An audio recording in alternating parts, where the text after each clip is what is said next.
This thick beauty is the strongest hunter who solo clears dungeon after dungeon without breaking a sweat thanks to her secret shadow assassin class with cloning and sword skills, and one day after a routine dungeon workout she returns home and spots a guy on TV who instantly catches her attention when he destroys a veteran hunter in the middle of a city. Terry is so impressed with his skills that she just can't wait to meet this guy in person and test it. And she always gets what she wants, so she finds our guy and asks him for just one small favor, to have a fight with her, and even before Shin agrees, she pulls out her deadly daggers shown. She's in a fight. At full force, Shin pulls out his huge sword ready to fight, and he does it just in time because Terry suddenly disappears from sight, and he barely manages to block her sneak attack from behind. But this is just the beginning. She leaps into the air, defying gravity, and disappears in a flurry of strikes. Shin just closes his eyes, making Terry's friend think he's crazy, but instead he predicts Terry's next move and blocks her strike, making her jump back and barely keep her balance. Now she's really impressed with his skills. No one has ever blocked her attacks twice before, yet she has way more to show. She enters her true shadow form, and her clones appear all around our boy and start attacking him from all sides. But even with her clones, she can't get our guy, and Shin just blocks all her attacks. Then suddenly he unleashes an immense aura, and looking through all the clones, spots the real Terry. He lunges forward past all the clones, and before the shocked girl can do anything, sent her flying. But even after being tossed into the air, she refuses to give up and activates her shadow aura to deliver a strike she's never used against a living person. Shin activates his fire aura and prepares his own aura strike. They rush at each other like flying meteors, and the explosions from their clash can be seen throughout the city. In the end, Terry loses the fight and ends up right beneath our boy, who lands his sword inches from her pretty face. She just smiles and admits that he defied all her expectations until the very end. Shin has just defeated the strongest hunter, but in his past life, he was nothing but a hopeless loser. Shin had one unique skill: he could eat artifacts and gain new skills and stats in return,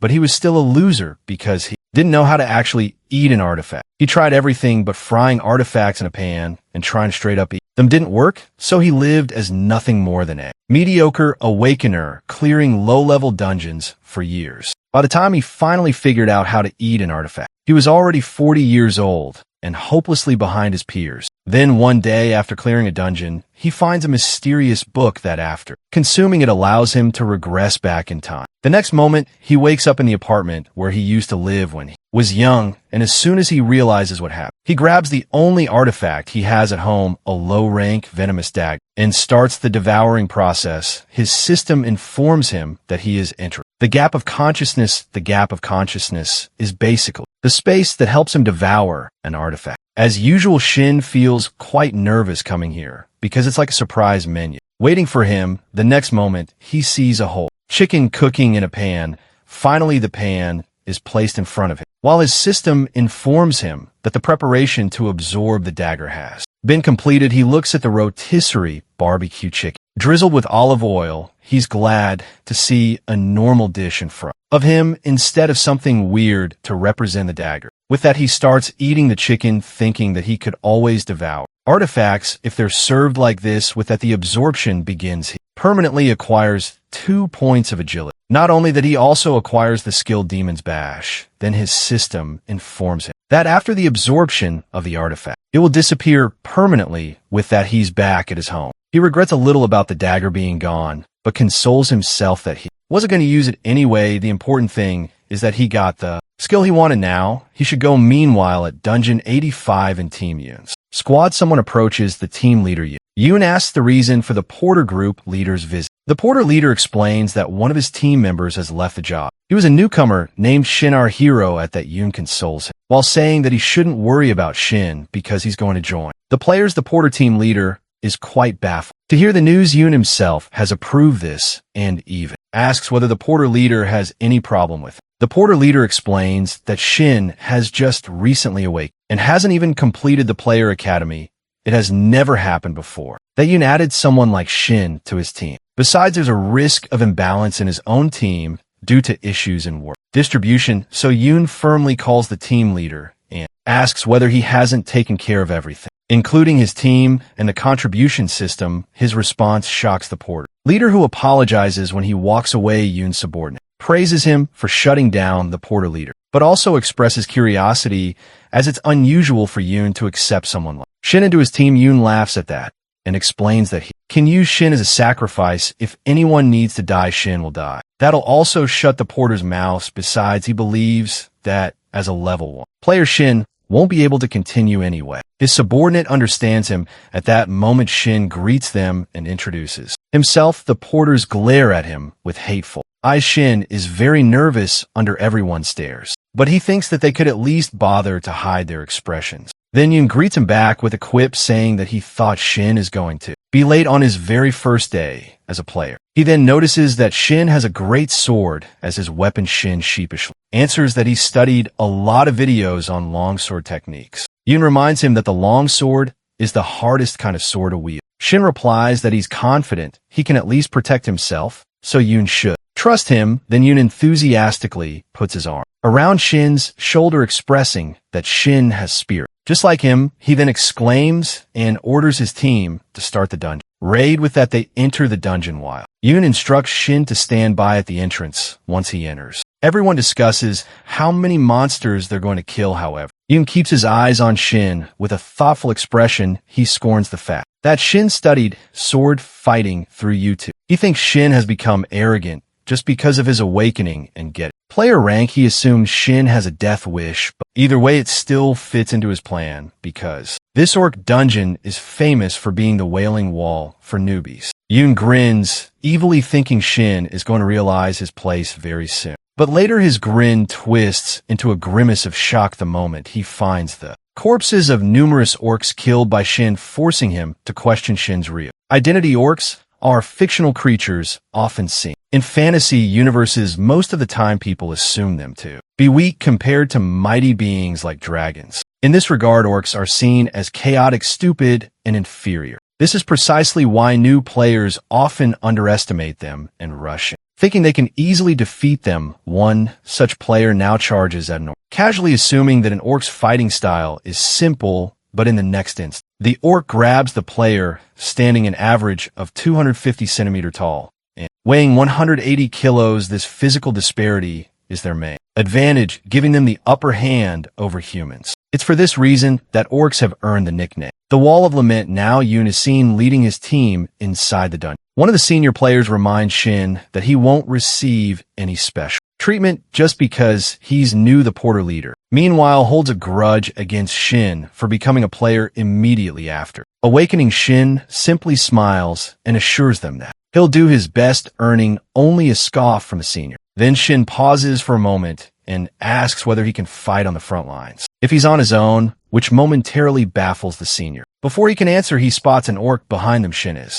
visibly excited for his first battle and prepares to engage. But in the next moment, the senior player shoves the orc away with his shield. He curses Shin for trying to use a sword. When his movements are that slow, the senior snaps that he doesn't need Shin's help. He just needs him to prove his skills. While listening to the rant, Shin calmly coaxes him to look ahead. Cursing again, the senior attempts to attack the orc, but his eyes widen in shock as the orc begins to overpower him. Yoon intervenes just in time and somehow pushes the orc back. Furious, he shouts at Shin and the rest of his companions that they're not on edge. Picnic, everyone apologizes and is amazed by Yoon's skill. Yoon asks everyone to stay back as he prepares to handle the orc. The orc charges at him, but Yoon blocks the attack and the next moment stabs the orc in its heart. Everyone is excited, hoping that the orc is dead. However, the orc grins and raises its axe, attempting to attack Yoon again. Yoon swiftly dodges the attack while Shin watches everything with a calm expression. Shin believes that Yoon is the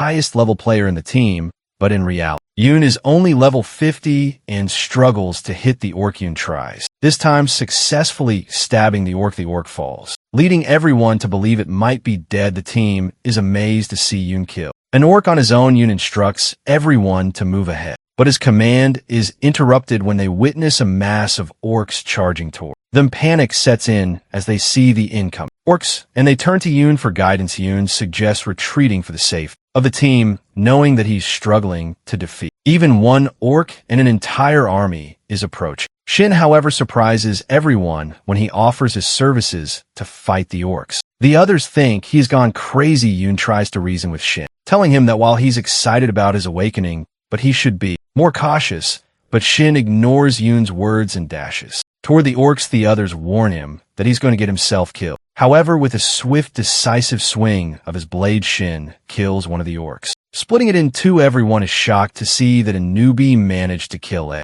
high-level orc. Shin, on the other hand, wonders why he didn't get the nice strike on the orcs he usually makes on an orc's line. Because of his first-level status, the remaining orcs, furious at the death of their companion, charge toward Shin, but Shin is unfazed. Despite being a first-level player, he has plenty of experience in his arsenal. He readies his sword, determined to take them on one by one. Shin slashes through the orcs. One attempts to attack him, but Shin dodges, effortlessly breaking its mask with a swing of his sword. He casually states that he's killed plenty of orcs in his younger days. Meanwhile, the spectators are in complete shock, questioning whether this is real. The same Shin they know. Finally, Shin prepares for the last battle. Facing the armored orc, the dungeon's final boss, the armored orc roars in fury as it rushes towards Shin. Intent on finishing him off, Shin is ready and they clash. Sword against axe. Yoon, witnessing the entire ordeal, shouts at Shin that his attack isn't going to work. The armored orc's skin is far too thick. Meanwhile, the orc stares at Shin with a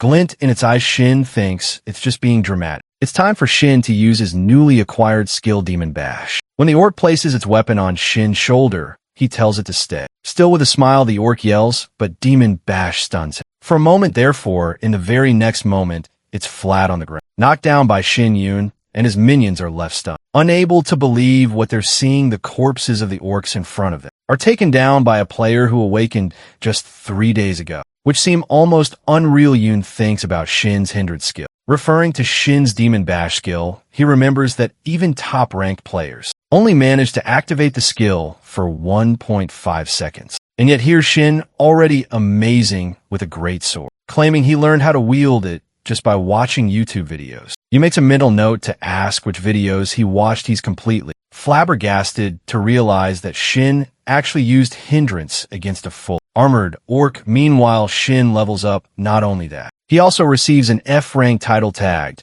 as Fearless Immature Pup. With this title, he gains 5 points in evasion. Shin isn't particularly eager about leveling up, but he does enjoy stacking up evasion points. He also has one available stat point that he can use to boost any his attributes. He already knows exactly which stat he wants to increase. He's learned, albeit a bit too late in life, that luck is the most important thing. So he raises his luck stat, knowing it will help him enhance his skills, increase the chances of acquiring rare artifact drops. For him, it's a necessity. His system notifies him that his luck stat has been successfully increased. Then Yoon speaks up and asks if he follows up by asking where Shin learned the hindered skill from. Shin turns to him, silently thinking that he obviously can't reveal the truth, that he's from the future and using the skills of his past self. So he lies and says he got the skill when he awakened, but Yoon doesn't buy it. It doesn't add up. Yoon, eyeing Shin's sword, remarks that he might have just gotten lucky and gotten his hands on a diamond rank artifact, or something even higher. At that, Shin extends his sword toward him and tells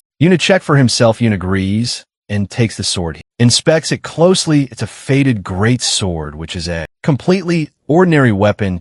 Yoon exclaims in disbelief that the sword is just another run-of-the-mill piece. And Shin really does possess that kind of skill. He mutters a curse under his breath, frustrated that even after 2 years of experience as a player and reaching level 50, he still hasn't acquired a skill like hindrance. And now, to top it off, he'll have to share his pay with Shin. His thoughts are interrupted by one of his team members, who informs him that the middle boss has awakened. With a grumpy expression, he orders his team to move out.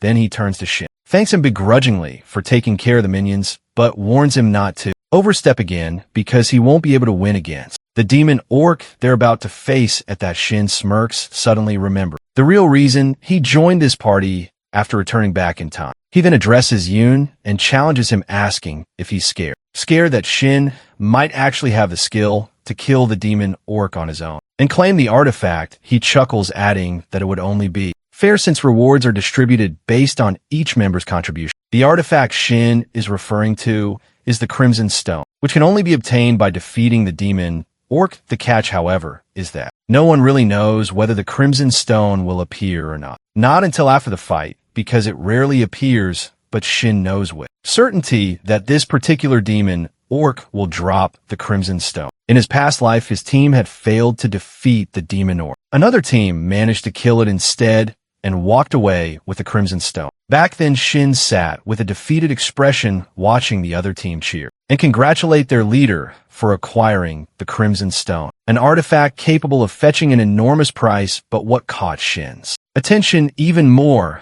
was the unique ability the artifact held, a delay skill that was the moment Shin became obsessed now in the present. The delay skill is exactly what he desperately wants then. He asked the team leader if the reward is given according to the contribution of the team members, then there shouldn't be any issue if he defeats the demon orc by himself. Yoon stays silent for a moment. Shin, however, desperately wants the delay skill. Even though he knows he'll gain a bad reputation for being arrogant as a beginner, he knows they won't take him seriously. And that's exactly what happens when one of the team members asks if he's gone mad just after defeating a bunch of orcs. He's already thinking of himself as a big shot. He tries to calm them down, but they're interrupted by Yoon's voice, who tells Shin to do as he wishes. The players are shocked by Yoon's decision, but Yoon adds a condition: Shin can enter the dungeon and kill the demon orc, but only if Yoon fails to kill it first. Shin's face lights up at the condition. He tells them he'll step out of the battle. Yoon tells him again to do as he wishes, moving ahead with his minions follow behind on his way. He thinks of Shin as nothing more than an arrogant fool who believes he's a big deal just because he got a great skill. As he opens the door, Yoon is determined to clear the dungeon and shut Shin's mouth. He wants to prove that experience is superior to skill.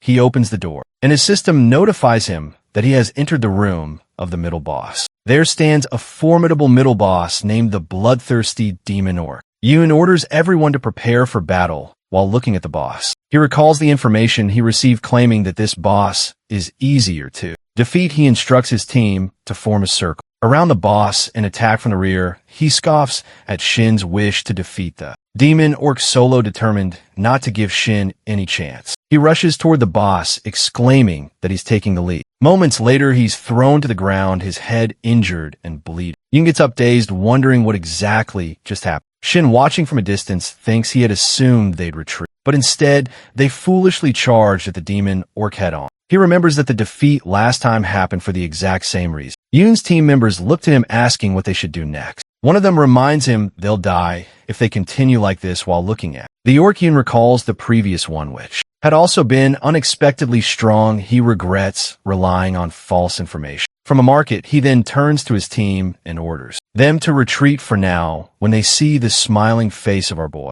they get quite irritated. One of them asks what's the deal with it. However, Yoon insists they retreat, pointing out that due to the demon orc's low vision, they can escape from its flank. Everyone feels grateful for the order. Yoon then turns to Shin and warns him not to blame him if he dies with his sword in hand. Shin assures him that he needn't worry because he's not going to die. Now he stands before the demon orc, which is yelling and charging toward it. But our boy is completely ready. He knows that if he looks at their stat difference, he wouldn't have any chance of winning against the demon orc. But the experience from his past life is his greatest advantage. He attacks the demon orc. Meanwhile, Yoon's team turns around, baffled as they hear the loud clank of sound. That means Shin has managed to deflect the boss's axe. Shin, however, mockingly complains that his hand hurts, saying that all he can do is deflect. He then looks keenly at the Crimson Stone. With this stone, he can gain the delay skill, which he can combine with his Demon Bash. The 2-second stun from Demon Bash could be drastically improved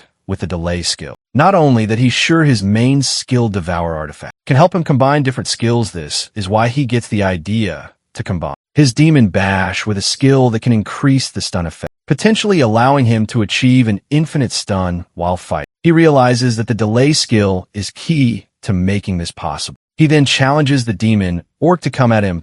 The boss angrily tries to strike, but Shin is pleased with his progress. This part of his plan is working. He's seeing the demon orc's weak spot. He dodges the attack, causing the demon orc's axe to stick into the ground without wasting any time. Shin activates Demon Bash, stunning the demon orc for 2 seconds. Meanwhile, Yoon is baffled to see that the skill can be used on the middle boss. As well, Shin tries to mock the demon orc pointing out that orcs have simple fighting patterns. Yet this one is supposed to be a boss, but he's stunned when in the next moment, the demon orc breaks free from the stun and tries to attack him. It's a close call, but Shin manages to block the strike with his sword. He then remembers that the demon orc has a regeneration ability, which can counter his demon bash and lift the stun. Now Shin needs to wait 15 seconds to use demon bash again. This is exactly why he needs the delay. Skill he realizes he has no other choice but to defeat the demon orc without. With that, he charges forward with his sword, facing the demon orc head-on. Yoon watches the fight, but his subordinate reminds him to retreat. As it seems, Shin is not winning either while observing Shin's face. Yoon can't understand why he's still so calm, especially when his stun skill isn't working and there's a huge difference in stats between Shin and the demon orc. He wonders if Shin is really just a beginner player as he deflects the demon orc's attack. Yoon reflects on how he's experienced a similar situation in his past life. If he's too weak against an enemy, he needs to focus on one point, rather than thinking about cutting down the whole enemy at once. Now, Shin needs to use the orc's strength to his advantage to make a way for himself. With that, he cuts through the demon orc and receives a congratulatory message. From his system, he levels up twice and also obtains the E-ranked title of Demon Hunter. With this title, he gains regeneration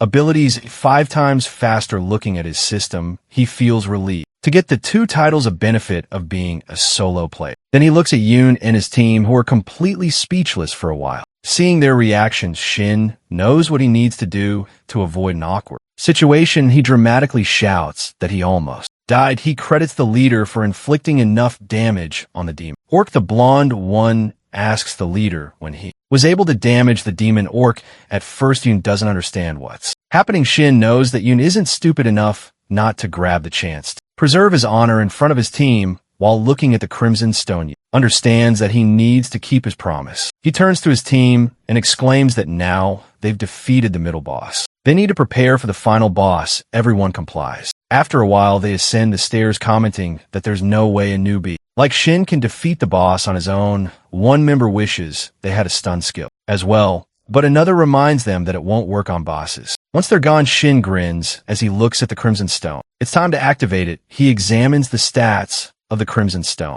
which is a silver artifact. It's a crystallization that strengthens tenacity and endurance in order to devour Crimson Stone. Our guy enters into the gap of unconsciousness, and the system serves him a dish by the master chef that is bibim ningmayan with meat jelly. The combination of flavors leave him satisfied, as if everything is final going in his favor. He is then notified that his body is ready to absorb the Crimson Stone. As he takes a bite, the process of absorption begins. Due to his silver rank, the base absorption rate stands at 20%. His strength and health stats increase by +2, and a special effect known as delay is added to his skill set. With this effect, he gains the ability to impose a delay on any skill he chooses, although the new effect unsettles him slightly. He binds it to Demon Bash. The system confirms the effects addition. If he uses Demon Bash before the initial stun wears off, the enemy will be forced into a second stun. The third strike has a 90 chance of triggering another. The fourth carries a 60 chance,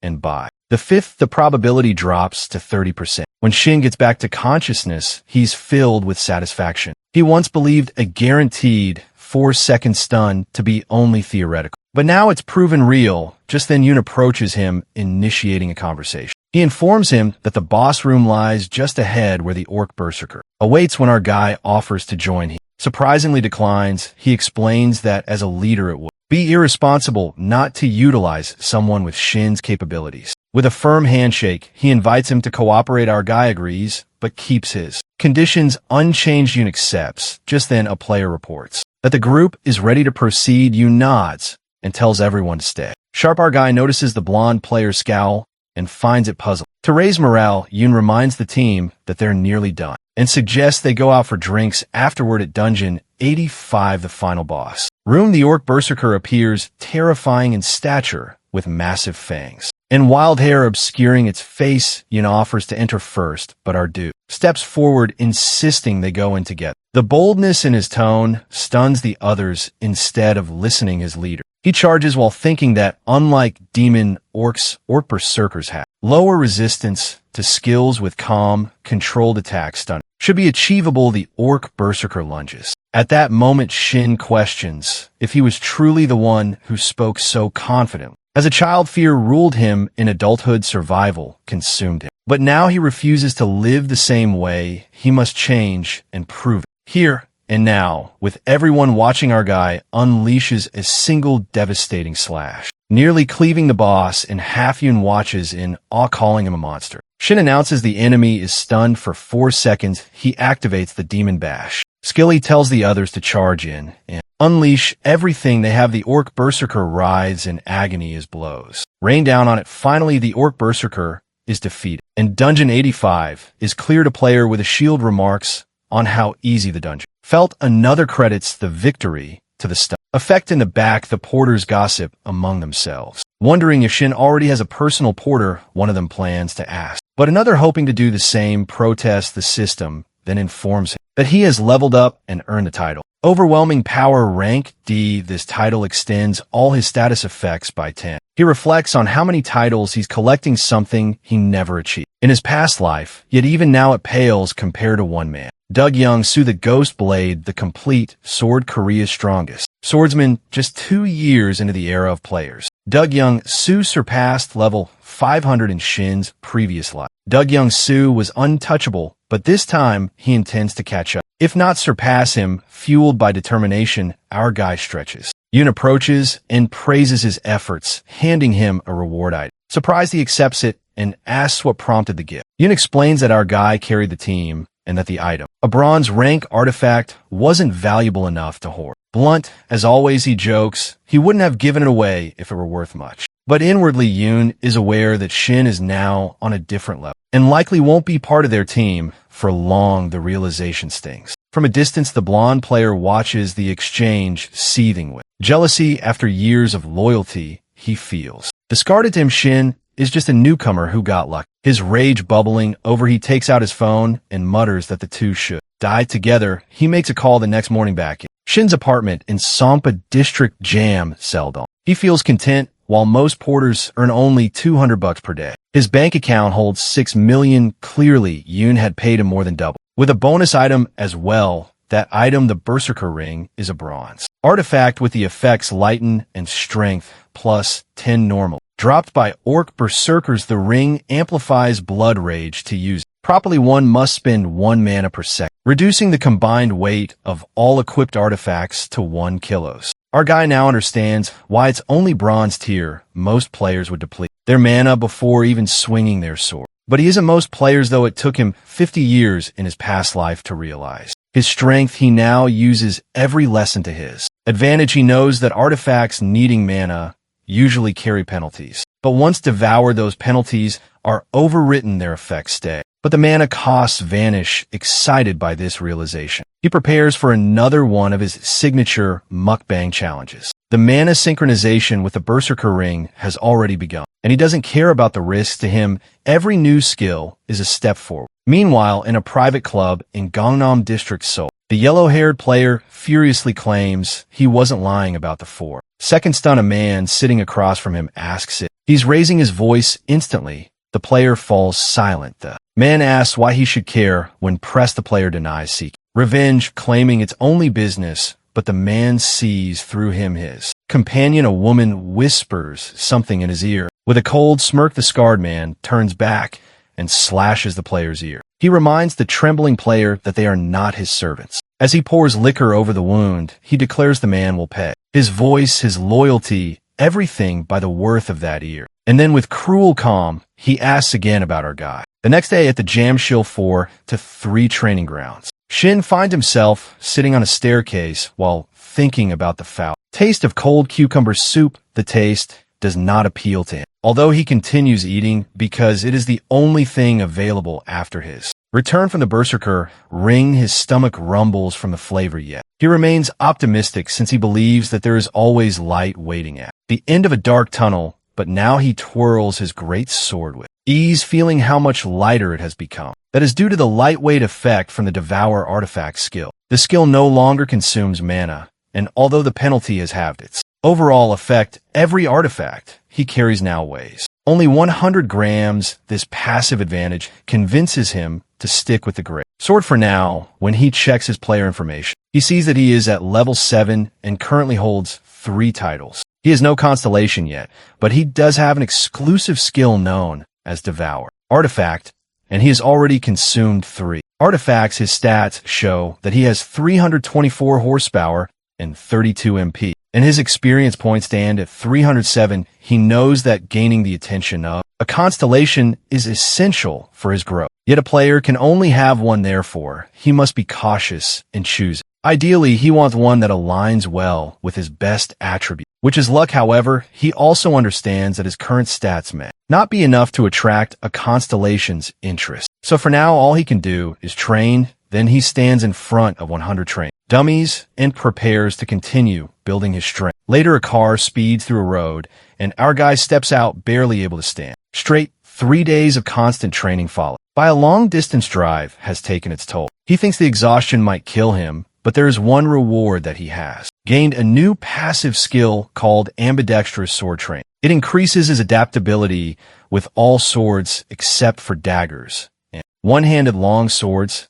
and this makes it ideal for a swordsman. Like him, he soon arrives at dungeon number 101, which is a solo player exclusive dungeon. Normally, he would need to wait months just to enter such a place, but having a car allows him to reach without delay. When he gets there, he notices something strange. A black car is parked nearby, and he realizes he has been followed into the forest. He does not know who they are or what they want, but whatever their intentions may be, he plans to deal with them inside the dungeon. Moments later, a group of men enters the dungeon. They're not solo players, and when one of them with a scarred eye hears that this dungeon is meant for solo use only, he seems surprised. Our guy waits silently at the side, knowing very well that they have entered intentionally. He tells them it is his dungeon, but the men mock him and ask if he is an idiot. He warns them again, saying he will not report them if they leave immediately. Still, he knows they will not back off so easily. He observes them carefully and notes that they lack a healer and a mage. They have chosen to ignore sustainability, which is essential in clearing a dungeon, and instead rely only on swordsmen and an archer. He recognizes them as a group known for hunting other players. People call them the hyena pack. The large man in the group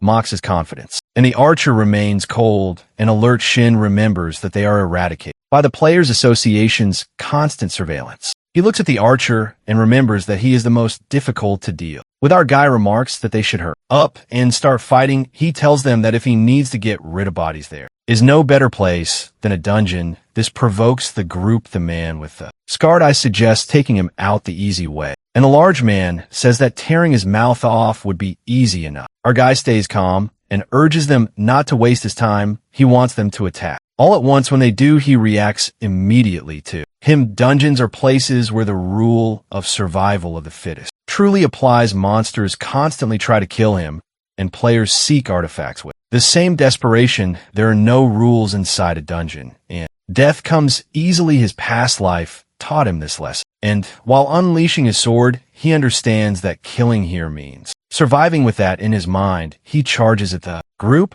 and he brings down 2 members in a swift strike. He challenges remaining to come to him. The rest quickly retreat and try to find a better position while the archer prepares to cover them. The archer cannot believe that our guy has already killed Sang Ho, who is level 100, while Shin has only recently awakened. Shin spins his sword and locks his eyes on the archer. The archer panics, fires arrows, and shouts that Shin is a monster. Shin cuts through the arrows and rushes forward. His great sword slams into the archer, who collapses in disbelief. The others think he left himself open by throwing the weapon, but Shin runs toward it. As he reaches for the sword, the remaining 2 enemies charge at him, thinking they have an advantage. Just as they strike, a bright light blinds them. When their vision returns, they see Shin balancing upside down on the hilt of his sword. They call him insane. He pulls the blade free and kills one of them immediately. The scarred man Janny uses his comrade's body as a shield,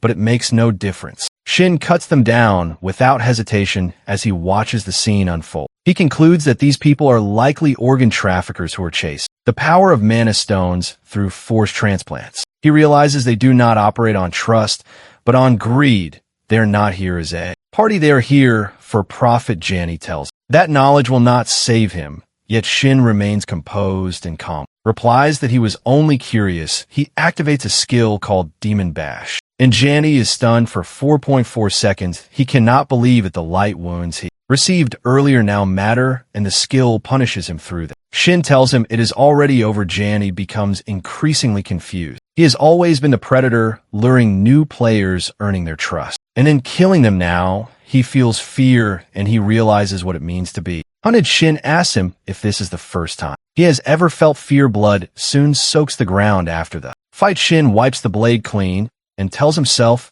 not to grow used. Moments like this, he thinks there is no way a constellation would choose him after what happened, but he insists it was all in self-defense. As he looks around, he notices the artifacts left behind and picks them up, and he has obtained 8 artifacts by now, which are left by the team. He guesses that now all of them belong to him. Shin now finds himself at level 10, wrapped in his coat, having already consumed 11 artifacts. His HP has risen to 400, and his MP stands at 50 with an EXP of 12. Every one of his stats has significantly improved, though he would have preferred to avoid such drastic circumstances. He admits that based on the outcome was ultimately worth, while he also feels relieved that consumed artifacts didn't lead to weight gain. Judging purely by his current stats, he estimates that he's now comparable in strength to players at level 50. He marvels at how quickly he has progressed, describing his growth rate as unreal. From his pocket, he retrieves a ring that is an item called the Recovery Ring. It instantly clears any abnormal status effects using 10 mana,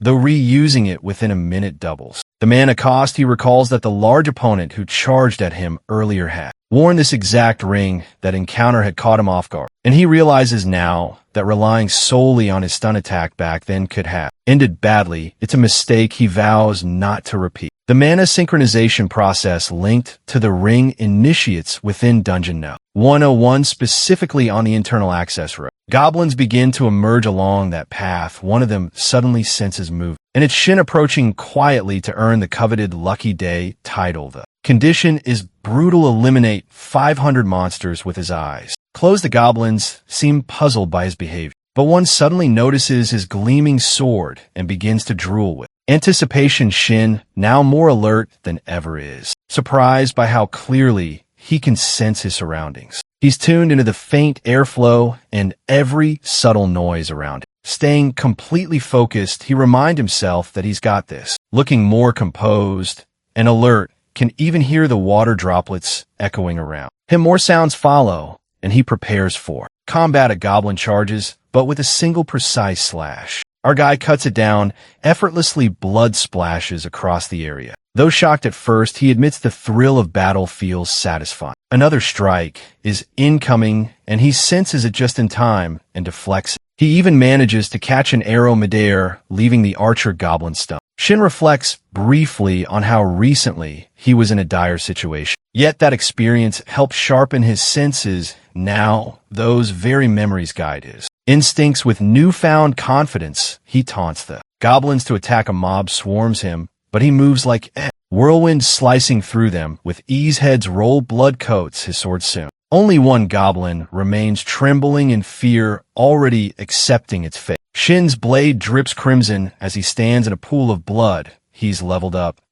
Unlocked the Durang title Lucky Day. Smiling, he removes his blindfold. The title grants him Plaza $20 to his luck stat and boosts it by 0.1 every time he defeats a monster of the same kind, up to a max of +10. It's a welcome reward. It's one of the titles he's been aiming for. Just then, more goblins around the corner, shocked by the massacre of their comrades. Shin, wearing an intimidating expression, sees this as a golden opportunity to rack up more points. His stats update. His luck stat has now increased by 30. Overcome with joy, he trembles and breaks into loud laughter just from the bonus the title grants. He muses that the value of this stat boost could easily be in the hundreds of millions and maybe even a billion. But then a red light flashes behind him. His face hardens. This event has arrived sooner than expected. The system informs him that 3 constellations have descended, one known as the Cleaner of a Fall Dimension inquires if he's interested in spreading misfortune to others. Another, the Pilgrim of Grand Space, is fascinated by our guy's mysterious aura and requests an audience.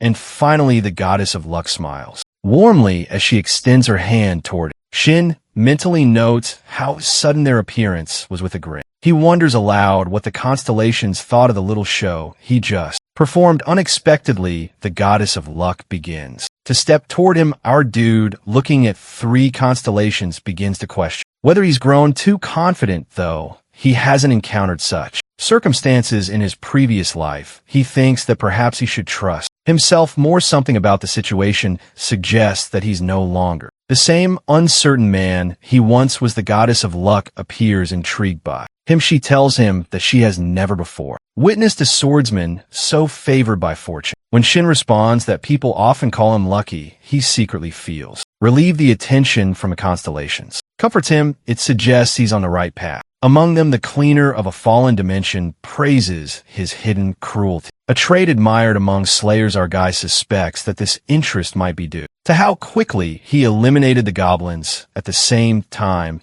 the Pilgrim of Grand Space observes him in silence. Shin doesn't understand why this constellation has appeared, but he recalls hearing that this particular being only shows up for players with the potential to become saints. He assumes that the presence of the Goddess of Luck may have attracted such attention. Rumors say she's well liked even among the other constellations. Noticing his gaze, the goddess explains that she has no exclusive desires. Even if he chooses a different constellation now, she promises he'll have the opportunity to contract with her in the future. This reminds Shin of a powerful tale, one about the Archer of Miracles. Hashimoto Yuki, that archer known for never missing his target, was said to be blessed by the world itself. His arrows never ran out, and his strikes defied logic, though many dismissed his feats as fabrications. He knows the truth that the archer's strength came from a contract with the Goddess of Luck. She is the one who turned miracles into reality. With 3 constellations standing before him, Shin informs them that he needs time to think. They urge him not to hesitate and to choose based on his own. While still he feels the weight of the decision. That what if this is his only chance?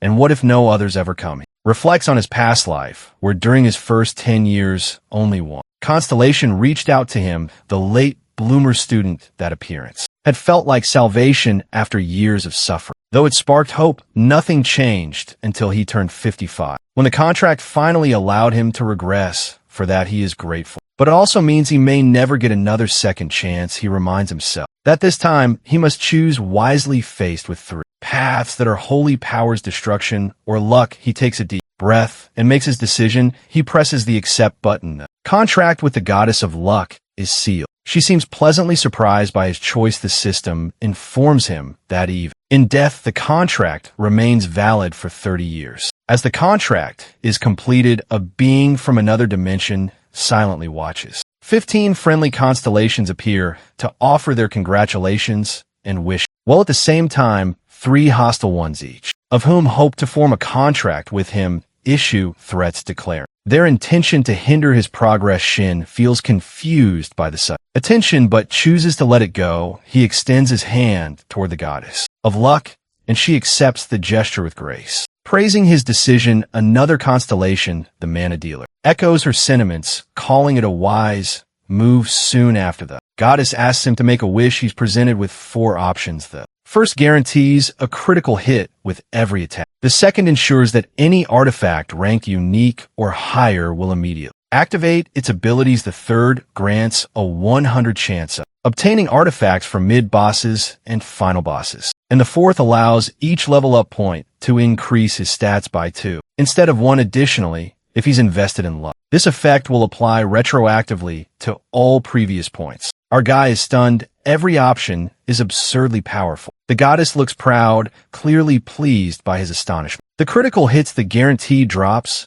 and the double stat boosts. And he realizes that all of this is the result of his perseverance. When she asks about the other constellations, our guy calmly tells Remaining 2 that they may leave, he plans to focus entirely on his chosen goddess, the pilgrim of grand space, nods saying they will meet again, the cleaner of a fallen dimension. On the other hand, warns him that next time he will attempt to take his head. Despite the tension, the goddess seems amused. She compliments him on stand firm and assures him that with her blessings, he won't have to fear what lies ahead. Shin believes that greater opportunities still await him in the future. Later, inside the final boss chamber of Dungeon 101, Shin faces a monstrous being known as the Greed Goblin Lord. The creature towers before him, wild and filled with greed. The goddess watches with concern. Just as Shin prepares to strike the final blow, the boss intercepts the attack with 2 massive axes. The creature bellows, sending a shot wave that knocks Shin backward. He steadies himself using his sword, but not before being inflicted with a status ailment. Overwhelm. Our boy has anticipated this, though it's not as crippling as a stun. Overwhelm saps Wunzel to fight, wasting no time.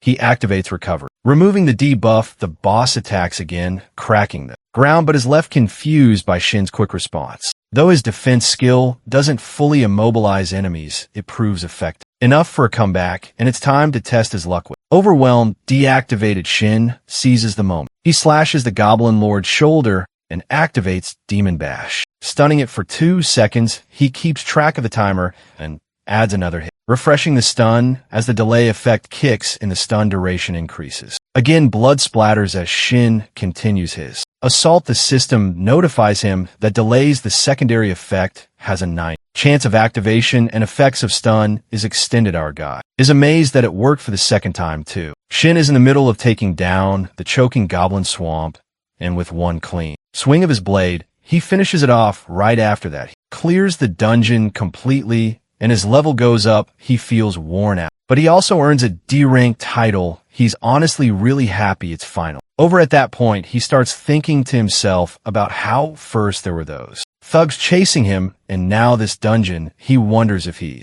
pushing himself too far. Just then, the goddess of luck shows up, while pointing out that he must be pretty lucky to have pulled off everything he did today. He starts thinking that most people would probably say it's just skill, but she says being lucky is a talent too. And she's glad she's been helping someone so fortunate. He notices that how fast she changes her attitude. She, on the other hand, thinks it's all because of her support. After that, he looks at his status screen and decides to level up his luck stat first. But once he checks, he gets even happier that it's already over 100. This matters because once any stat hits over 100, it gives a 10 boost to anything connected to it, like higher evasion means better chances to dodge, and better luck means more rare loot drops. Now, while standing strong, he looks at the Shield of Goodness. It's a support type gear that gives pleasant 20 defense. It had belonged to the goblin fight. Goodness, he figures it doesn't really matter since he's already guaranteed to get the drop thanks to the goddess. Then he starts wondering that if he keeps raising his luck stat, will that make the loot he finds even better in quality? So he walks over and picks up a shield. Right after his mana starts sinking with it, suddenly the goddess of luck steps up and grabs onto it. He can't help but think that at the very least, she might turn out to be even more annoying than a late blooming model student. At the quest zone near Jam Cell Station, a woman stands at the gate while Shin talks with her. He gets what she's trying to say, but he's got his own thoughts running through his head. She apologizes and asks him to think twice about his plan. She explains that she's seen 2 men dead bodies today, but Shin's already feeling frustrated. Sweat rolls down his face as he tells himself that he can't back down now. Just 2 hours earlier, he was driving down the Hanam Expressway while feeling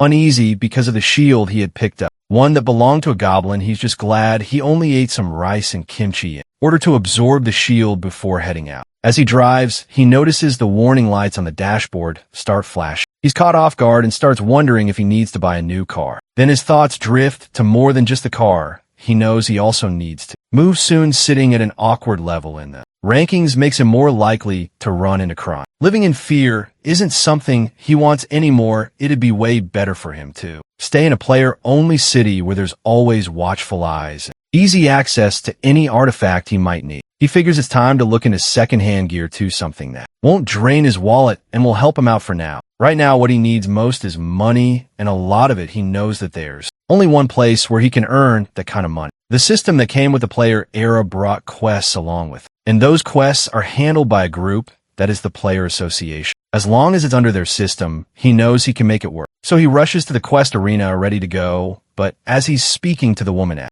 the gate, he realizes she's not letting him in. She tells him to pick a dungeon that fits his level and asks why he's trying to enter a level 100 zone. Still, he stays calm and sure of himself. Even though he's only level 17, he feels like stepping into a lower zone now would just waste his time. She tries again while saying she's hurt. That line before she pleads with him to choose a safer area. Instead, in that moment, he finally gets her point. Lots of people have died because they thought they were stronger than that. Really, he holds his ground deep down. He knows the risk, but he also believes that he can handle it. While the two of them are talking, a girl suddenly shows up and asks what's going on. The lady just brushes it off like it's nothing. The girl is Kim Miso from Eden Guild, a top-tier A+ rank player. Shin looks at her and quickly figures out who she is. Kim Miso, the sniper known as the marksman. He remembers she's the first player to hit level 100 and earn the marksman title, even though her combat skills are amazing. What really makes her stand out is her background. She's the daughter of Kim Yoon-sheol, the president of Shinsung Biotechnics. Now Shin starts wondering if she's also Shin Terry, the shadow assassin with a famous title, or even related to Cho Jin-ho, one of the top sword players in the nation. He thinks whether all of them are part of the same guild. Then it clicks that she's the heir of the biggest shareholder company behind Eden Guild. Basically, she's been living the player life on the highest level since day one. She then walks up and greets him. She says she hasn't seen him before and asks why he's aiming for a level 100 quest. He simply tells her he needs money. The people standing nearby are stunned, while thinking she's the one who started the conversation, and they wonder if Shin's out of his mind. They whisper that she's probably just being kind to a low-level newbie. Meanwhile, Shin hears every word they're saying. Then Kim Miso mentions the quest is going to be tough for someone like him, but he already knows that he understands how strong the phrase high risk, high return really is. He isn't acting bold because he dislikes her either. He remembers clearly how he got turned down when he asked to join her team before he turned back in time. Still, he doesn't hold a grudge. Then she tells him that solo players aren't allowed in that quest, so he can't join alone. That hits him hard, and he suddenly remembers the rule about solo players not being allowed is still in place and won't be lifted for another 4 years. The lady beside them laughs out loud, and he just admits that he probably read the notice wrong right after that. Kim Miso surprises everyone by offering to let him join her. He's speechless, and people nearby start whispering again while wondering if she's serious. Some even start feeling jealous. Shin, on the other hand, starts thinking that what's her anger. He asks if there's a catch. She just says that she's helping a fellow player, and no strings attached. He laughs a bit and says it's hard for him to trust people. She replies that there's no hidden deal, just one thing, that if he lets her down, he better be ready to face the consequences. But if he proves her wrong, she promises to admit it and apologize. Now he gets it that she wants to test him. Her power goes way beyond just being a player. Even the clothes she wears shoot up in value. Every word she speaks ends up in dozens of news stories. He knows if she decides to trash his name after this, his whole career could be done. But he doesn't back down. He looks at her and suggests they head out right away, and finds himself actually curious about what happens next. As Kim gets to the quest arena, she tells her guard to handle whatever he needs to. Right then, she notices that most of the guild members are caught up with other stuff, and she has to find new teammates to gather enough people for the quest. Coincidentally, she has a reason to team up with Shin because of the rules about having a minimum number of members for a quest. She ends up looking his way when she spots him chatting with the receptionist. It's a bit of a hassle for her at that moment. She just happens to notice this guy, full of confidence, and since she's not sure how he might react, she gets kind of curious. So she asks the girl what kind of quest he's trying to take on. The girl tells her it's a defense quest where they have to wipe out all the monsters. Kim's surprised he didn't pick a fetch or raid quest, but instead went with something that tough because of how this quest works. The only way to win is by beating every monster, which is why it usually needs for people with at least one range damage dealer. But he's planning to go in solo. She finds that shocking and sees it as pretty much a suicide run. Meanwhile, Shin asks if she's nervous. She looks at him kind of stunned, and he says he was worried since she wasn't saying anything. He offers to wait for more folks, maybe a tank or another ranged fighter, if she thinks it's too risky. But she tells him everything's fine and decides to take on the quest with him. They're told they'll be moved to the quest zone soon. Then the girl at the Counter says she hopes nothing bad happens since Kim's joining it. At the same time, a few others nearby start talking while wondering if they'll even make it. One of them doubts. It's saying there's no chance a level 17 player can handle a level 100 dungeon. Still, someone points out that Kim might have something planned. Since she's the youngest to ever be ranked a plus, they also start talking about the new ranking system the player association made. Turns out it wasn't based on level anymore, since it's hard to judge strength that way. Now ranks are decided by two things: how many dungeons someone has cleared and their overall battle instinct. Kim got her a plus rank just because of her insane battle sense. Someone asks what a plus even means, and another explains it means there are still monsters out there stronger than her. But that's not the point. What really matters now is that this guy just stepped into a dungeon with her, and everyone thinks he's seriously lucky. In the defense quest, Kim and Shin finally arrive at the area. She's thinking about how she needs to stand by what she said earlier. She plans to give it her all to support him if things get risky. Though deep down, she hopes he learns something from this experience. But about half an hour earlier, she had asked him what he meant. Mistaking his words, he had told her not to step in unless he asked for help. Shin firmly supplies that if she just focuses on backing him up, he'd give her 5% of the reward, which he thought was a pretty good deal. She wasn't having it though. She told him she didn't agree to help because his offer. From her view, there's no way he could pull it off alone. After all, there are at least 300 enemies. And even for her, a level 100, it's a tough challenge. She seems nervous to see his reaction, but our guy keeps his cool and tells her to just watch. So she gives in, but adds a new condition that she gets 1% more from the cut for every monster he misses. And if he loses more than 95 of them, he gets nothing. Suddenly a monster shows up in front of him while growling loud. Their wolf. Shin's ready for it. He apologizes to the beast, then swings his sword hard and fast. He says that he's going to take them all down himself. The wolves charge at him with speed, but he doesn't back down. Kim watches as he lands a strong hit while knocking them down quick. The wolves crash to the ground and he handles them like it's nothing. He even comments about their death sounds, which is kind of nice to his ears. At that moment, Kim starts thinking he might not be just another overconfident player. There's no mistakes in the way he fights. His form shows off his longer reach, and the way he moves reminds her of what Jinho, a warrior in her guild,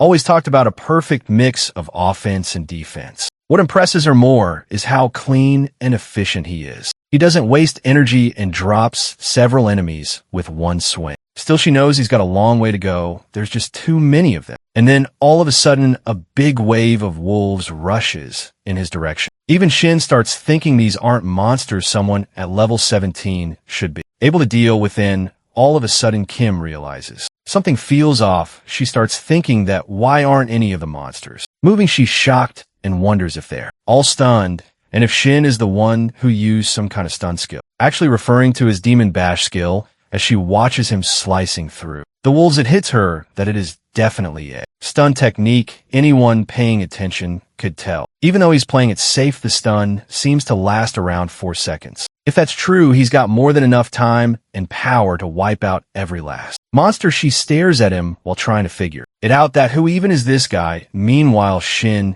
keeps landing heavy blows while treating it like it's no big deal. He stays sharp, watches every movement the wolves make, and keeps knocking them to the ground. He actually looks like he's enjoying it. Then one wolf stands out. That is the black wolf. It lets out a loud growl, and when he sees it, he realizes that he's never fought it before, but for some reason it feels oddly familiar now. Black wolf puts a stun and debuff effect on it. Shin starts thinking that could this be the same kind of stun he used early. Kim's surprised too, but thanks to her artifact, she's not affected by the stun. That's when she figures it out that the black wolf used a stun skill on it. She nearly forgot about that possibility. She was just about to doubt him. But now she figures maybe he has some kind of ability to trigger stun effects. Still, for someone his level to cancel out a stun like that, that's almost unheard of. But then somehow his system informs him that his recovery skill kicks in and the stun effect wears off. He's back on his feet and charges at the monster. Kim watches in disbelief. His sword stance is nearly perfect. The stun duration was longer than expected, and now it looks like he can cancel debuffs too. Even though he's only level 17, the black wolf charges at him again while growling louder this time. Our dude doesn't flinch and he stands his ground, totally calm. Kim's thoughts start to piece together. It actually makes sense now. He should have been frozen by the stun, but he's not. Suddenly the black wolf lunges again for a second. There's a bit of panic, then with one last powerful strike, Shin takes it down. The moment feels unreal, like he was the one stunned, but somehow still delivered the final blow. After that, he looks at himself, notices how dirty he got, and thinks maybe it's time to just enjoy this. Watching all of this unfold, Kim can't stop thinking that just who exactly he is. Shin now in this defense quest, Shin beats all the wolf-type monsters. He takes down 299 of them, just one short of the 300 target. He levels up and feels good while rushing through each level with ease. He also earns the D rank title No Fear, which lets him ignore any negative effects from these wolf-like creatures. At this point, he starts thinking that Kim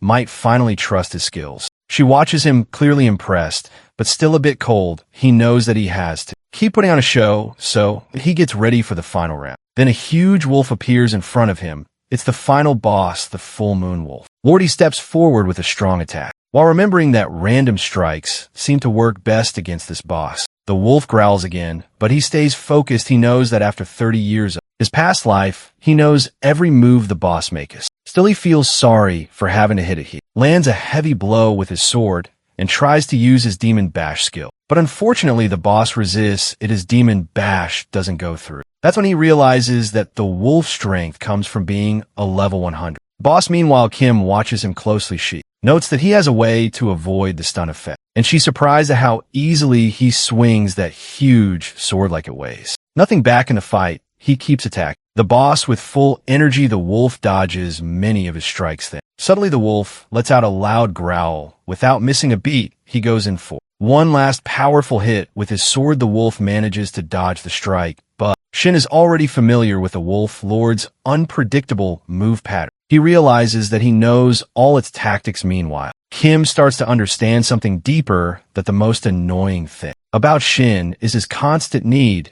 to prove his strength to her. He smirks, which makes Kim wonder who he really is as the fight continues. Shin notices the battle is dragging on longer than he expected. He's running out of tricks to show off, and he's thinking that the wolf should be worn out any second now. But then the wolf charges at him again, and Shin wonders why it's still so full of energy. He realizes that at the rate they're going, he might collapse before the wolf does. Since his health stats are running low, he starts to feel tensed as the wolf seems determined to finish him off, but fortunately Shin soon catches on to the wolf's attack pattern. The wolf uses strong strikes as bait, while hoping to lure him into a counter, then follows up with a fierce attack. Shin stands tall, holding his sword, and recognizes the signature move of the wolf lord, a tactic that's taken down countless players before him. He hadn't seen in action yet, but now he knows it's coming. The wolf lets out a loud roar, and Shin rushes into strike. But just as he does, the wolf growls again. Kim watches in shock as the wolf lands a heavy blow on Shin while causing him to fall. She feels disappointed, thinking to herself that she's an idiot. Even though he's shown incredible strength, she let her guard down, and now he's the one suffering. Because of it, she feels deeply sorry for him. Then something unexpected happens. A light flashes in front of her eyes, and with that, the absorbed shield of Cudness shatters into ashes. Lost forever, Shin gains a special effect that is sacrifice. He feels a surge of happiness as he realizes it grants him a conditional healing skill, still useful even after absorbing them. Shield. Now he has to decide which part of his body to apply the healing to. He knows it's a very specific choice, and he must pick from 16 different body parts. Normally choosing the rear side would be safer, but since the back is divided into 4 parts, it's not efficient. He figures it makes more sense to pick his front. And with that decision, everything works out. It was thanks to the effect of sacrifice. Shin regains his full health. He realizes that if he had missed by even a little, he would have died. But instead, he tells the wolf that he didn't expect to handle both of his problems at once. And then his demon bash skill activates at level 1. Shin isn't sure if he's lucky or unlucky, but he can't believe that cutting off the wolf's right arm actually breaks through its resistance. He decides to go for it while grabbing his sword and getting ready to test his luck. He notices that his stun technique only works on the 3rd attempt, but he figures that's good enough. Just then, Kim arrives. Shin greets her while saying she's finally here. She replies while telling him he could have mentioned that he had a healing skill because she honestly thought he was done. For then she asks him if he's living a second life or something, while wondering how he knows all the wolf lord's attack patterns. She says she's met countless players, but Shin is the first to truly confuse her. She tries to say something which she feel, but our guy turns to her and asks her to complete her sentence. She then asks him, almost pressuring him, like he's already a ranker. Shin's caught off guard by that he actually thought she was going to say it feels like he's someone who's regret. But then he figures that a regular player probably wouldn't even think that. Deep she follows up while asking if he's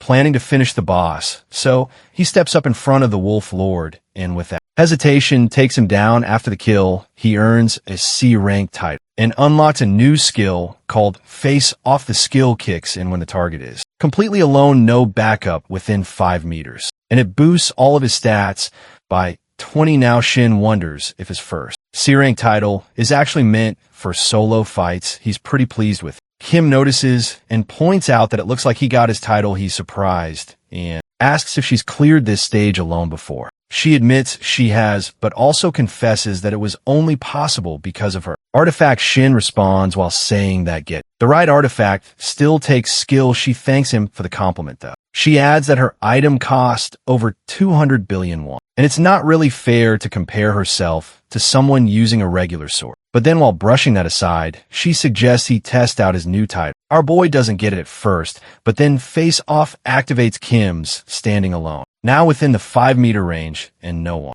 else is nearby. However, the moment Shin says something that effect deactivates, she laughs it off and says she needs to head out first to call her porters so they can collect all the loot. Shin thanked her again. He figures it makes sense that since dropped loot and monster parts are part of the quest rewards, so bringing in porters is just the smart move. And seeing how he handled most of the battle, he figures that he's made a solid impression on her. Before she leaves, she tells him one last thing, that she's giving up her 5% share of the quest reward. That stuns Shin. He tells her it doesn't feel fair, but she brushes it off, saying she'll be fine and doesn't want him to refuse. She believes they'll have more chances to work together and asks him to think of it as her investing in him. Our dude feels like he really can't let his guard down around her. Still, he decides to finally check out the long-awaited reward, that is the Blue Moon Stone. The moment he sees it, he lights up. He's thrilled that he finally got his hands on a platinum rank artifact. In his mind, this thing's worth at least 1 billion won, and he sees it as something seriously valuable. With this, he realizes he can probably afford an apartment in Seoul now.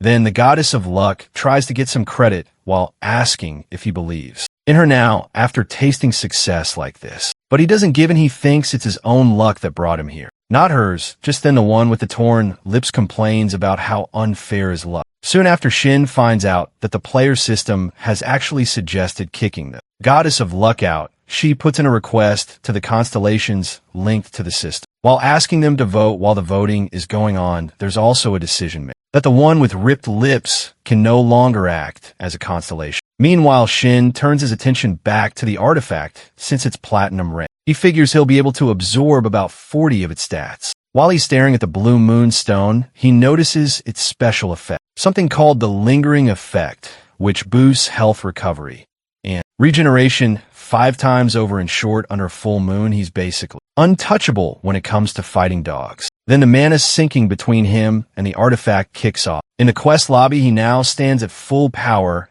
As he steps forward, a crowd gathers in front of him while murmuring about whether he's really Sand Giant, the guy who cleared a level 100 dungeon solo. Some are skeptical, but others say there's no reason Kim would lie about it. Kim points out that no one in their right mind would let a level 17 player attempt a level 100 quest, and says she would have stopped him if she could. She adds that everyone gave it their all in that run. Then she nudges someone to take a better look at Sand Giant. That's when Shin remembers the worker. He feels a bit guilty about forgetting her, but just then someone calls out to him. A guy introduces himself as Yoon Ju-han, the recruitment team leader from the Guardian Guild. He says Shin looks like a strong player and offers him a spot in their guild while promising the best treatment. But Kim steps in and tells them Shin has something to discuss with her, politely asking them to excuse them. People around start guessing if the Eden Guild is trying to scout him. Shin figures she pulled him out of that situation, but wonders what she's really planning. As they walk away, Shin hears a notification from his phone. He just got the reward deposit. Kim Miso checks in with him and asks if the quest payout came through. He's surprised it came so quickly. She credits the A-rank porters and mentions her own influence helped too. He thanks her for handling everything. He's just received 500 million won, but then the mood shifts as they switch to secret mode. Shin starts to feel uneasy while sensing there's more behind all this kindness, and just like he thought, she gets straight to the point that she wants him to join the Eating Guild. When Kim tells him to join the Eating Guild, he goes quiet. He then comments that it feels more like she is just thinking over with a calm kind of confidence. She answers that there's a reason her guild is called Eden and that he won't regret it. At that moment, he thinks to himself that he'd be lying if he said he didn't see this coming before he turned back time. He was just a regular member of a small-time guild. It wasn't anything fancy, but that group gave him a feeling of comfort. It was a small guild that accepted a player like him, someone without skill, without a place to go. Honestly, it felt warm and safe, at least until that one incident happened in which he lost his comrades. Now, with the way he's growing, even if a guild has great support, it might end up holding him back. So for now, going solo seems like the best way to grow stronger. He turns her down politely. She picks up on it right away and guesses he's thinking of starting a solo guild. She really is sharp. Then she casually adds that she is the daughter of a big company's chairman. After all, she tells him that with the kind of skills he has, it was even hard to figure out. She also points out that it's important she's the only one who knows about it right now. That's when he realizes that she already knew he'd go solo, yet she still laid everything out, honestly showed real interest, and even built a deal that worked for both of them. He can't help but think she's seriously sharp when it comes to negotiating. Later, he heads over to Player Town C near Jam Cell Station, where he meets a lady just like that talked about. She brings up the 100 million won deposit and 5 million won rent per month. He jokes that the way she says it with a smile makes it sound simple, but it still feels kind of intense. She just laughs and answers that he got a good deal. Lots of people wanted to see the place. After that, she says goodbye and leaves. He tells her take care and then watches her go wild. Thinking how fast it all happened, he wonders if maybe this luck is also because of the goddess of fortune. Now, standing in the new apartment, he looks out the window while taking it all, and even though not much time has passed, so much has changed. His sudden return to the past, the confusion and everything shifting so fast, it all felt like a blur. He spent days just trying to figure things out, even without clear answers. He wasn't sure what to do next. But then something in him shifted. There was this rush, this energy run through his body, even though he hadn't done anything yet. It felt like youth. And that feeling, that fire, didn't let him stay still. That's when he promised himself that this time he'd live differently, not in a sad, helpless way like before. And just like that, chances to grow started showing up one after another while they're riding in the car. Kim picks up a call and starts chatting. She is talking to some reporter Park Jongmin while stating that he's as fast as always when it comes to news. Hearing that, he figures she must be talking to Park from Player Magazine. On the other end, the reporter brings up that he heard Shin is with her in a quest zone. He confirms that it's true and starts talking about the recent players he's seen. But before he goes too far, Kim cuts in while asking him to get to the point. Soon after they reach their stop, Shin thanks her for the ride, but she tells him to hang on a bit. She explains that they're planning to check out an unconfirmed gate. Soon it's a 4-person open team for players under level 120. Shin feels a wave of excitement that this is finally his shot at entering a gate. But she teases him while pointing out how quickly he jumped in after turning down their guild offer so coldly. He knows exactly why he's hyped. Unlike regular dungeons, which always have fixed entrances, exits, traps, and monster patterns, gates are unpredictable. The paths shift during raids. Monsters can change mid-run. And with more risk comes better rewards. That's just how the player world works. And with unconfirmed gates, there's a special first-time bonus that you're guaranteed a high-ranked artifact. It also clicks for him that Kim probably has experience with these kinds of gates. There's no way she could have got that artifact, which ignores the Black Wolf's stun effect at her level. Otherwise, before leaving, she says she'll reach out when more info comes in and that they'll likely be talking a lot going forward. Then she hands over her phone and tells him to save his number. Shin stares at his screen, a bit lost. She notices and quickly says she meant to switch the screen so he could type. It's just that her head's a bit all over the place. He stays quiet, just watching her. She really does seem like she's juggling something, but then again, what kind of player isn't dealing with something these days? Shin starts thinking to himself that he also has a past he can never really talk about. If anyone finds out that he turned back time, who knows what kind of trouble that might bring. He also wonders what they are doing. Now, then the late bloomer model student comes to mind, and he remembers how they spent years together. A part of him just wishes he could at least see their faces again. Meanwhile, over in the VIP room of the Eating Guild, Joe Jinho, who's a level 700 player, sits comfortably and tries to start a casual chat with Kim. He says it's been a while and thought they could catch up over coffee or something, but notices she's glued to her phone. While waiting for a message, she replies that she's texting Shin that they're getting ready to dive into a gate together. That catches Joe off guard, and he asks if she's seriously into it. She brushes it off and says it's nothing like that, but Joe is convinced. He remembers Shin's the one who can keep a stun going even longer than him, and not only that, he even turned down Kim's guild offer. Kim just shrugs and tells him he should worry more about himself because Shin's sword skills were seriously impressive. Joe lets out a laugh while finding it all a bit much. He jokes that no matter what, comparing that guy to him is kind of over the top. At Jam Cell Training Ground 4-3, Shin gets a call from Kim. He thanks her for calling. She asks if he's free to chat since she wants to bring up the recent gate that popped up. He finds it fast, but says he's got time. She lets him know there's some news about an unconfirmed gate close to Chuyuni Station on Line 7, around 500 meters northwest. She adds that all the areas up to the middle checkpoint have already been checked,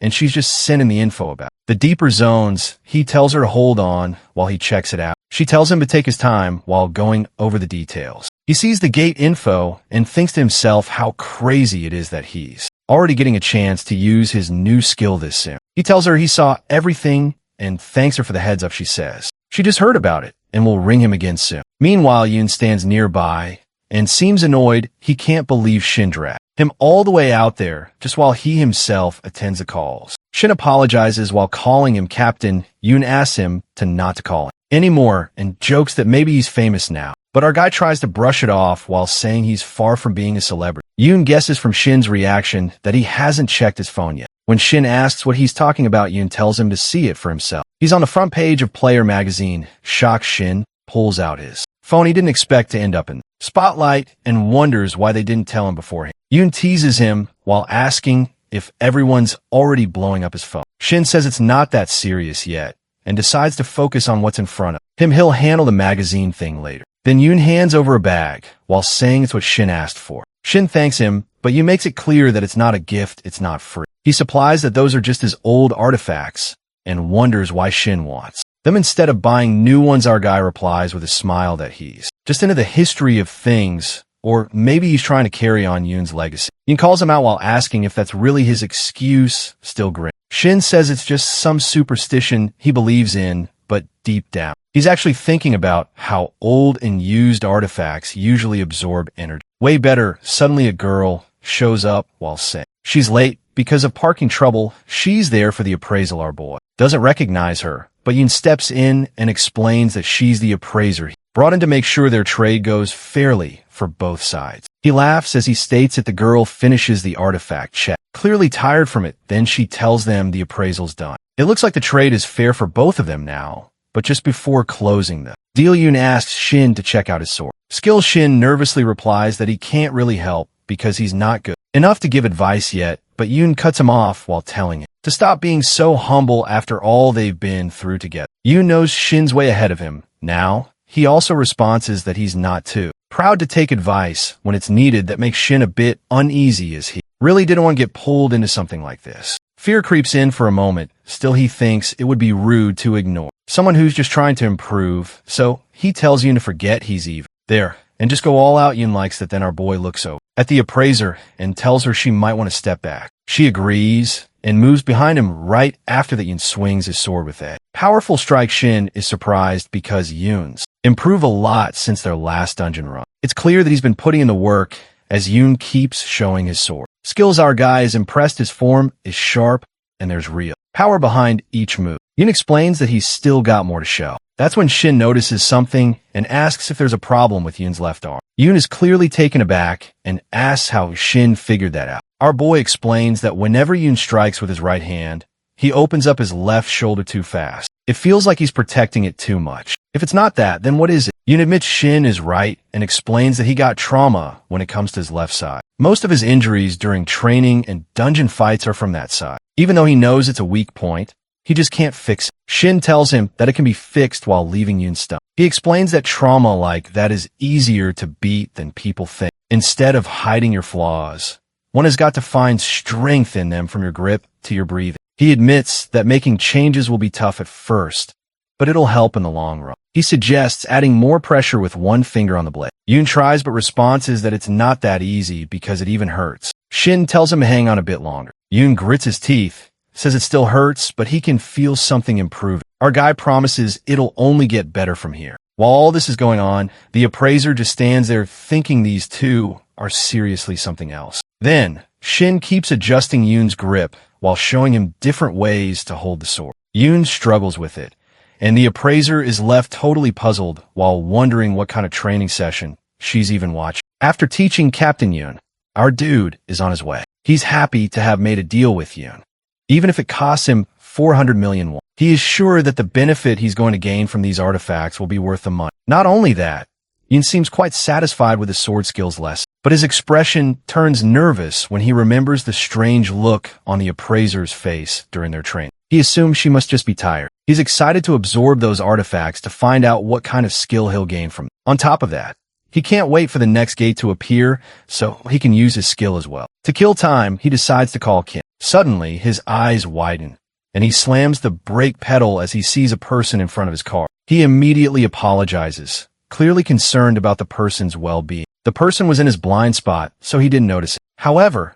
this person has a different agenda, as he claims he's been waiting for our boy. He looks down on Shin and threatens him to get out of the car. Shin has no idea what this guy wants. His companion scoffs, while saying that idiots like our boy always react the same way. This bulky man has another idea as he activates his firepower while threatening Shin. If Shin doesn't get out of the car, he says he'll burn him along with him. Suddenly, Shin remembers who these people are. They're streamer players Choi Young-cho and his lackey, Cho Sung-ho from the Utopia Guild. These are the Young-cho stars in the videos while Cho handles the camera. Due to the extreme nature of their content, they've gathered a loyal following who eagerly watches their cruel stunts. However, not too long ago, they cross a line, committing a serious crime that led to life sentences in prison. Cho comments on how Shin isn't moving at all. On the other hand, our boy is actually relieved to realize that these guys are just pathetic bullies, exactly the kind he can deal with easily. Still,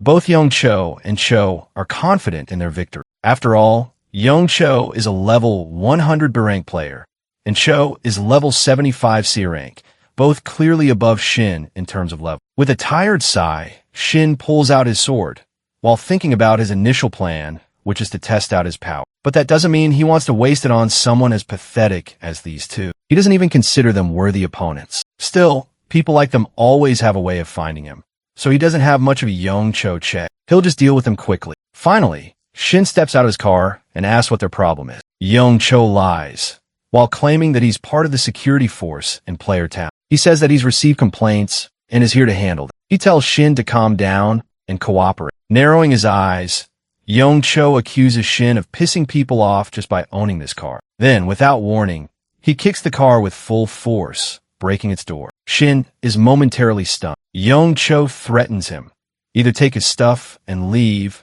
or watch his car be reduced to scrap. Some onlookers recognize the pathetic streamers trying to act tough. But more importantly, they also recognize Shin from Player Magazine. They wonder whether he is the one who went to the quest area with Kim. As the crowd tries to recall his name, Young-cho and Cho start whispering about Shin's power level. They've heard rumors. Apparently, our guy cleared a level 100 quest all on his own. Looking at Shin's youthful face, Young-cho refuses to believe he's strong enough to clear a level 100 quest. However, Cho counters, while reminding him that Kim was with Shin, and she's not the type to give credit to some random newbie without a solid reason. At that, Young-cho laughs. He suddenly gets an idea for his next video. He instructs his lackey to get the camera ready and decides to title the video, "Let's teach a newbie Kim Miso carried a lesson." Cho eagerly readies the camera, his face lit with excitement. Young-cho then lures Shin into a one-on-one sparring match,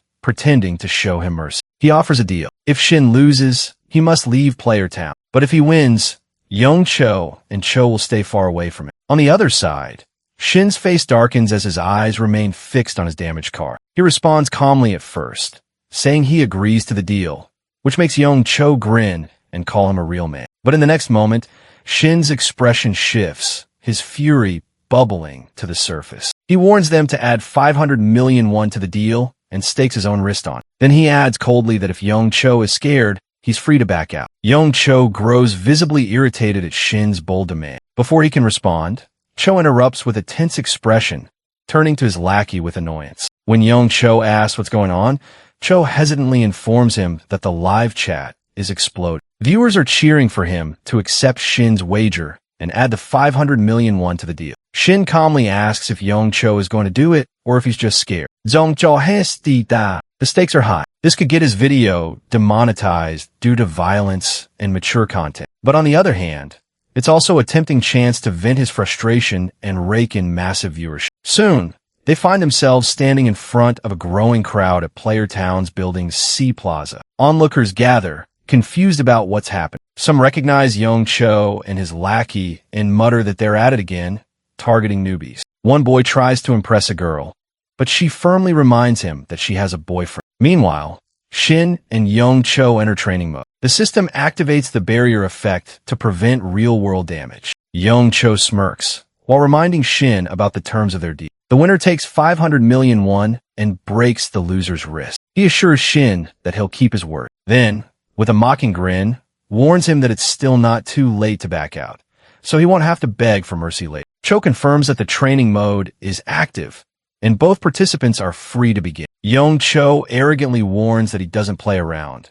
but he doesn't get to finish. Shin, already in motion, leaps into the air with his sword glowing with a powerful aura. His eyes blaze as he growls, but he doesn't play around either, and if he begs for mercy later, he won't be in the mood to forgive. Meanwhile, the match is being broadcast live, and somewhere else, Kim watches the screen. Her expression stunned. Kim watches the live battle stream, visibly startled, and mutters in disbelief while trying to grasp what is unfolding. She observes closely and begins to suspect that Shin's opponent resembles Young Cho from the Utopia Guild. Though Young Cho holds a B-rank status, she's heard whispers about his reckless behavior, rumored to stem from the fact that his uncle leads the guild. Still, she wonders why someone like him is facing off against Shin in this set. Just then, her sister, Shin Terry, arrives and notices her tense expression. Curious, she questions if something unusual has happened. As she glances at the screen,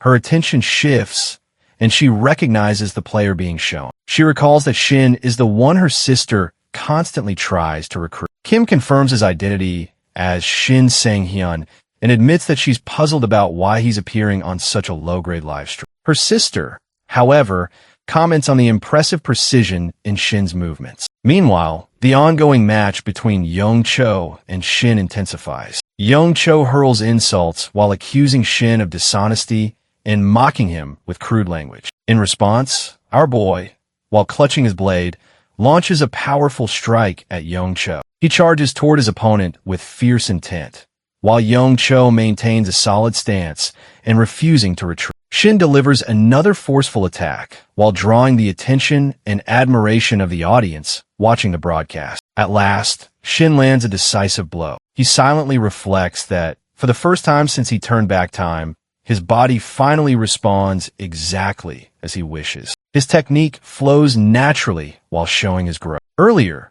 around 3 hours before the confrontation, Shin thanks the appraiser for completing the deal swiftly. She responds humbly while noting that both parties contributed equally. Dakian chuckles and proposes they go out for a drink while saying he'll cover the cost, and they can choose any place they like. However, Shin politely declines while explaining he already has other plans. Dakian reacts with irritation while misinterpreting Shin's refusal. He questions whether he might have asked for too much and even offers to return part of the deal. Shin insists that it's simply a scheduling issue and repeats his apology. Accepting this explanation, Dakian shrugs it off while suggesting he and the appraiser go out instead. But suddenly, the appraiser remembers an important event she cannot miss. She apologizes quickly and dashes away, while saying the event means more to her than drinking. Dakian tries to stop her, but she disappears. Later, Shin sits quietly on a bench while holding a reward he earned from a previous wager. It's a bronze rank item,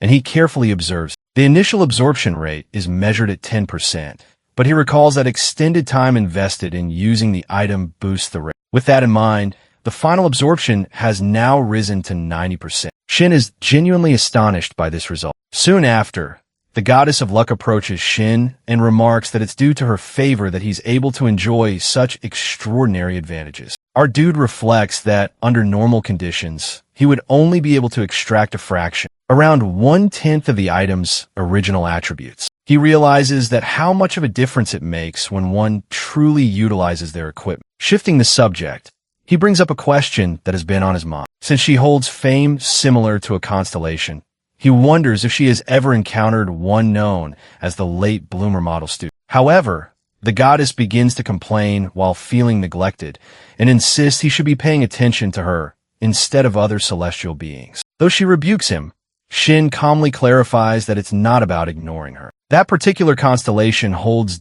deep meaning for him, but he understands why she might feel upset. With his head lowered, he quietly accepts her frustration. Eventually, the goddess grants him permission to raise his head again. She mentions that she'll try to gather information about the constellation since she's feeling generous today. Grateful, Shin expresses his appreciation. Now that the matter is resolved, he decides it's time to enjoy a well-deserved meal. Holding the artifact tightly in his grip, he initiates the mana synchronization process with 5 different artifacts. As the energy flows, he prepares to dine and enhance his physical capabilities. The dishes that manifest are among the top 5 favorite meals among men, while leaving him both stunned and thrilled. Despite the fact that these artifacts were once used by an older warrior, the food they generate appeals even to someone younger like him. To his surprise, he discovers that all the artifacts possess an impressive absorption rate of 90%. He begins to wonder just how powerful he'll become after consuming everything on the table. The potential outcome seems unimaginable. Soon, the face-off title activates. He becomes aware that no other person is within a 5-meter range of the marked target except for himself. As the skill's effect takes hold, Yangshul becomes the isolated opponent. Shin evaluates the ability's influence and concludes that its impact feels rather underwhelming. During their ongoing clash, Shin stands poised with his weapon, fully prepared to eliminate his rival. From afar, Kim Miso quietly urges him to stay cautious, while her sister reassures her, confident that he will likely evade any danger. As he raises his blade, Shin reminds himself that both the 500 million wager and Yangshul's wrist belong to him. Focusing intently on his own fluid movement and circulating energy, Shin becomes even more committed to winning the game. However, it seems like Yangshul and his lackey have set a trap, and our boy walks right into it. The moment Shin sets foot on the hidden trigger, the trap activates, locking him in place. Yangshul grins wickedly, thinking the match is already over. He throws up a smug middle finger toward Shin and declares his victory. Yangshul successfully freezes Shin with his ability, forced freezing, locking him in one place as Shin watches the ice crawl around him while caging him. On the other hand, Kim and Tyree are taken aback by Yangshul's move, but Kim already has an idea of our boy's power and chuckles at her own comment. She confidently tells Terry not to underestimate her skill of reading people's abilities, pointing out that Shin is skilled in status ailment removal. Then she challenges her sister to look closely at the gem she has discovered in our boy while studying the screen. But her sentence cuts off when she realizes that the igloo Yangshul created is empty. Meanwhile, the bulky villain also wonders where our boy has gone, because he is certain that his freezing skill is active and that there is no chance for someone like Shin to escape it unless he has ailment removal skill. Unfortunately for this pompous player, our boy does possess that skill. Shin suddenly leaps into the air behind Yangshul, his sword ready to strike. The next moment, Shin jumps on his opponent, the tip of his sword resting on Yangshul's back. However, Yangshul is sharp enough to activate training mode, saving himself from the damage of Shin's blow. The crowd of commentators buzzes with different opinions, until one guesses correctly that Shin must have used status ailment removal to overcome Yangshul's skill. Suddenly, a particular comment catches the eye of the blonde lackey when another follower remarks how Shin looks different from before, as he too notices a change in Shin's aura. They have no idea what kind of change Shin has suddenly undergone. Terry, however, does. She informs her sister that Shin might have awakened a new skill, which could either be a transcendent skill or a psychedelic skill. But looking at Shin's black eyes, she guesses it is psychedelic. This kind of skill is powerful, but comes with a heavy drawback as it causes extreme exhaustion whenever the user takes damage. She then comments on the confidence in Shin's declaration to overcome his enemy without suffering any injury in return. Kim, however, does not agree with her. She points out that during their time in the dungeon, Shin never bothered to use this skill. At that, Terry analyzes two possibilities. First, he might not have needed it back. The second possibility startles Kim, as her sister reveals that Shin might have only just awakened this skill recently. Meanwhile, the appraiser girl is checking the artifacts Shin brought in when the crimson meditation bracelet catches her eyes, because it has already been tested for its hidden skill. This bracelet carries the psychedelic skill. She nervously thinks there's only a low chance for Shin to manifest this bracelet's hidden ability. Having absorbed this skill within such a short amount of time, it means he must at least have the blessing of the goddess of luck. Unbeknownst to her, our guy really does have that blessing, as he has absorbed the psychedelic skill. This skill can push him into an awakened state and allow him to recover his HP for 100 seconds. His other abilities will also receive a boost after awakening this skill, but the downside is severe exhaustion if he takes any damage. At that moment, with an evil aura in his eyes, he asks his opponent whether they should have a rematch, since Young Chul still has his training mode. But Young Chul, frustrated by his humiliating defeat, hurls profanities at him. He has underestimated Shin, and now he decides to take things seriously instead of treating him as a rookie. For his next tactic, the villain decides to put distance between them. After doing this, he grows frustrated with his blonde lackey for suggesting this match in the first place, since he had no idea how strong Shin would turn out to be. The said lackey avoids eye contact with his boss, while Young Chul, beyond furious, cursing him mentally, only to be interrupted by the strong grip of our boy on his face. Shin slams his head into the ground, the floor cracking under their force, while taunting him that the only thing saving Young Chul is his training mode. Desperate, Young Chul tells him he will keep his word, admit defeat, and transfer the reward money into his account. But Shin isn't done yet. Now that the match is over, he is in the mood for revenge. Young Chul, startled, wonders what kind of revenge this crazy boy is talking about. Meanwhile, Shin remembers 3 days ago, when a mechanic like a hopeless doctor declared that although his car was fine for now, it only had a few days left in its life. It would be better for Shin to replace it. Shin, however, grew tearful at the news because he has shared so many rides and memories with him. Now, because of this, Shin declares that he is taking revenge for ending the life of his car. Young Chul apologizes for his sin, but Shin doesn't listen and gets ready to punch him straight to hell. Poor Young Chul is so terrified that he wets his pants, which disgusts and shocks not only the spectators, but also his followers, leaving them in disbelief at what just happened. On the other side, people complain about the stench Young Chul's mess is causing. Cho Sung-ho is also worried about his next course of action. Besides their MeTube channel, they are ruined after messing with our boy. To make the poor sidekick's problems worse, the manager of Utopia Guild, Moonbaek Hyun, shows up, and he clearly doesn't look happy with the situation. He decides they will sort out who to blame for this mess later. For now, his focus is on Shin, who is clearly skilled enough to defeat someone like Young Chul, despite being a newbie himself. Wanting to check Shin's skills personally, he approaches him under the pretense of goodwill. He expresses that he comes here for damage control and wants to talk with him about compensation. Before agreeing, Shin asks Moon to introduce himself. For a moment, Moon judges his attitude as arrogance, but then he stops as he realizes this must be the confidence that comes from the kind of skill and abilities someone like Shin possesses. To earn Shin's favor, he has no choice but to introduce himself with an apology. He even asks how much compensation Shin needs for damage control, while thinking about how this can help him build a positive relationship with our boy and eventually recruit him. But Moon's confident thoughts falter when Shin nonchalantly asks him to transfer 2 billion won into his account. Shin,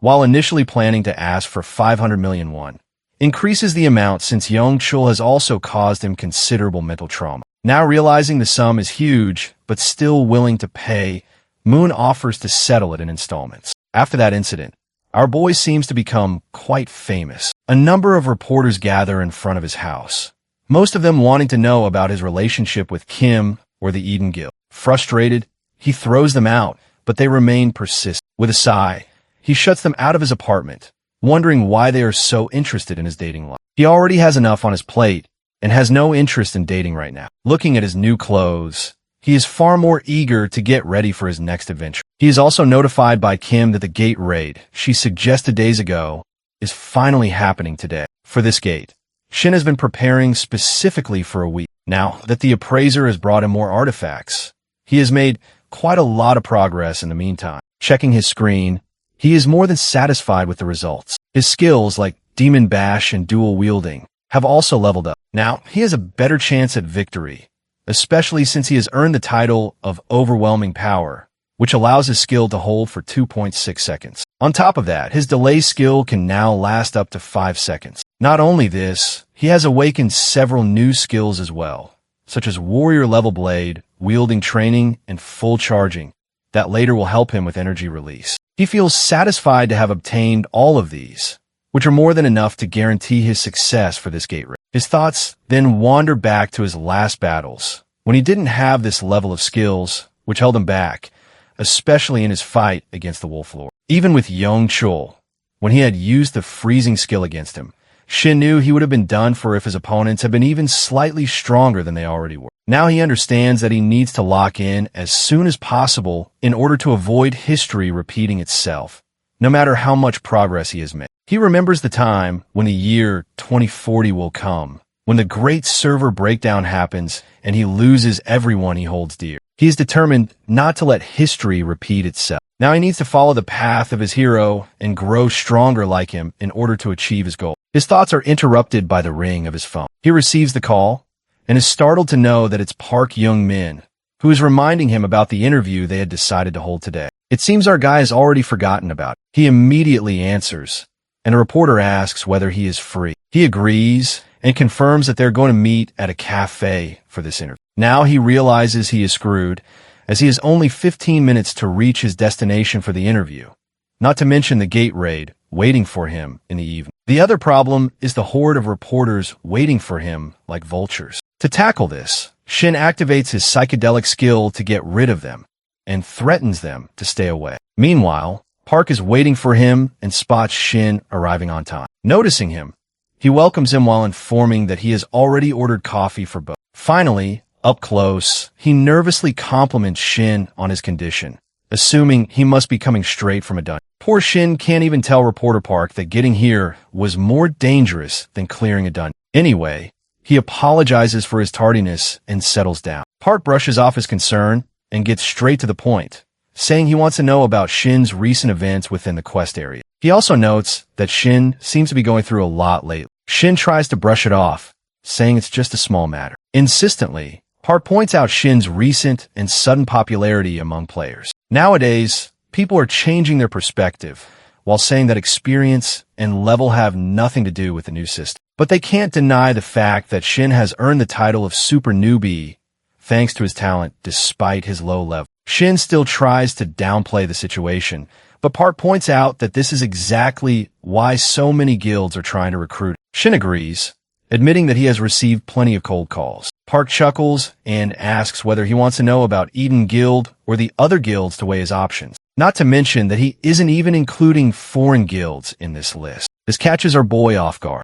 Park, however, continues, revealing the latest information he has. 5 foreign guilds have already gone through an official identity check on Shin. Usually, these are the guilds that recruit people in their early stages to gain an advantage. But this is the first time they are interested in a total newbie like him. So he cautions Shin to keep his guard up during this time, as people might already have their eyes on him. Later, our boy is walking through the back alleys of Chunui Station, on his way to his destination for the gate appearance. Meanwhile, his mind is occupied with the new information Park has given him. He only wants to be affiliated with one guild, but now he wonders about these foreign guilds, which might be on a completely different level. Still, he can't bring himself to fully believe in them because of the bitterness from his screwed-up past life. His thoughts are suddenly broken by the voice of Kim. She intends to introduce her sister to him just as they have time before gate appearance. But he is startled to see her. Kim, full of enthusiasm, introduces Terry to him,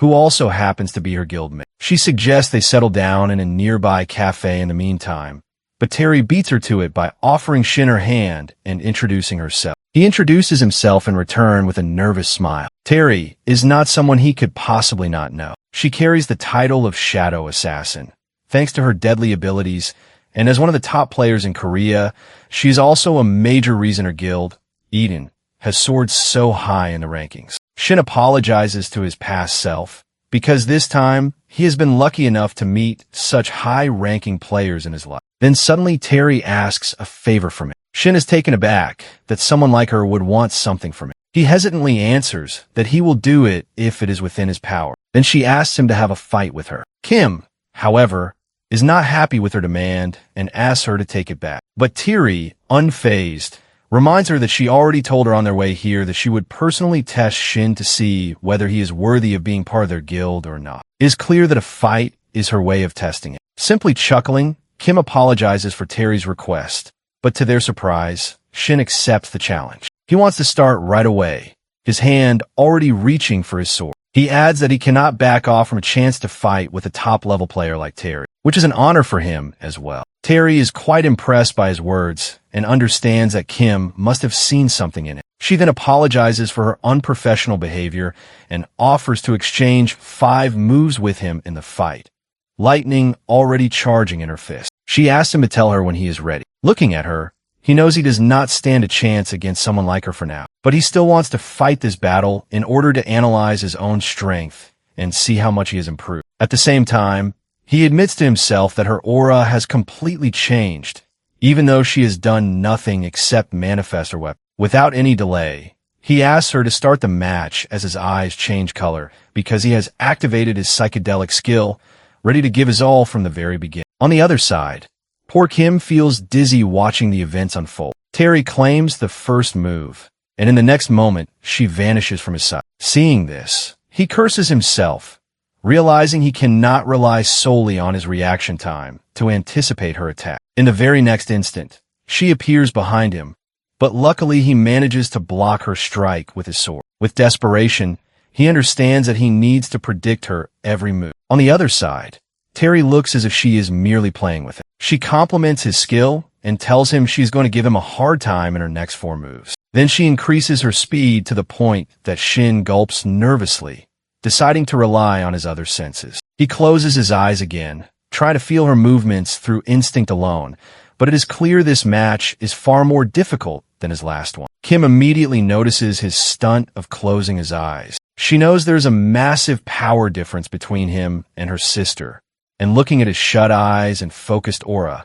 she calls him crazy for doing something like this. On the other hand, the so-called crazy player gathers all of his focus to sense Terry's movements, and he succeeds in blocking another one of her attacks. This strike is clearly more powerful than before, and Terry is impressed. With a smirk, she adds that most swordsmen lack the clarity and focus he shows, because they do not yet have enough experience. Her words catch him off guard, as he senses she must have observed something in it. She steps back and declares that he fights like a professional. Shin then asks a favor, and she urges him to go ahead. He suggests that instead of completing 3 more moves, she should strike once with her full power. Terry is taken aback by his request. He admits that it might sound arrogant, but he wants to take advantage of this chance. He asks her to give him that one last strike while he activates his psychedelic skill again. He knows that he cannot win against someone like her, and this match would definitely leave him traumatized if not for the experience he carries from his past life. Seeing that,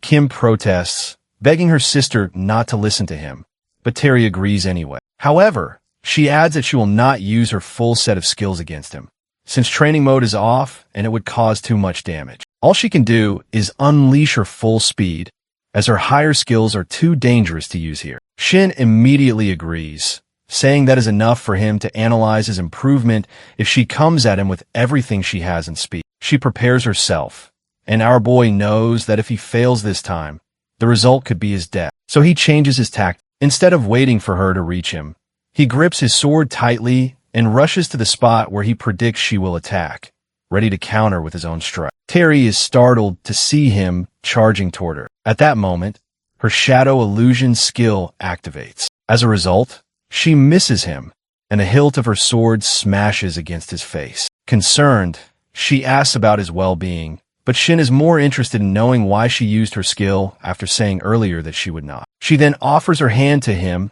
and apologizes for using a skill she had activated out of instinct. He smiles widely, thanking her for taking him seriously. The two of them exchange niceties, and Terry promises to have a serious conversation with him next time. He agrees as he takes her hand, though Kim clearly does not look pleased by the exchange. Taking advantage of the moment, Kim politely asks her sister to step aside since they need to go on a raid. Besides, Terry has to prepare a report on the chaos she nearly caused here. With that, Terry leaves after greeting her sister. Meanwhile, our boy reflects on how this marks his first failure in his new life. It is also true that if Tyree had decided to go all out from her very first move, he would not have stood a chance. Now he not only has the opportunity to talk with Terry, but also another goal: to grow powerful enough to defeat this girl one day. At that moment, Terry glances back at him, and her gaze tells him to try as hard as he can to achieve his goal. After a while, an unidentified gate numbered 727 appears at Chunui Station. Kim introduces her two other team members to Shin. One of them is a mage player, Park Tae-sok, and the other is still unmentioned. Shin feels happy to meet such high-level players. Tae-sok responds that the pleasure is his, as it is an honor to meet the famous boy everyone has been talking about. He then introduces himself properly. During their conversation, Shin asks about his ability in pyromancy when he hears the word ignite. Tae-sok confirms it, while adding that it belongs to the same realm of skills that Yangchul had. He then demonstrates his flame skill, explaining that he can conjure flames far more powerful than this one. However, he admits that he is only at the blue flame stage for now, and it will still take him a long time to upgrade his ability. Watching him, our boy comments on Tae-sok's reliability. He understands that someone like Tae-sok has taken the right approach while focusing on developing one skill until it reaches a certain level of mastery. That, Shin realizes,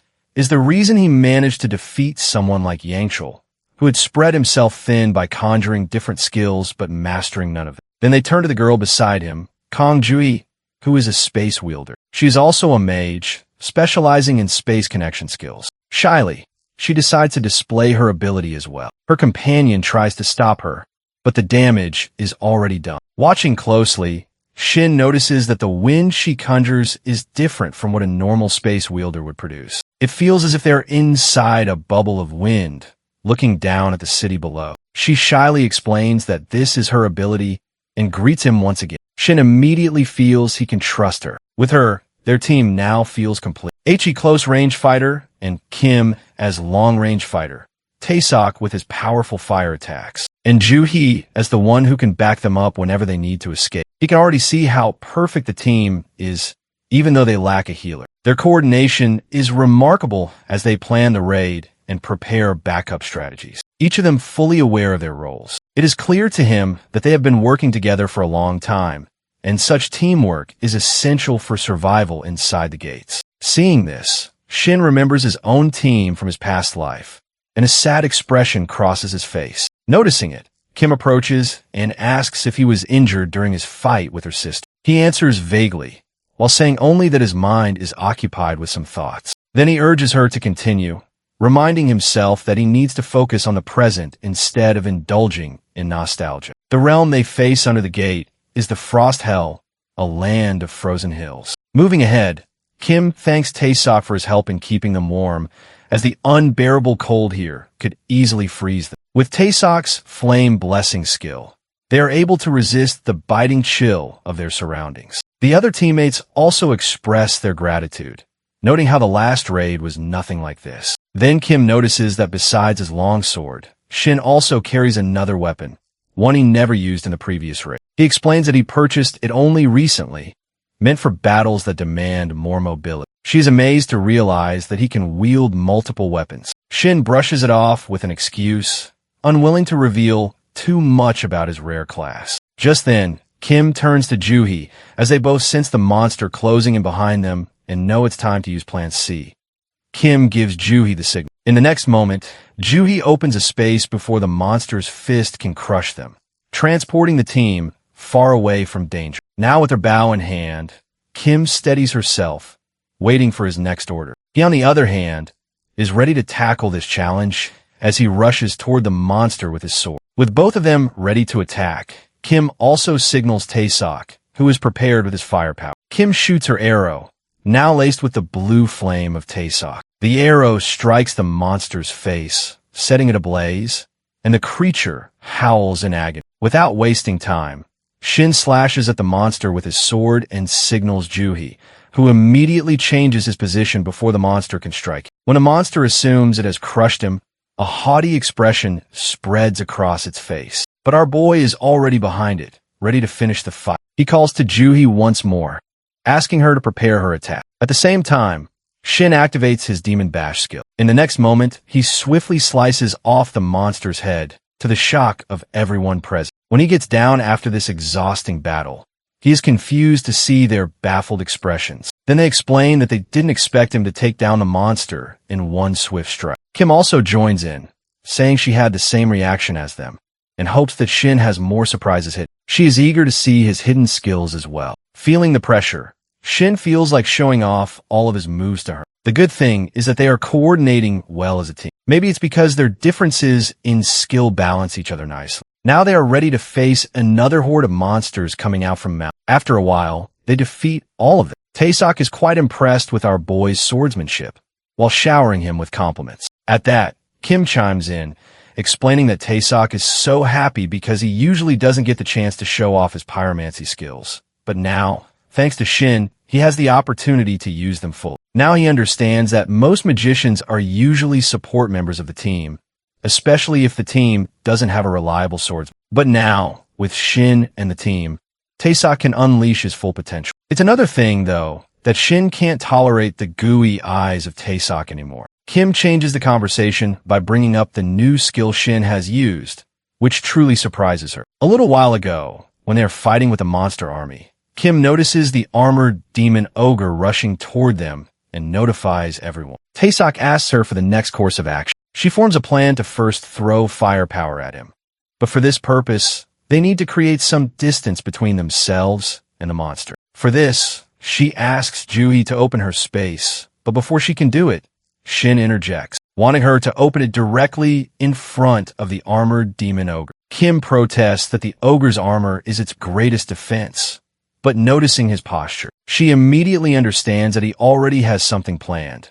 So she decides to trust him and asks Juhi to do it. Then Juhi opens the portal, and Shin rushes inside with his full charging skill activated. With this skill and his swordsmanship slash, he slices the monster in two, shocking everyone again. Now Kim asks about his charging skill, which is quite powerful even though it is only a movement skill. He tries to brush off the question by vaguely saying that he becomes aggressive because he has a reliable team. Suddenly, Juhi senses the presence of a monster and tells everyone to be quiet. They move ahead silently and spot a middle boss, Cerberus of the Frost Hell, sleeping there. Since the monster is asleep, they decide to form a plan. Juhi asks if she should open a portal in advance, while Taesok suggests raining fire on it. However, our boy is totally fired up because there's a skill, the Age of the Night and Wolves. Finally, he finds the right monster to be his practice dummy for this skill, which specializes in stunning wolf or dog-type creatures.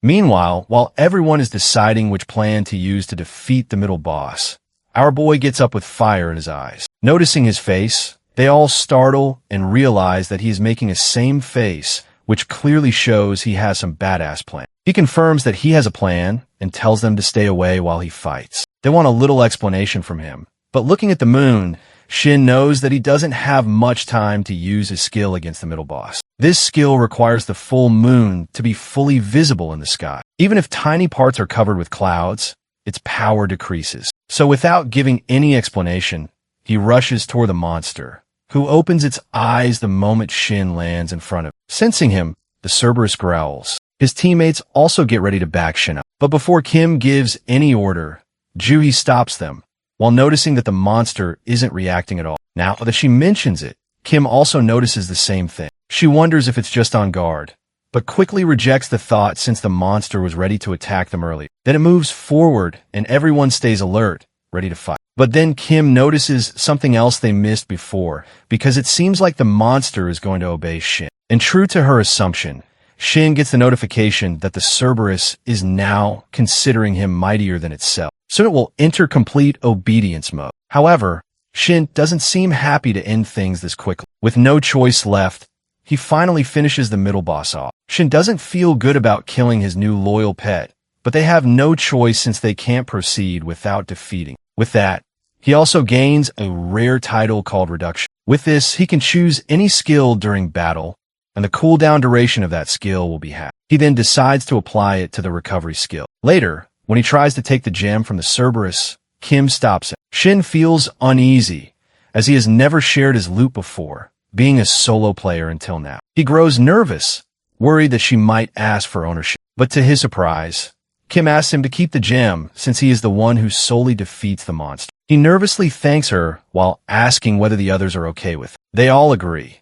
so he thanks them all again, though he now realizes that he needs to be more cautious about using his skill in front of everyone. Then Kim offers to leave him alone so that he can continue his activity. This catches his attention, and he asks her to elaborate. She calmly tells him that he always needs to do something with artifacts. His eyes widen when he realizes she knows about his skill. She confesses that she has known since the time they cleared the quest area. When she wandered off and turned back, she caught sight of his secret. He grows tense upon hearing this, because for players with rare skill, their skill is everything. He is far from happy about being exposed. But then he is taken aback when she assumes that he is some kind of creep who performs rituals with artifacts. She tells him to enjoy himself and promises they will give him privacy. Jui, however, can't believe he is into that kind of thing. Meanwhile, our poor guy is left behind, thinking that being misunderstood like this is somehow lesser of an evil than having his secret exposed. Finally, he brushes off the embarrassment and decides to treat himself with this jewel called the Heart of Ice, which contains extreme cold powerful enough to freeze the world. After a while, the team progresses ahead, and Juhi works hard to move the bodies of the dead monsters into one place. It's our boy's idea that if they collect all the corpses together, the final boss monster of the gate will appear to eat them. Juhi is skeptical about whether it will work. He is sure that the boss monster will come for food. She then asks how he knows it. He nervously distracts them by telling Taesok to light a fire in order to lure the boss monster out. Now that they have lit the fire, they stand a little far from the feast of corpses and wait. After 20 minutes, they finally hear the growl of the final boss monster, which is a grizzly, massive bear of the cult. After that, they're already facing the final boss monster. Kim, looking at Shin confronting the monster, thinks about how much he has helped so far, how they even managed to reach this point in their raid because of him. But now, looking at the tired face of our boy, she understands that the situation has turned quite dangerous. A few minutes ago, they were forging a plan to finish the raid. Shin suggests being the bait, but Kim doesn't believe it first. He calmly makes them understand their plan. They need to rely on the instinct of the monster, as it usually follows the same pattern of characteristics once it reaches a certain point in its health, which is called the gluttony state. When activated, it becomes more aggressive while its body grows more powerful. As a result, it can destroy and eat anything in its way. This is his reason for gathering the corpses around the monster, to avoid its attention straying from it. Then Kim asks, what if something happens to the feast they have prepared for the monster? Shin replies that's why he has collected the juniper wood, which can work as a sedative for the monster once it eats the corpses. But the problem lies in lowering the monster's health enough to trigger its gluttony state. For this purpose, our boy is ready to be the bait, creating such a situation where his teammates can cause real damage to. At that time, he assures them that he will do this job perfectly. But now, facing this fierce and gluttonous monster, he cursed himself for his stupidity. He had assumed that he had become strong enough to take down this kind of monster on his own. But while blocking the bear's attack, he wondered whether he was truly strong enough. Whatever the case, it was clear that he needed to survive after regressing once. So, he decided to dodge every attack the monster launched. Now, as he dodges, he realizes the monster is faster, and its reaction time is quick enough to strike at him again while he is still in midair. Before it can finish his life, The arrow of Kim pierces the monster's mouth. She gives him the opening and shouts at him to act immediately. Without wasting time, he jumps at the final boss, quickly thanking Kim for saving him. With that, he activates his full charging skill and dashes toward the monster, trailing an icy path behind him because of the charging effect. The grizzly big bear is frozen for a second. Shin is shocked to see the combination of his two skills, full charging with the freezing skill he recently gained from the artifact Heart of Ice, actually work. He doubted the monster might resist it with its resistance ability. Piercing the skin of the bear, he gets ready for the final showtime. The monster keeps shouting, and he prepares with Demon Bash. Kim then addresses Tai Sok, who is ready to give his big shot, and shouts for Shin to step aside, because his skill, Blue Flame Flamingo, has created a large burst of fire that he hurls at the monster. He, watching it, is impressed by the power of that flame and expects the monster's health to decline after this attack. Though the monster's eyes are still open, its health energy begins changing. Now its energy is low enough that it enters the gluttony state to replenish its health. Kim warns him, because now the monster is going to devour everything in front of him, and the closest target is our boy. The monster's face turns horrified as it growls at him. Now, looking at the horrified creatures growing hungrier by the moment, he waits for Juhi to make her next move. Until then, he needs to hold against this monster. Staring at it, Tai Sok comments that it looks like a completely different beast after entering a state of gluttony.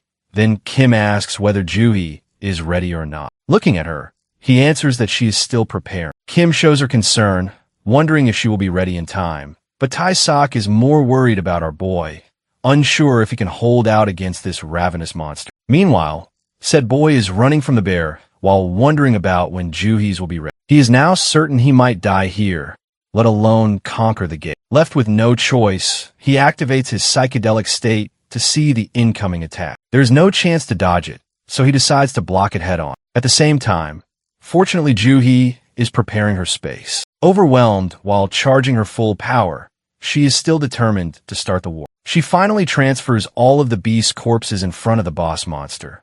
But the moment it's done, she collapses from the power she has used. Everyone rushes to her, and she weakly consoles them, while telling them that she has simply depleted her mana. On the other hand, Shin also lets out a sigh of relief as he finally connects his attack. Otherwise, he would have been feasted on by the boss monster by now. After devouring the corpses affected by the Juniper Grizzly, the big bear begins to fall into sedation. Everyone feels relieved, happy that they have finally defeated the boss monster, while poor Juhi feels dizzy from using up all of her energy. After a while, they once again face the boss monster, who is already badly injured. With a final blow, they defeat it completely and succeed in clearing the Frost Hell Gate. When it is finally over, Kim thanks him for everything he has done, though she admits feeling guilty about relying on him too much. He brushes off her concern, saying that it was his idea anyway. With that, they all level up after clearing the gate. With a dazed expression, Shin thinks he deserves it, having just saved himself from the clutches of death inside the gate. At that moment, Juhi also joins them and apologizes for not being there for the last strike. Our boy also apologizes for dragging her into his crazy idea, but Juhi admits that it helped her push her limits. He is happy to have worked with them and looks forward to doing it again next time. He remembers how all of them trusted him enough to follow his crazy instructions. But in his last life, things are not like this. He almost always meets a tragic end during every gate raid. Normally, raids with good rewards have about a 90% survival rate. But in his case, he and his team are always the unlucky ones who lose comrades, even under such favorable odds. He always wonders why he is never the one to meet that tragic end. Now, looking at his new teammates, he sets a new goal with a smile on his face, to survive not only for himself, but trying to save comrades as well. It is time to check their rewards as the first clear bonus appears in front of them. Afterward, Shin hopes that each of them will receive something suitable. Just as he is about to touch the rewards, he is stopped by the goddess of luck, who wants to show her true power to him. Receiving this notification, he smiles with a challenge to the goddess, eager to see what kind of reward is waiting for him. He is surprised to see that he is given a unique rank artifact list and has to choose one from it. He is overwhelmed by the options, as they are far beyond what he expected from the reward. On top of that, he also receives a hidden effect for his chosen artifact, one that is even higher in rank than unique. He understands that he receives this only because of the terms of his contract with Goddess of Luck. Then, with a haughty expression, the goddess demands that he thank her. Grateful, he feels ready to do anything for her. Glancing at his teammates, who are busy checking their own rewards, he hopes they won't notice his. Looking back at the list of unique artifacts, he already knows what he wants. He clicks on the Great Sword of Fighting Spirit and pulls it from the screen. The sword carries a hidden effect, which is a knockback burst. It holds immense strength with a blessing,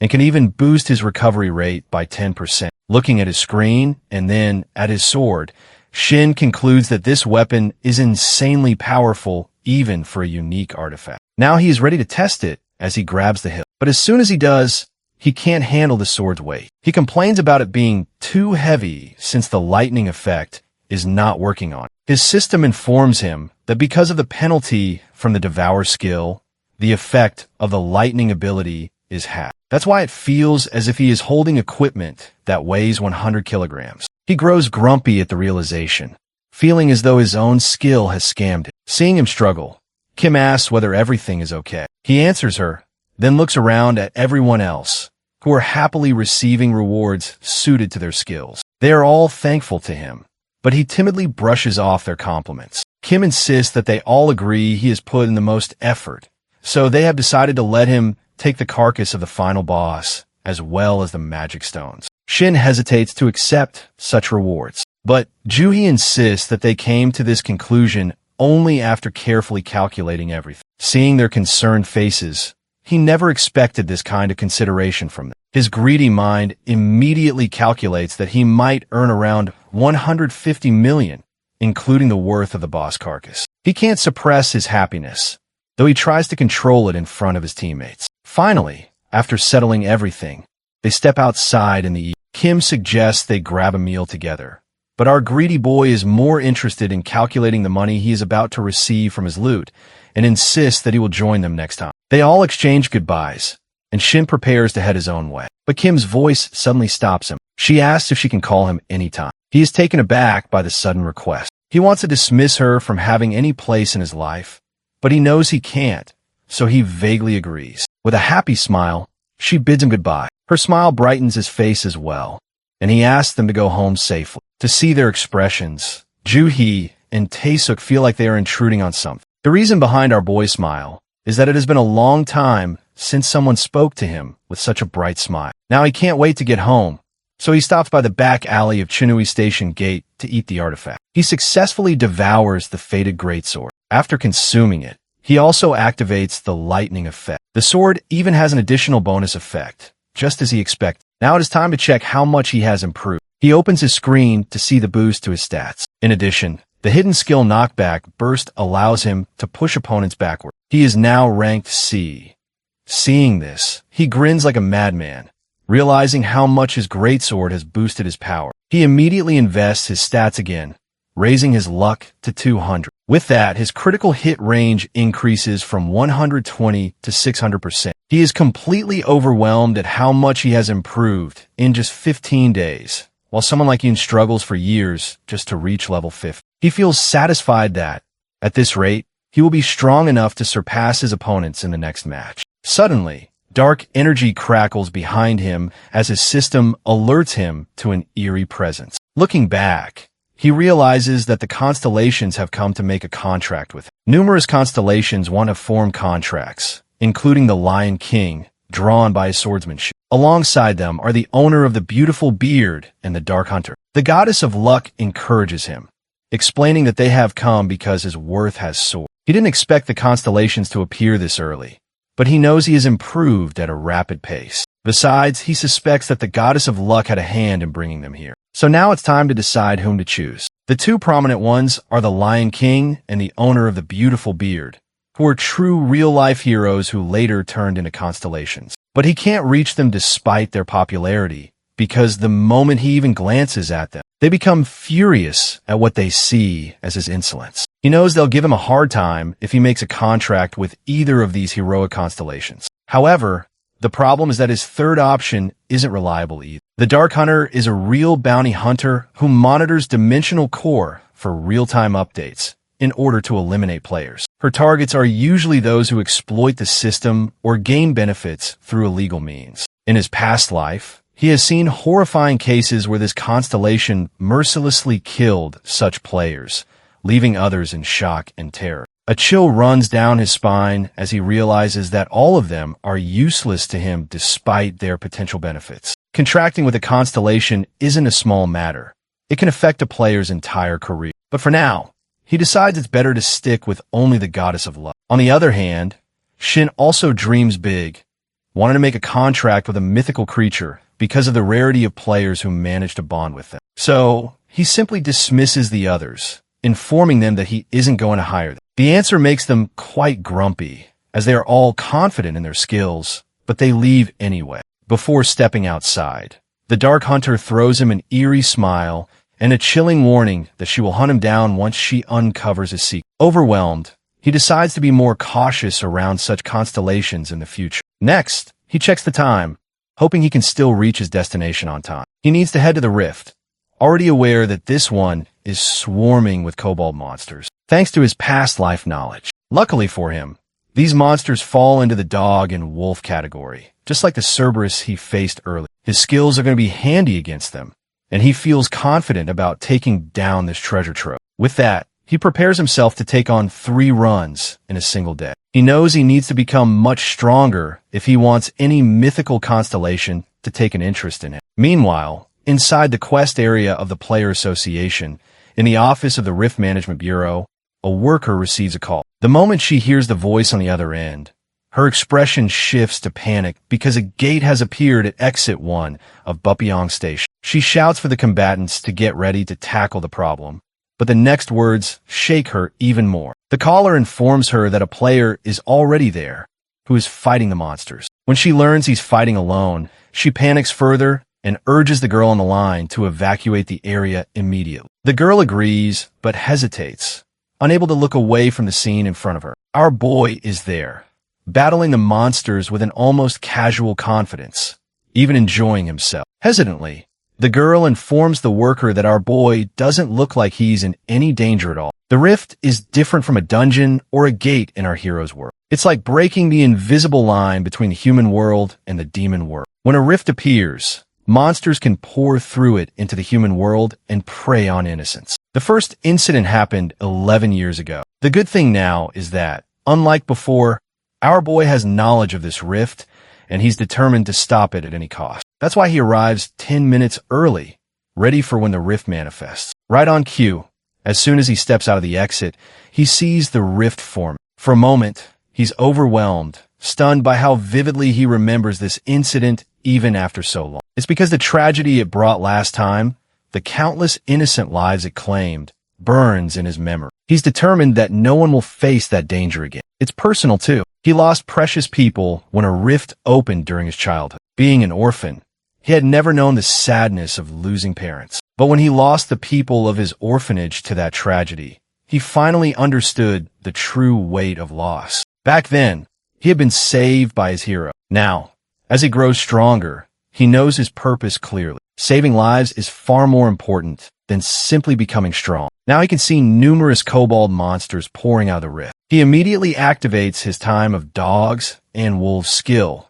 which intimidates the kobolds. He's happy with the result, but not fully satisfied, because unlike Cerberus, they show no signs of obedience. Glancing at the sky, he concludes that the clouds must be hiding the moon. A fire burns in his eyes, but he isn't disappointed. Instead, the situation excites him because it gives him the perfect opportunity to test his improved skills. With his new sword in hand, he rushes toward the monsters, activating his full charging mode. Taking advantage of his speed and precision, he slices through the kobolds one by one. Then, he activates his knockback burst effect, sending several kobolds flying backward while injuring them in the process. He grins in satisfaction as he witnesses the powerful effect of combining his 2 skills. The kobolds are completely overwhelmed by his strength. Watching their panic, he realizes this combination is good enough to serve as an AoE attack. And with his luck enhancing his critical range, every strike lands with devastating impact. Seeing the kobolds bleeding but still alive,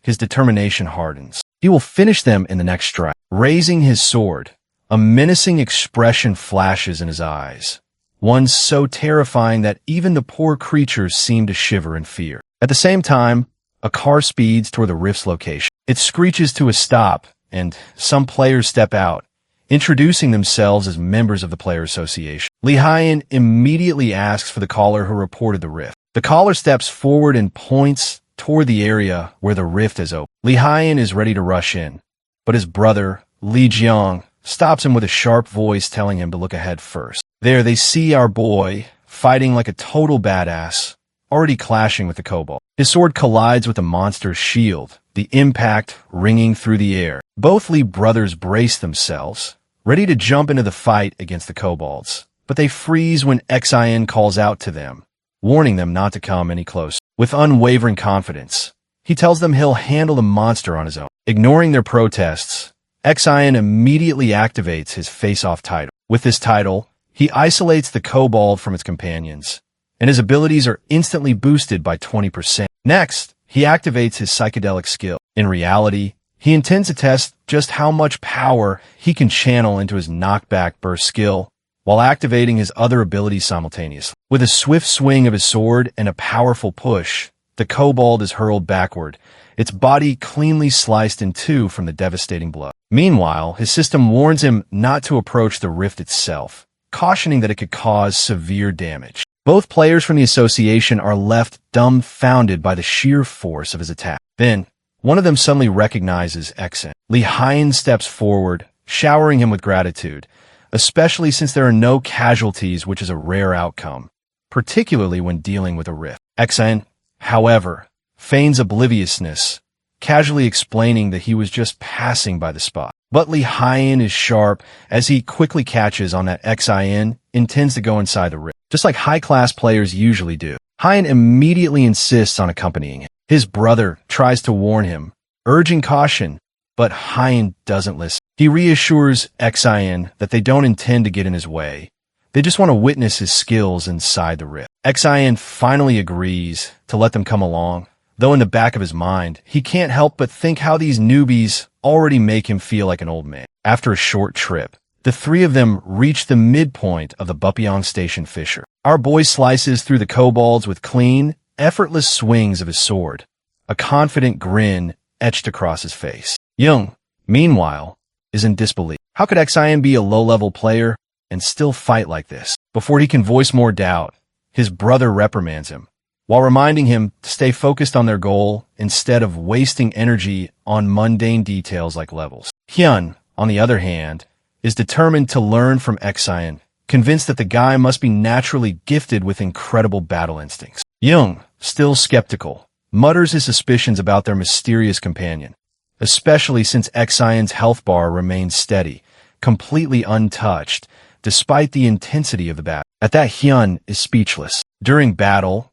Xion's health is something extraordinary, which is something he is always confident about. The scene flashes back to 30 minutes earlier, when the three of them first step into the rift, only to be shocked by the sheer number of kobold monsters swarming inside. The kobolds immediately ready their arrows, all pointed straight at the players. Without wasting a second, Xion orders the Lee brothers to get behind him. He had already anticipated a situation like this, so he brought along a kobold corpse, now serving as a makeshift shield to protect them. When Xion notices the fear on Young's face, a thought briefly crosses his mind that maybe bringing them along was a mistake. Having to protect them while progressing through the rift could slow him down and make the fight more complicated, but then he reprimands himself for thinking like a weak player. These kinds of hurdles and tough situations, he reminds himself, are exactly what will help him climb higher and become a true high rank. With that, he grabs his sword,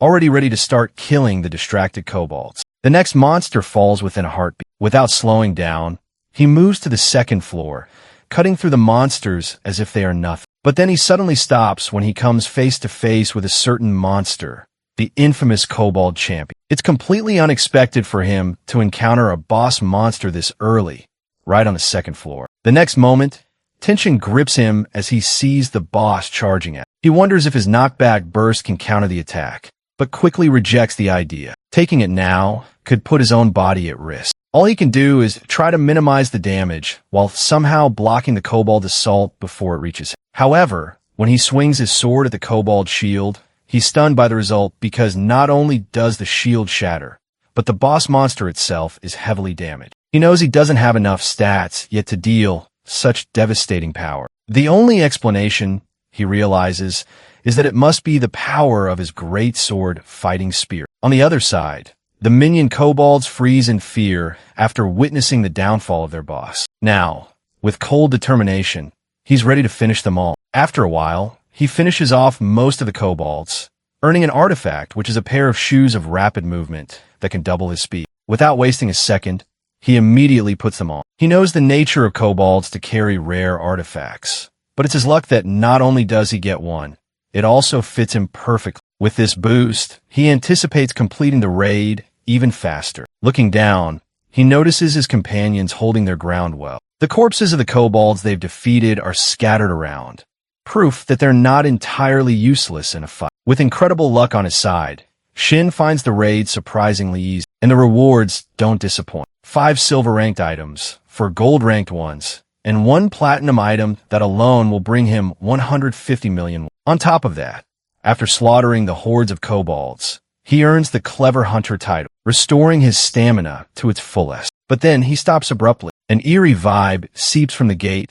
red lightning crackling around it. It's the central point, which is the place that holds the king's treasure. Once inside, he is startled by the sheer amount of wealth scattered everywhere. Gold coins glimmer in every corner, and for a moment, excitement surges through him. He wonders if he could just retire after looting all this money. This much wealth could make him rich enough to satisfy every desire he's ever had. But unbeknownst to him, as he drowns in thoughts of greed, a kobold hidden in the shadows silently raises its bow, aiming directly at him. In the next moment, the arrow flies, but luckily our boy is alert. He immediately recognizes the fighting pattern. It's the typical kobold tactic, one so familiar that it makes him smirk. He swings his sword, trying to knock the arrow aside, but the kobold is faster, dodging his counterattack with ease. Now, he truly understands their game. All those weak kobolds were merely bait, meant to lull him into a false sense of security, while the king,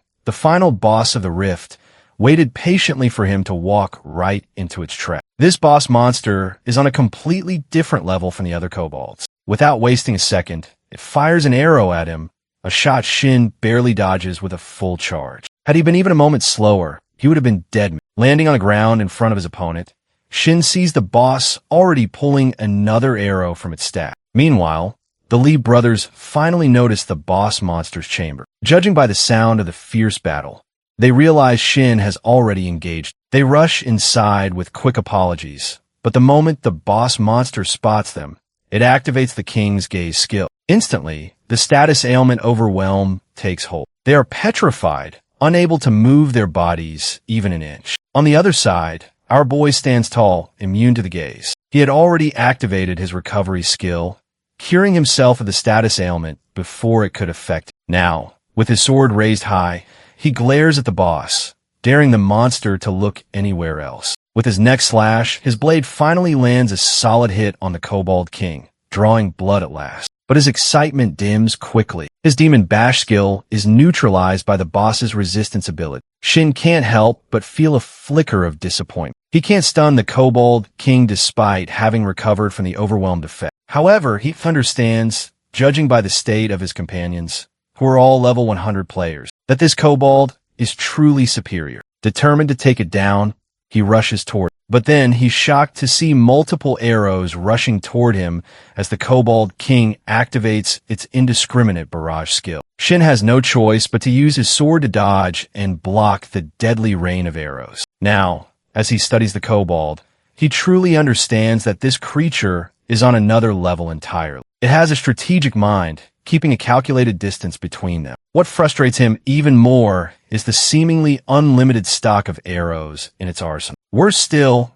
there's the mismatch between the cooldown duration of the Kobold's overwhelmed skill and his own recovery rate. If this boss ever takes advantage of that weakness, it could mean his death. For now, all he can do is prevent this fight from turning into a war of attrition. Analyzing his enemy, he realizes that he needs something to deal damage from a long distance. Suddenly, his eyes catch the glint of gold, and in that instant, he understands exactly what he needs to do. Meanwhile, the Lee brothers snap out of the overwhelming effect. Both of them are so shaken by being petrified by the monsters that they can barely process what's happened. They start to believe Shin must have some kind of curing skill to counter the overwhelming attacks. But Hyun, watching the scene unfold, doesn't get a good feeling about it. His eyes suddenly widen when he notices the pattern of the arrows. Realizing Kobold is guiding Shin deeper into the room. Desperately, he shouts at Shin, warning him that he's walking straight into a trap. True to his words,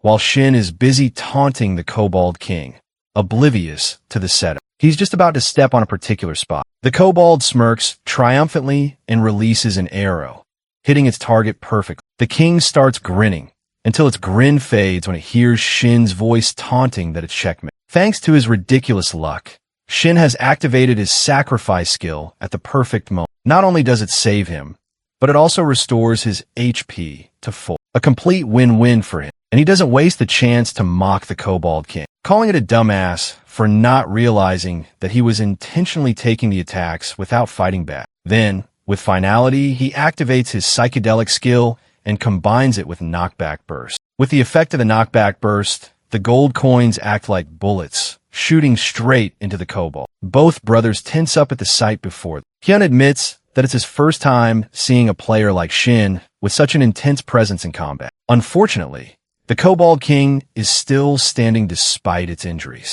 But this time, Shin challenges him to finish their match. Another clash erupts, but this time Shin successfully breaks its sword and finally kills it. With that, he defeats the final boss of the Kobold Race. Now that the boss is defeated, the first thing Shin earns is a title called Before the Drink Goes Cold, along with a level up. This title grants him overwhelming immunity for 2 hours. This is also the first time he receives a title from Constellation, originally belonging to the owner of the beautiful beer, who always finishes off his enemies before his drink gets cold. He turns to the reward for clearing the race. The first one is the Talisman of Despair, which creates an overwhelming effect on the enemy, making them lose their will to fight. Then there's a boost of evasion, which allows him to dodge enemy attacks with a steady backstep. Finally, there's a gold-level artifact called the Necklace of Search, which helps him locate his enemies within a 100-meter radius. Now his next move is to consume all of them in a secluded place. But at that moment, Hyun calls out to him,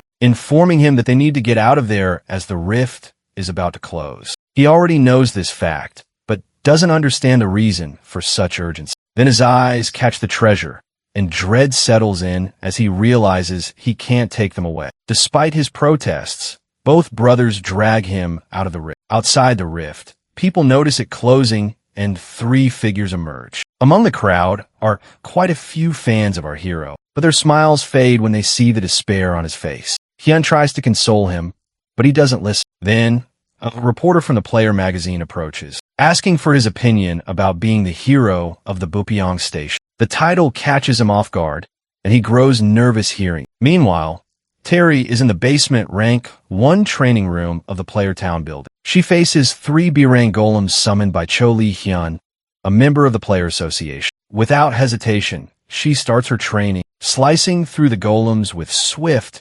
precise movements. Within minutes, she finishes her task, taking down all 3. But instead of satisfaction, disappointment washes over her because the battle was too easy. She realizes that this is the limit of how far she can go in mock battles. Her thoughts drift to her fight with Shin and the strange sensation she felt during. She wants to contact him again, but doesn't have his contact information. She might have gotten it, if not for her annoying sister interrupting her that day. At that time, there flashes a news on TV as Terry learns about the rift and how Shin was the one who stopped. Watching his interview, she thinks he seems really humble, judging by his nervous expression. Next, the reporter asks about his experience fighting a monster that was determined to be level 150, which is a level far higher than his own. Shin simply answers that they can't judge the winner based solely on level, as it's just a statistic. Looking at him, Terry understands that Shin must be aware of his own capabilities, because she can clearly see the experience he carries as a player. She wonders about his master,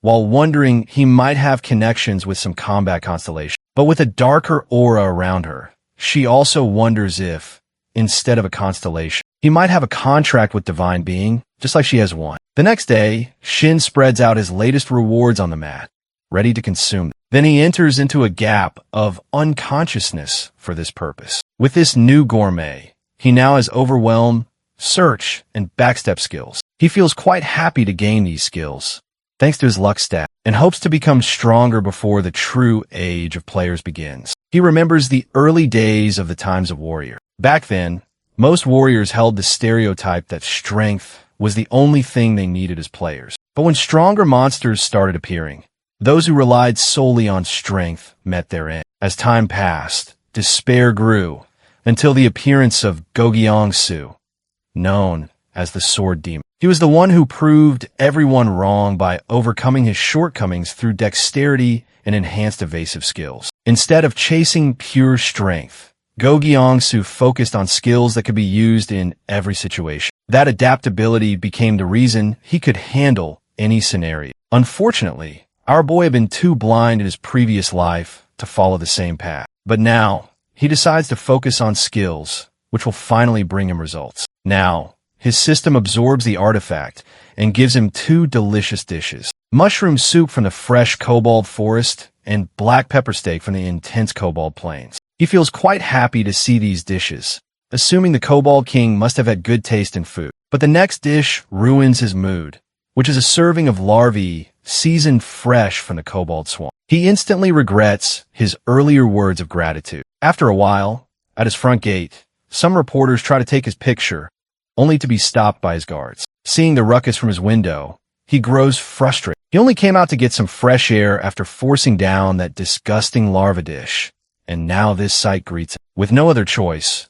he decides to rest at home for a while. Turning away from the window, he figures he might as well stay in, since he doesn't have any plans anyway. At that moment, his phone rings, and it's Kim Jae-hi from the player management department. She informs him that they're planning to give him a plaque for clearing the rift. Shin, however, thinks it's too much.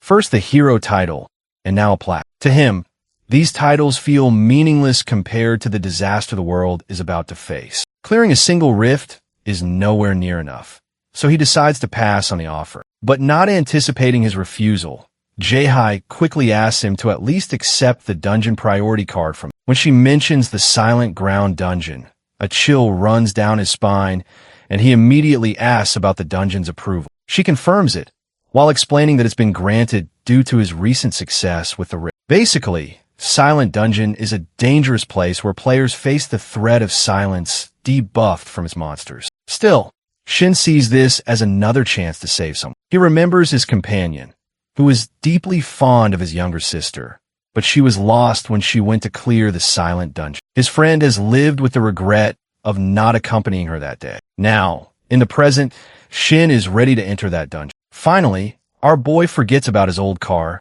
and gets himself a modern one, enjoying the new and amusing sensation of driving it as he heads toward the dungeon. His initial plan was to spend his money only on artifacts, but after his last humiliating experience with public transport, where people openly scoffed at him, he decides owning his own car is the smarter choice. While driving, he gets a call from Jae-hi, who informs him that the Silent Dungeon raid is opening today. He calmly confirms that he remembers, explaining that he's already on his way. Jae-hi assures him that other staff members will be there to guide him, since it isn't her job to handle that part. While listening, his mind drifts to the week of training he has gone through since returning from the rift. He has spent his time sharpening his skills, and now, fueled by the desire for real combat, he's eager to test himself in a true battle. Suddenly, traffic comes to a standstill. He frowns, confused because this isn't even rush hour. Worry flashes through him, wondering if a rift has opened nearby. But then his eyes widen when he spots none other than Jiang-su right in front of the dungeon. Now, standing near the entrance of the dungeon,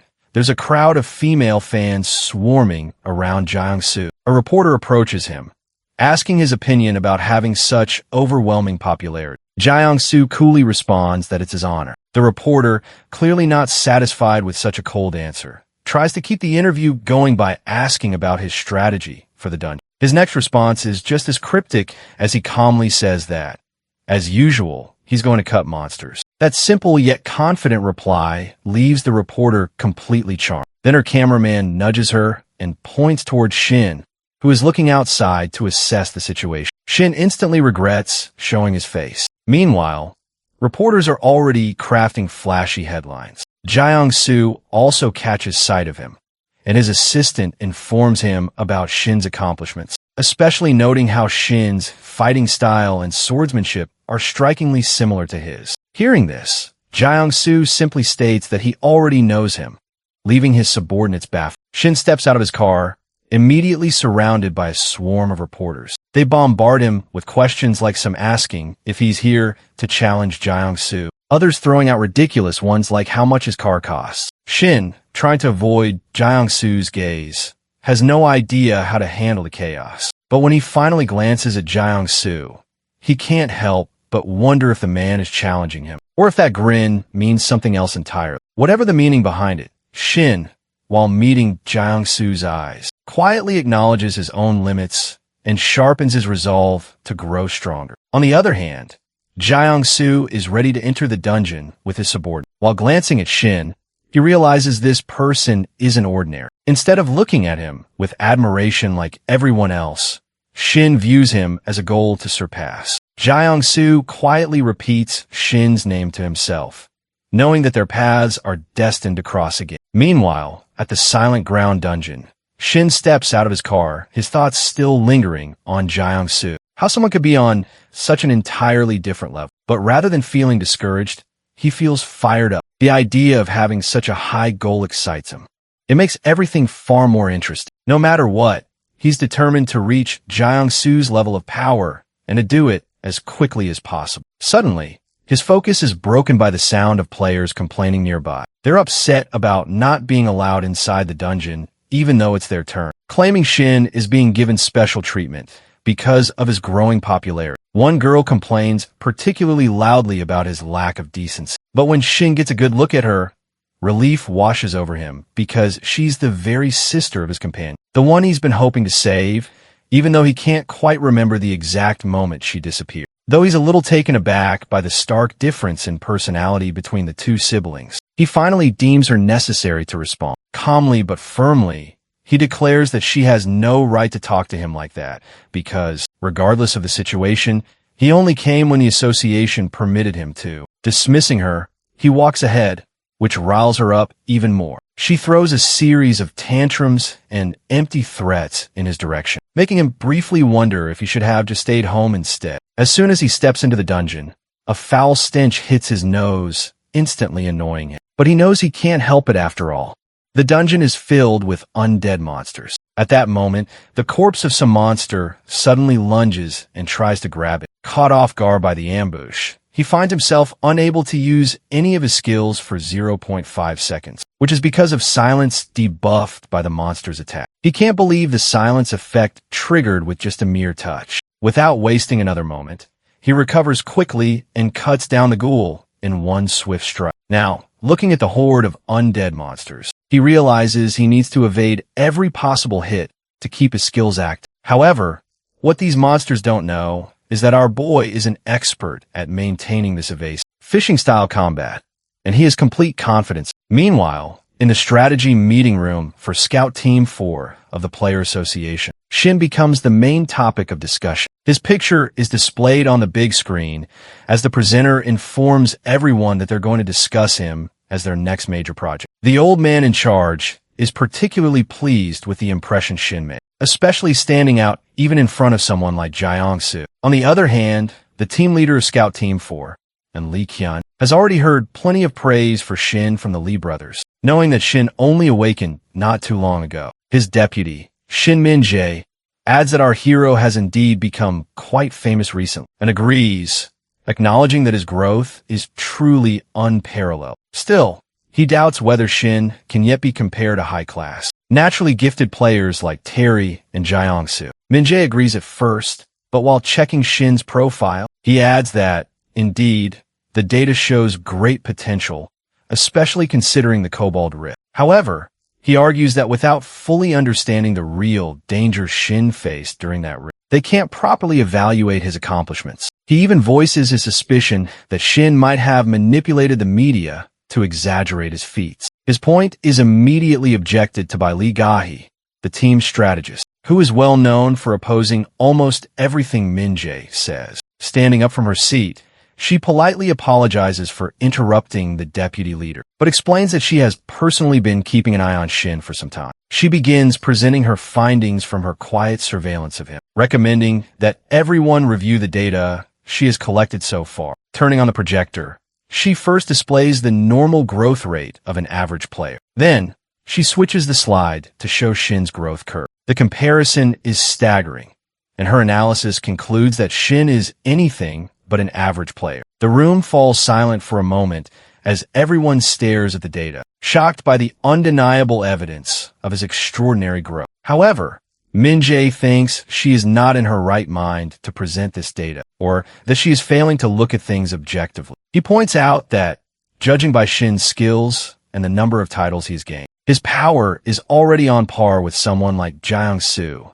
who isn't called the Sword Demon for nothing. Gahi, however, remains calm. She states that she has gathered all of this data after reviewing everything objectively. To solidify her findings, she even met with all of Shin's companions from his dungeon and gate raids. Her first interview is with Yoon, whom she asks if he ever noticed anything odd about Shin. After thinking for a moment, Yoon jokingly replies that Shin, as a whole, is pretty odd. Gahi clarifies that she means his battlefield presence and skill. At that, Yoon honestly admits that Shin is incredible when it comes to using stun skills. But what truly sets him apart from other players is his natural sense of combat. Now, this question is thrown at Juhi and Taesuk about Shin's sense of combat. Both of them agree that Shin is quite incredible, but Gahi presses them to elaborate more, asking if he is incredible compared to ordinary players. Taesuk explains that he can't describe it perfectly, but as far as he can tell, watching Shin battle feels like watching a veteran player with years of combat experience.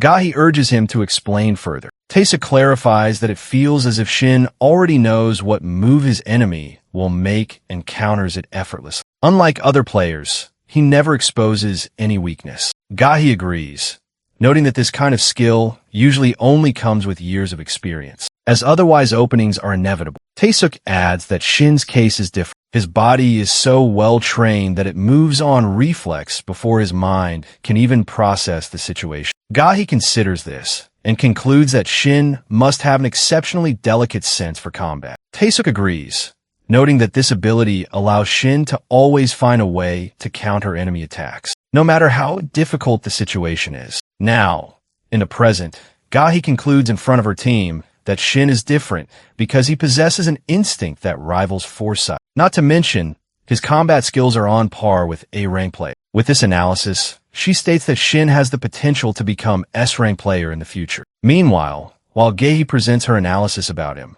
our boy is exhausted from defeating swarms of monsters. At the same time, Min-jae doesn't like Gahi's analysis because being an S-rank is no small feat. Gahi insists that she is well aware of that fact. Min-jae, however, grows furious, indirectly calling her observation about Shin's foresight nonsense. If that's the case, he argues, they can see that Shin has actually regressed. This catches Gahi off guard, making her seriously consider the possibility. Before Min-jae can push further and interjects, telling Gahi to stop fighting like a child in every meeting. He agrees, however, that Shin is not an ordinary player. Then, he assigns Gahi the sole responsibility of collecting more information about Shin, despite protests from his deputy leader. Gahi, on the other hand, happily accepts this duty. Inside the silent dungeon, Shin isn't happy with the stench of ghouls around him. The monsters keep appearing out of nowhere and don't even bother to gift our boy any artifacts. Suddenly, he stops dead in his tracks, cursing himself for not activating his skill detection. With this skill, he can sense any enemy within a 100-meter radius. The moment he activates it, his tension spikes, because despite having already defeated a large number of monsters, there's still a swarm of them nearby. Then his eyes catch sight of a strange, fly-like monster among them. He wonders if it's truly a monster. As he reaches out to touch it, there's a sudden explosion. The blast pushes him backward, but thankfully, he had stepped back in time to save himself from the suicide fly. Judging by the presence of so many suicide flies, Shin immediately understands that they must be controlled by some mage-level monsters nearby. He knows he has to stay cautious, especially now that he spots even more suicide flies buzzing around. Keeping his distance, he braces himself as a series of explosions erupts around him, triggered by 3 mages who have spotted him from a distance. Meanwhile, with things settling down, the deputy leader decides to delve deeper into Gahi's research.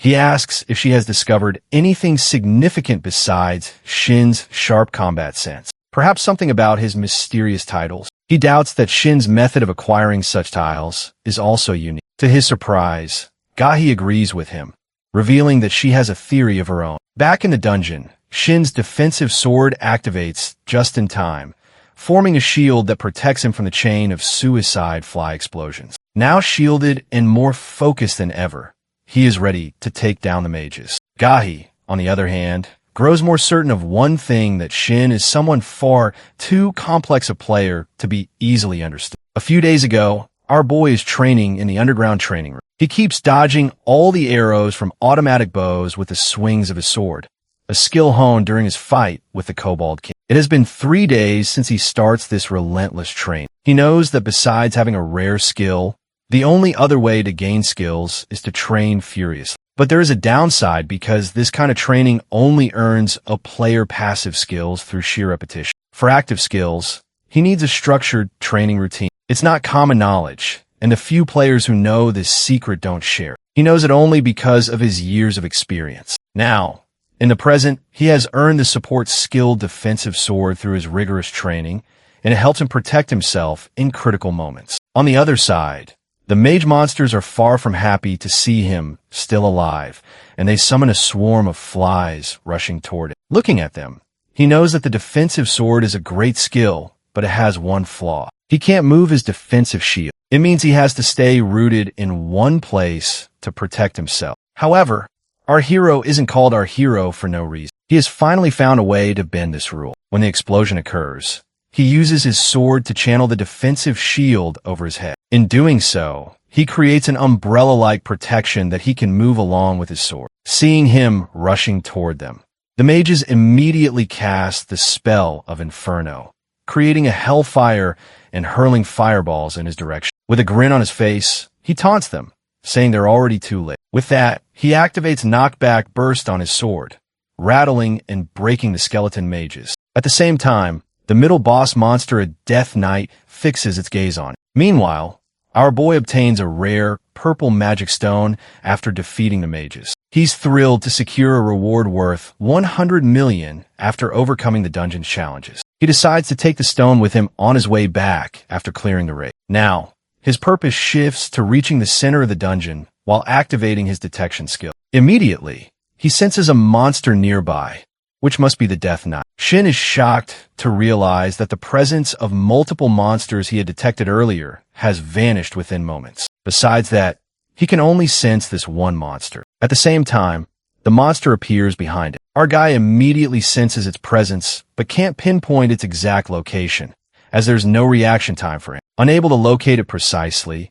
he decides to block purely on instinct. So, he leaps into the air, hoping his guess is right. With the force of the knight's attack, the ground he leaped from shatters into pieces. Now, looking at his new enemy, he realizes the monsters didn't vanish. They escaped in fear of this knight. For what he can see, this knight is designed to kill everything, living up to its name, Death Knight. Now all the Death Knight's focus is on it. Confusion clouds his mind as he wonders why such a high-level monster is here instead of the central room. But one thing he's certain about this is the one who killed his friend's sister. This middle boss, the Death Knight of Penance and Rage, radiates pure malice. With a loud cry, Shin steals his resolve, determined not to let history repeat itself, and blocks the knight's attack head-on. However, Shin is having a difficult time blocking the attacks, as the strikes from the Death Knight are far too heavy for him to handle. Before the fight progresses, let's understand what a Death Knight really is. A Death Knight is essentially a knight who, after death, has their soul bound to a corpse, becoming an undead entity. Their main skill is the Swamp of Silence, a constant purple swamp beneath their feet. Anyone who makes contact with the swamp is instantly afflicted with a silence debuff. This is why the association only allows well-prepared parties to enter this dungeon, publicly declaring it to be an easy task to clear. The real issue lies in how they calculate the dungeon's difficulty. They base on the monsters like ghouls, which have a difficulty level of only 120. Because of this, many teams walk into the dungeon unsuspectingly, only to face tragedy. Because the true danger isn't the dungeon itself, it's the Death Knight. Forget its silence debuff, which is the overwhelming power radiating from that swamp at its feet. But the soul of the Death Knight is the real trouble. The more trained souls it has, the harder it becomes to defeat. This is why the association increases the dungeon's danger level, because this Death Knight is no ordinary monster. As our boy struggles to dodge its attacks, he realizes his difficulty level is around A, or worse, S level. Now he is pushed back by the Death Knight, blood seeping from his mouth. He is sure that he is really going to die this time. However, he gets up anyway, because of his old habit. Whenever he is standing on the edge of death, he starts to doubt himself. But Shin knows he needs to change this habit to truly grow stronger. With determination blazing in his eyes, he challenges the Death Knight to come at him with everything it has. Hearing this, the Death Knight accepts the challenge with a grin. Our hero totally switches up his game plan, leaping from his spot and taking off running instead of fighting, mostly because his HP is running on absolute fumes. Just like he planned, the Death Knight is right on his tail, so his top priority is definitely getting his health back up. Using his detection skill, he picks up 17 monsters swarming around the area. He already saw it coming, as those monsters are scrambling toward the center of the dungeon to hide from the Death Knight. As soon as he enters the area, loads of undead spot him. But without wasting a single second, he starts slashing through them one by one, while the Death Knight breathes down his neck. The next second, he triggers his title, Clever Hunter, which gives him 1 stamina stat every single time he takes down a monster. That is how he claws his way back to 35 HP. Thanks to the artifact he devoured from his last rift, he's fast enough to actually outrun the Death Knight. So his new game plan is to clear his path, wipe out every monster in his way to top off his health, and lead the boss straight into the deepest part of the dungeon. As soon as he shoves open the door to the deepest chamber, he finds a ton of monsters waiting for him. He has zero problem killing them to recover more HP. But suddenly, to his total shock, the Death Knight materializes right behind him. He ducks instantly to dodge an attack that's powerful enough to slice clean through all the monsters ahead of them in a single swing. Then it clicks for our boy.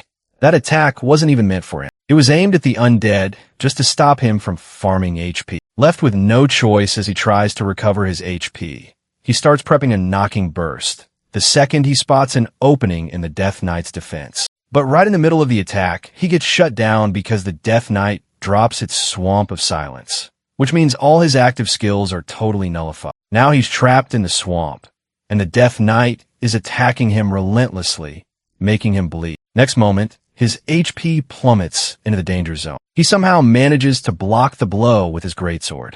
Otherwise, it would have been totally fatal. Right on the verge of cracking, a memory of his past life friend flashes in his mind when that friend was going to die. Our boy told him not to give up.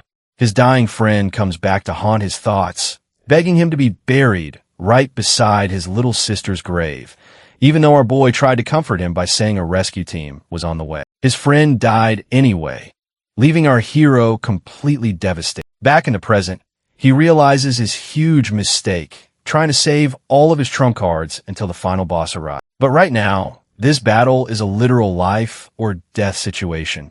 So he activates his psychedelic skill because he simply can't give up now. He's fueled by a fierce ambition to protect what matters as he charges the Death Knight. Next moment, steel clashes against steel between him and the middle boss. However, that heavy armor is a massive pain to deal with. Not to mention that even a light scratch from the Death Knight could rip his palm right off, meaning relying purely on brutal strength in this kind of fight is completely out of the question. But during his battle with this monster, he realizes one thing.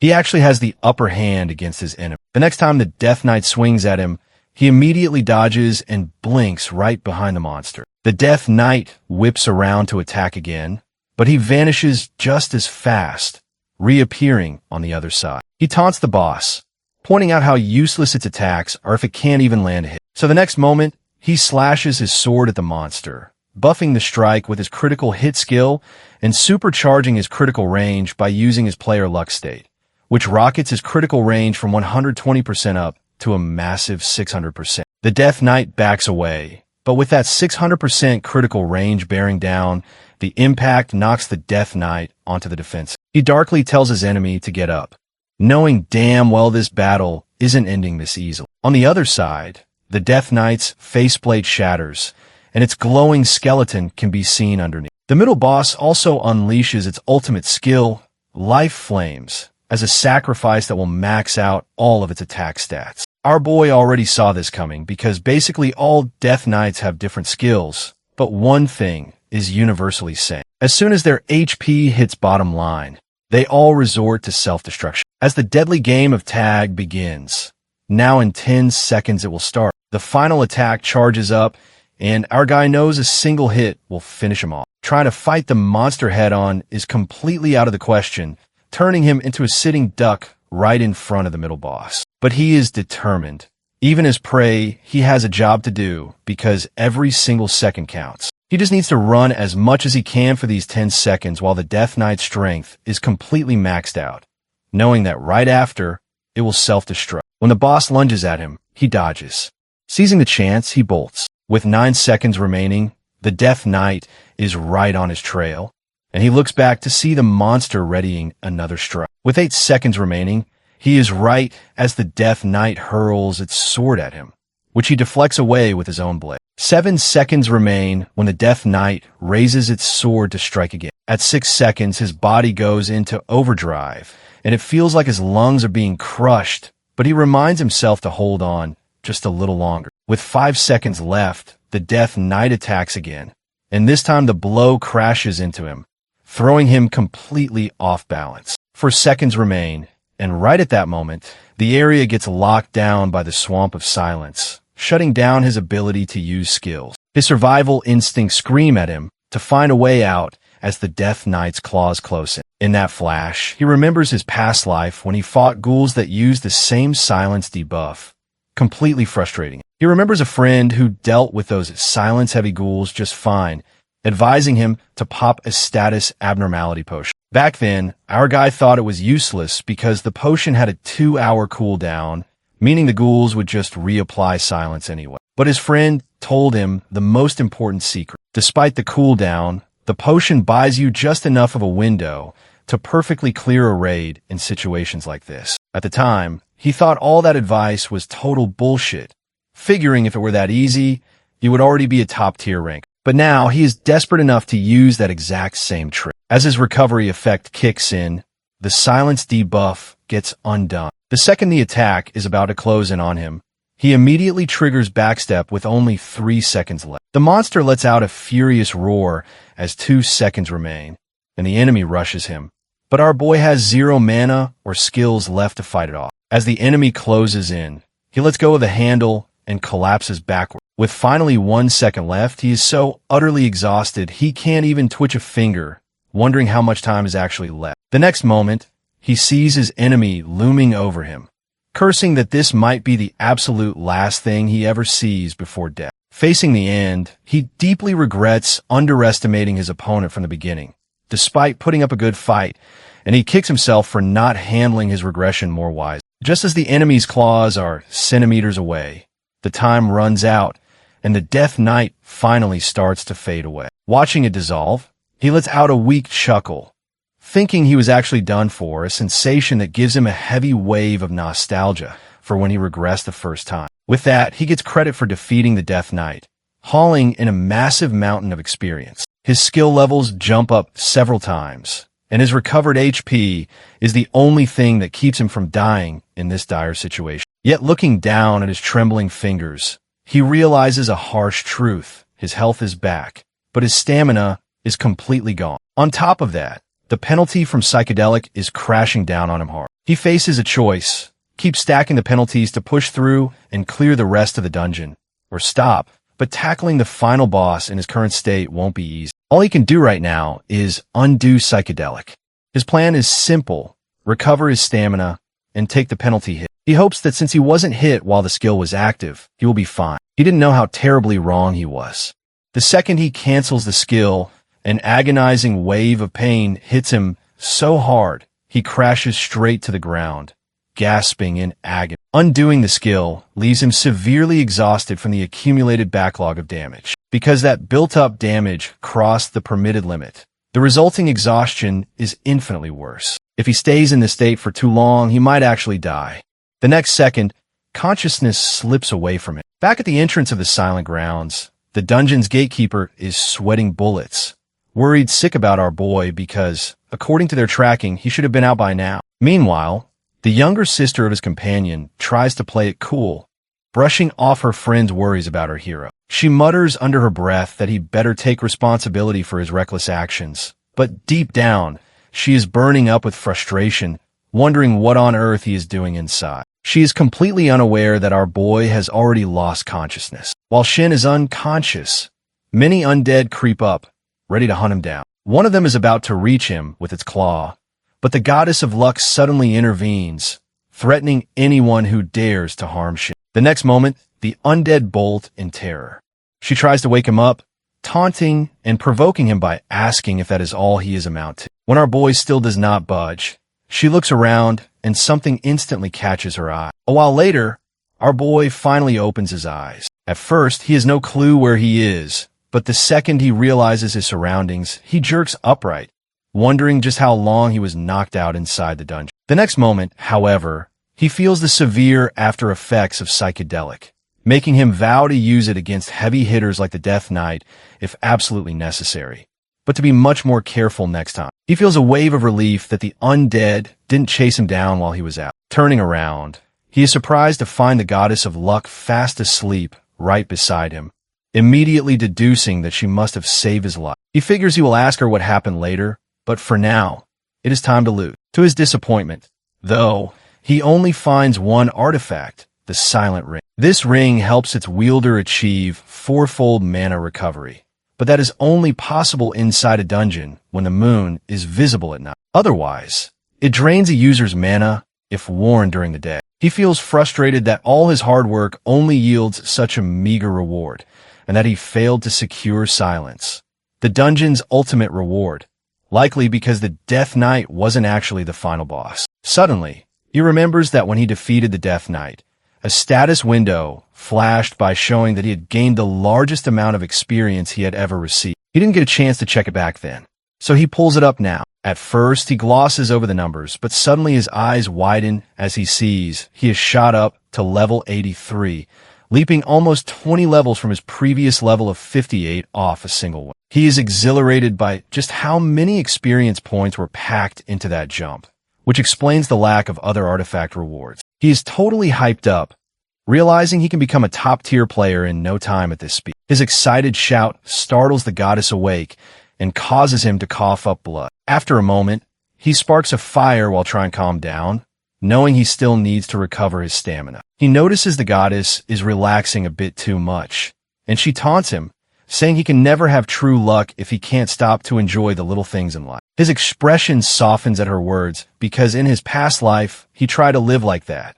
But things are different now. He is fiercely determined to grasp his own fate this time as he tosses the ring like a coin. With the ring in hand, his mana synchronization begins, and he prepares to consume it. To absorb the ring properly, the prep work is complete, featuring a dish of bone marrow garnished with quiet greens from the forest. His mouth waters at the chance to eat a rare dish he has only ever seen on YouTube during his past life, where he watched videos of people using tiny spoons to scoop out bone marrow. He dives right in.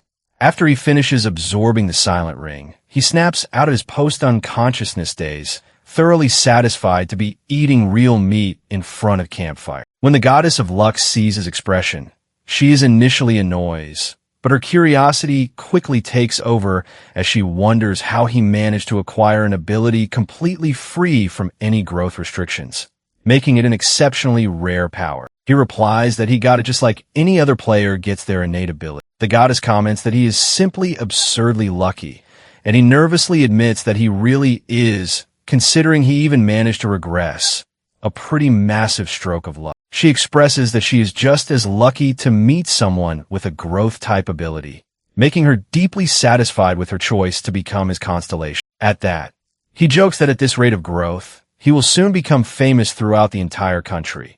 But he knows there is no real limit to human growth. Once a country is conquered, he will naturally set his sights on the world. Beyond that lies a stage no normal player can ever hope to reach, a true monster of a stage that suppresses the limits of a mage player, housing a mastermind with 4 elements all to themselves. This individual stands as the defender of the S-Class Rift, a monster above all monsters, and the very first high-rank archmage of the United Kingdom, Geron Decay. Our hero knows he is still a long way off, but he decides that making Geron Decay his ultimate goal one day is worth it. Looking at the goddess, he realizes why he decided to grow strong enough to make that legendary figure his benchmark. The goddess is initially baffled, but then she smiles, saying she's glad she has a great eye for potential. Glowing with pride at his words, she pulls him into a hug and promises to grow alongside him to support him. Her trust in him deepens, but her tight hug starts suffocating him. Miraculously, though, that exact same hug has a hidden benefit. The pressure helps our boy recover his stamina. Now that his stamina is back, he is ready to move on. A while later, deep in the audience chamber of silence, the final boss of the Silent Ground dungeon, the Weary King, Archelic, was waiting for him. At first, the Archelic speaks in an ancient language before switching to a modern tongue to praise Shin's strength for making it this far, expressing hope that our boy will actually be entertained. Our boy fires back a taunt, noting that the Archelic has quite a character, leaving him alone right outside his door while he recovered his strength. Now he is ready to give the boss a proper workout that definitely won't bore him. He is totally done with this annoying place and ready to get it over with. This final boss is really quite a character, as he opens up multiple portals around our boy, with attacks raining down from every angle. Shin tries to dodge every single strike while rushing ahead. The final boss finds his dodging quite entertaining, and opens 2 more portals near Shin on both of his sides, attacking him from both flanks. Our boy dodges them in the nick of time. He grits his teeth at the subspace skill, knowing that at this rate, defense is practically impossible with attacks coming from every direction, let alone trying to use his defensive sword techniques. At this pace, he cannot keep dodging these attacks, which makes him wonder whether this monster ever runs out of mana, while his own is draining fast from constantly using his skills. So far, he has burned through his skills 4 times. Then suddenly, it hits him with a harsh realization that draining his mana was the final boss's plan all along. Right after that, the boss initiates his next big move to finish this fight, opening a barrage of magical portals and declaring that he will end this game now, just as our boy wants. The boss even warns him not to be afraid, but true to his word, our hero is not scared an ounce, because he also has a plan of his own for this monster. This Archelic is an undead with high-level magic. Compared to the Death Knight, he is not as physically dangerous, but as a mage type, he is an absolute nightmare of an opponent. Looking closely at him, Shin knows that normally a mage needs both hands to cast magic, because casting with one hand makes spells weaker and less accurate. But the Archelic has bypassed this limitation, taking full advantage of being an undead. He has grown extra arms in order to cast multiple spells simultaneously. In theory, a perfect triple cast shouldn't be possible, yet being able to hurl 3 spells in quick succession is a simple, yet devastatingly powerful tactic. So now, our boy is ready with his skill, because he needs to take down the monster before those spells launch. Seeing him rush forward, the Archelic triggers the language of silence. But since our boy manages to dodge the direct wave, he is not hit with the silence debuff that would have nullified his skills for 3 seconds. Even so, our boy keeps rushing because he is supremely confident he can take off the boss's head even without relying on his active skills. But right before his sword can touch the boss's neck, the final boss uses an extreme close-range blink to dodge, disappearing in an instant before declaring that our boy has made a massive mistake. The next moment, the boss casts the flames of purgatory, since our boy is now standing right next to him. As the boss taunts him for having poor luck, he is utterly baffled the next second to see our boy's blade hovering an inch away from his face. In a flash, Shin slices off 2 of the boss's arms. The boss is left in total disbelief, and our boy haughtily tells him that he doesn't have poor luck at all, because luck is all he has. Collapsing onto the ground, The defeated boss desperately wants to know how he pulled it off. Our boy reminds him that the boss was watching him the entire time, so he already knew he had a skill to counter the silence. The boss admits that he was spying on him the whole time and knew his fighting style inside and out, but he also factored in Shin's known weakness and mana capacity, calculating that he wouldn't have enough left to use any skills at this stage, meaning his math shouldn't have been wrong. Shin, however, makes it clear that it was the boss's mistake because he has grown and overcome his limits while raising his sword high. Because he devoured the artifact's silent ring, he has the active effect of mana circulation, which triples his mana recovery. That is how he defeats the final boss in the end. After a while, when he finally emerges from the dungeon, everyone is completely stunned to see him, and the media immediately turns on their cameras to interview him. Looking at the growing commotion, our boy cannot help but get a strong sense of déjà vu. Instantly, a medical aide and a reporter rush over to him, with one checking his vitals and the other shoving a mic in his face. Our boy starts shouting at them to back off, but he suddenly stops dead in his tracks, falling entirely silent when he sees the person standing behind a reporter. It is his companion and best friend from his past life, the very brother whose younger sister summoned him for help when Shin failed to emerge from the dungeon on time. His friend stares at him in absolute awe. For a moment, all the noise surrounding them fades completely away between the two friends from a past life. In that instant, our boy thinks only of how he can finally pay back his debt. He remembers how, in his past life, he had invested everything into those 10 years after awakening his skill, cutting off all relationships until his personal growth completely stagnated. Back then, he ended up entirely isolated from the world. During those lonely months, he was approached by this exact friend who wanted him to join a raid because one of their guild members had dropped out due to a sudden stomachache. His friend talked way too much back then. Insulated as he was, he had actually considered taking the offer just to feel a sense of security, but his pride made him decline because he preferred to raid alone. Because of that arrogant pride, he had almost lost his life, and that same friend had tracked him down because he went into the dungeon by himself and ultimately saved his life. That friend was the reason he was finally able to set aside his crippling inferiority complex. If his friend hadn't rescued him then, he never would have changed. Afterward, he accepted the offer and joined the guild. He wasn't a powerful guild, but rather a collective made up of weaker people. Yet that is precisely what reminded him why he first became a player in the first place. Right at that moment, his friend startles him by declaring that he is going to quit being a player. It isn't a sudden, unconsidered declaration. He is even thinking about picking up a part-time job or farming instead of risking his life as a player. The truth is, he is terrified of seeing death over and over again and watching people perish right in front of his eyes. He admits that after his sister died, he originally formed this guild simply to help people in danger, but now that another guild member has ended up in the ICU and quit, he just cannot take it anymore. Back then, despite receiving so much help from him, Shin couldn't find a way to help him back. At the time, he had wanted to help his friend quit, but the guild had grown so massive that abandoning it was impossible since the livelihoods of too many people depended on it. He never said those words back then. Standing in the present, he advises his friend never to form a guild, warning him that he will only end up miserable. But he instantly forgets that his friend doesn't know him in this lifetime,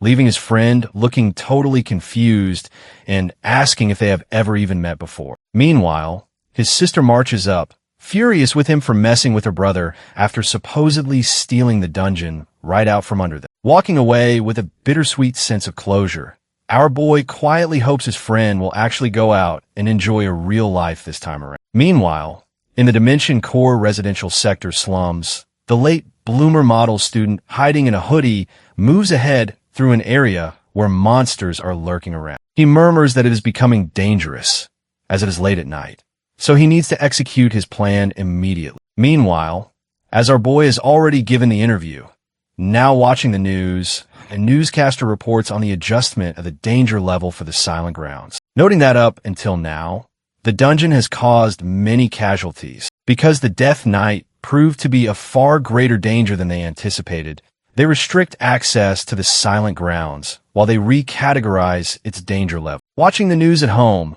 our boy feels relieved to hear it, knowing that the casualties which happened in his past life will not happen again. He feels good to know that he finally saved someone since he regressed. He gained many things from the dungeon, not just experience, titles, or simple artifacts, but also valuable information regarding the late bloomer model student. Along with those, he had gotten the subspace dimensional bag, which was a platinum artifact. With this bag, he could now store and retrieve items no matter their mass and weight, and he could also release himself from the constraints of physical reality. He also gained the Lich Ring as a gold artifact. Such a ring required the continuous invocation of the Swamp of Silence magic, and the energy of silence contained within the ring threatened to consume all light and warmth within the world. Another gold artifact he got was the Telekinesis necklace, which helped him to summon items designed with the necklace. When he got these items, he was stunned because he already expected something with the power of silence. But getting subspace and telekinesis too would greatly increase the flexibility of his combat.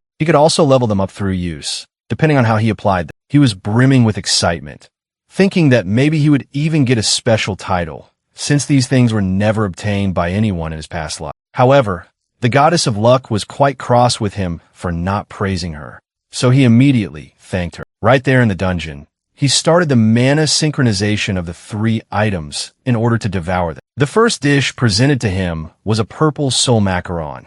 The second was the whispers of the void meringue, and the final was the meal phi of infinite layers. Looking at these items, he was stunned and wondered what kind of food the Archelic was eating. Not to mention that the monster certainly had a sweet tooth, so he decided to try the third dish. Taking the first bite, he realized that the name was a perfect fit because there was no end to the layers of flavor in his mouth. The food was quite good and encouraged him to dig into all of the desserts. After absorbing the artifacts, he was quite satisfied, giving a nod to the late monster's food taste. Now it was time to bind his new skills, silence and telekinesis, before heading out. He selected the Great Sword Fighting Spirit for telekinesis without thinking twice. The problem was silence, because it didn't have a direct stun or freezing effect. Besides, he knew skills like full charging or knockback burst wouldn't have much synergy with it. Maybe he could use a delay skill, but ultimately he chose a basic attack skill to bind the silence skill too. With that choice, he got a notification that there was an additional requirement for him to bind silence to his basic attack. He would use 1 point of mana for every basic attack if he incorporated silence into it. He was tense to see this, realizing that spending 1 mana on every single attack would drain him dry,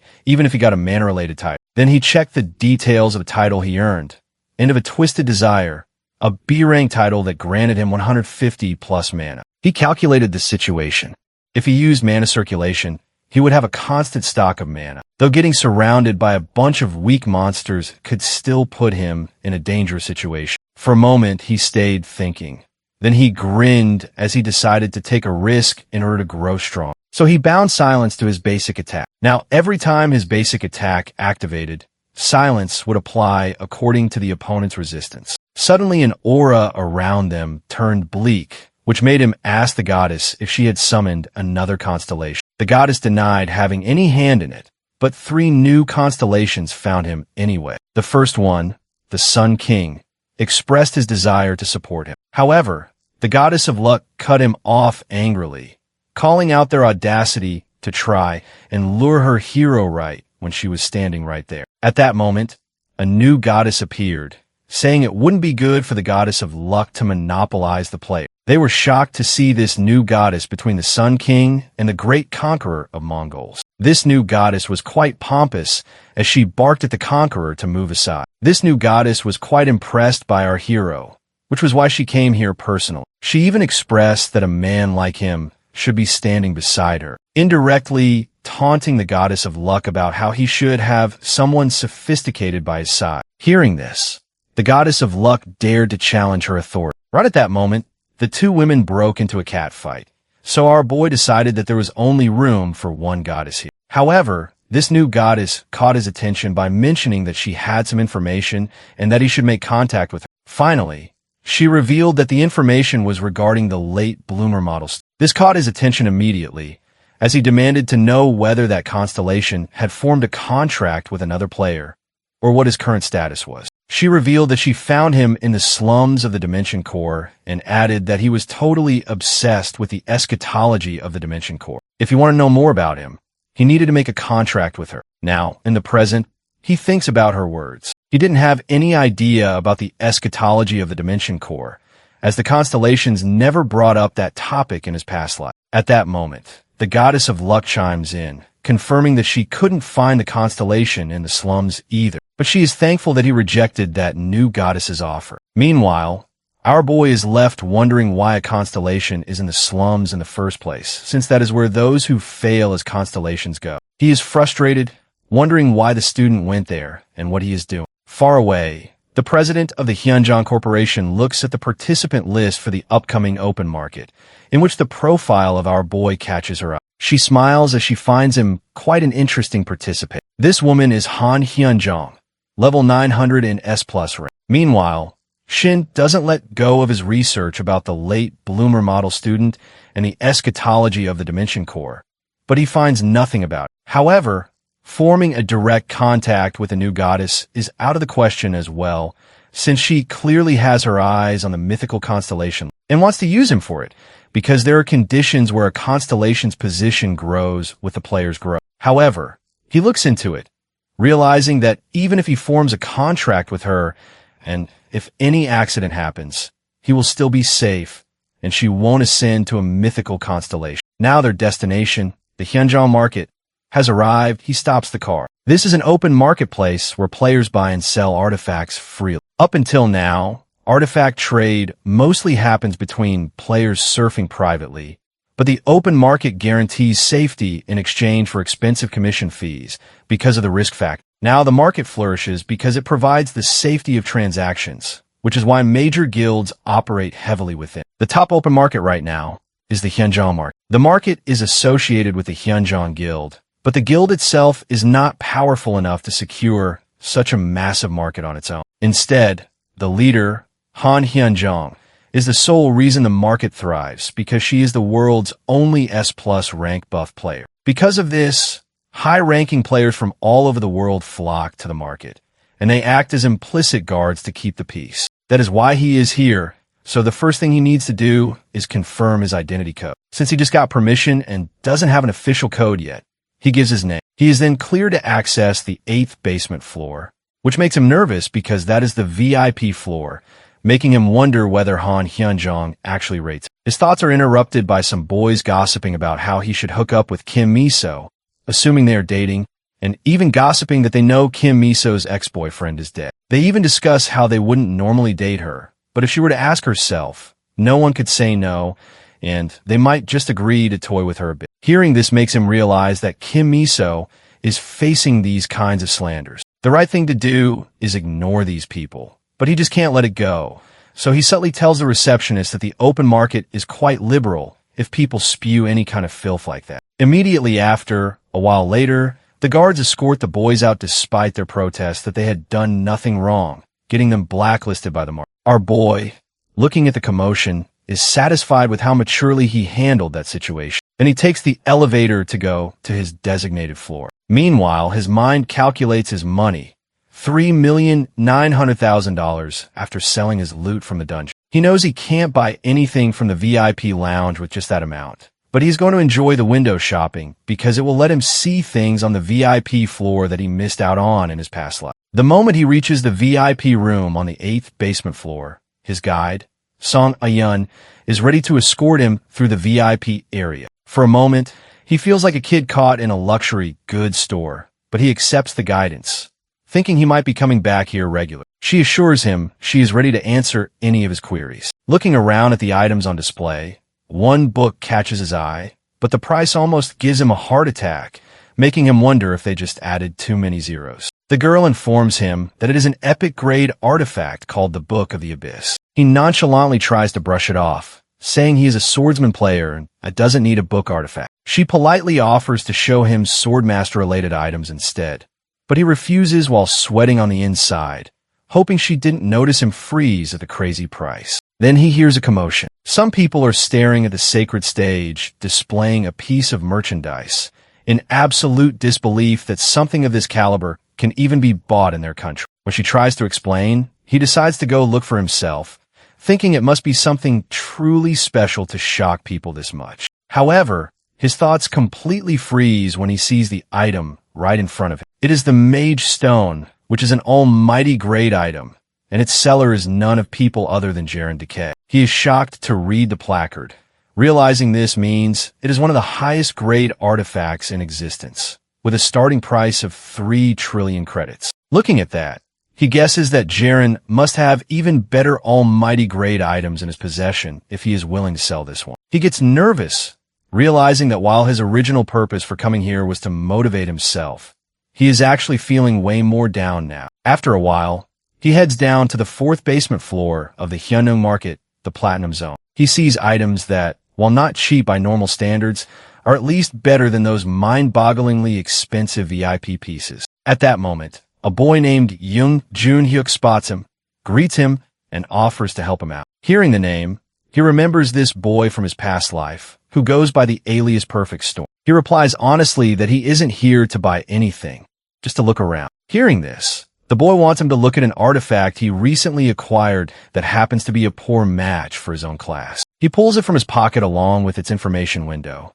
so Shin can take a good look. It is a platinum-grade artifact called the Stream of Life Ring, which maximizes mana by 50 plus and grants a maximum 5% stamina boost every 10 minutes. At that, Shin assumes the guy has been trying to use a direct transaction exemption. Unlike the open market standard policy, which slaps a hefty 5% transaction fee on sales to cover customer security and maintenance. If players decide to make a direct transaction outside the market's formal registry, they're exempt from those fees. It is actually a good artifact that suits his mana-related title, but he politely apologizes, saying he is looking for something different. In reality, the artifact is so niche and totally useless for common folk that he is sure no one else will buy it, but he knows he can easily make use of it by eating it. Just then, both of them hear a commotion regarding a girl arguing with a guard about eating inside the store. The girl completely ignores basic store manners, continuing to eat and even offering a bite of her spaghetti to one of them. Looking at the scene, our boy's eyes lock onto the artifacts she has laid out on display. When he asks her to show the information window for the items, she is rude enough to tell him to check it himself. Checking the information, he finds them to be a perfect fit for him. The first one is the Ring of Speed, a speed-based artifact providing a 10+ dexterity effect. The second is the Potential Reinforcement Ring, which has a special property that makes growth just a little faster. Looking at it, he guesses it will have a lightning-like activation effect. The downside, however, is that despite its great effects, it consumes a massive amount of mana, which is why no one else is buying. When he shows heavy interest in buying them, the girl plays it sly, saying she really likes the rings herself. So she quotes 1.2 billion for the speed ring and 1 billion for the potential ring, giving him a bundled discount of 2 billion for both. Reading his expression, she immediately drops the price further to 1.8 billion. Finally, they settle on 1.3 billion thanks to our boy's elite haggling skill. The poor guy remained poor in his past life, which conveniently honed his bargaining talents to perfection. Now that he is done, he is about to leave when something suddenly catches his attention. The girl casually mentions that after buying something nice to eat, she is going to donate the rest of the money to an orphanage. Then she holds up a picture of the orphanage. It is the Joy Orphanage, the exact same one he grew up in. She notices his pale complexion, and he explains that he knows about the orphanage, but heard that it had gone through a total collapse. Long story short, her parents were the ones who managed that orphanage in the past. So now she has reconstructed it after the collapse and is managing it herself. She even gives him an orphanage card drawn by the kids, with lots of money doodles around. After knowing this, he wonders whether the other companions from the orphanage survived, but he keeps his composure. Just seeing someone else treasuring the same memories makes him emotional as he decides to visit them sometime. Later, he goes to the Eden Guild headquarters in Uedo. He is greeted by Jo Jinho there, who is ready to escort him to the upper floors. He is nervous when Jinho himself greets him, as he originally came on a whim, but is now deciding to take the training seriously. The scene flashes back to an hour ago, when he was with that girl and promised to visit the orphanage. At that moment, he got a call from Miso because they're going to be assigned a gate soon. She informed him that it requires 2 people with a minimum level of 130 for one at Noon Station, called the Black Gate. Hearing this name rings a bell in his mind, but he can't remember it immediately. Then his eyes widen when he remembers about the gate. It was the dungeon where Kong Boa, the Arbiter of Swords, first successfully raided. Later on, she successfully publicized the strategy for the Black Gate. The minimum requirement of that gate is to complete a lockstep with their companion. At that, Miso and he have been working well together, though Sword and Bao are in a good compatibility match as well. The reward he remembers from his past life that they will get from the Black Gate is an epic grade artifact. He doesn't know its exact properties, but it can sell for up to 120 billion. He is totally hyped up to hear it and ready to come to her guild. She asked him to come over so they can figure out the strategy together. He is burning to get his hands on an epic tier artifact instead of just drooling over things in the open market. Feeling so hyped up that Jinho is picking up ominous energy from him. On their way, Jinho apologizes, explaining that Miso is currently busy with the president, so he is the one guiding him. He then informs him that they are heading to the training room, the pride of the Eden Guild, though there are restrictions on who can use it. Our boy then comments that he feels like the energy has changed from here on, and Jinho agrees that he felt the same way the first time he came here. So he encourages him to use the facility to his heart's content as he opens the door to the training room, adding that nobody has reserved it today. At that, our boy points out that Jinho is wrong because there's already someone in their training. It is none other than Miso's elder sister Tyree dealing with a huge golem. As she dodges an attack from the golem and lands in the ground, Jinho asks her whether she reserved the training room, as he didn't see any reservations in the data. Even if it were an error, they are ready to wait outside since they need the training room from 6 onward. So Jinho wants to know when she will be finished. But Tyree isn't listening to him.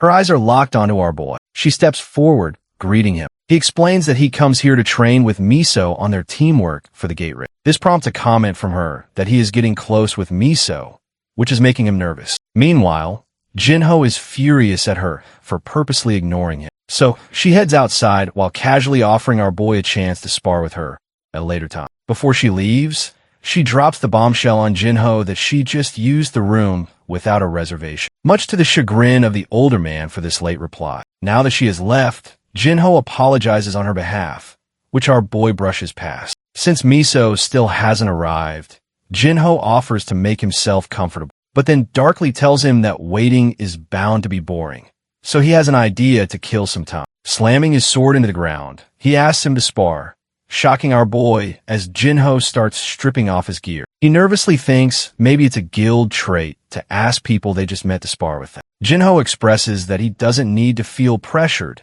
but since both sisters have seen his skills, Jinho wants to see them for himself. Besides, he calls this challenge his hobby, crossing swords with another swordsman to show each other who they truly are. This makes our boy's eyes shine as he realizes Jinho wants to test him to see what he is really made of. Jinho offers him a weapon from the training room since he sees our boy isn't holding one, but our boy doesn't need any. He opens his subspace, pulling out the sword that always accompanies him. At first, Jinho is totally baffled to see him using subspace, but then he laughs at him having this unexpected skill, which only increases his interest in him.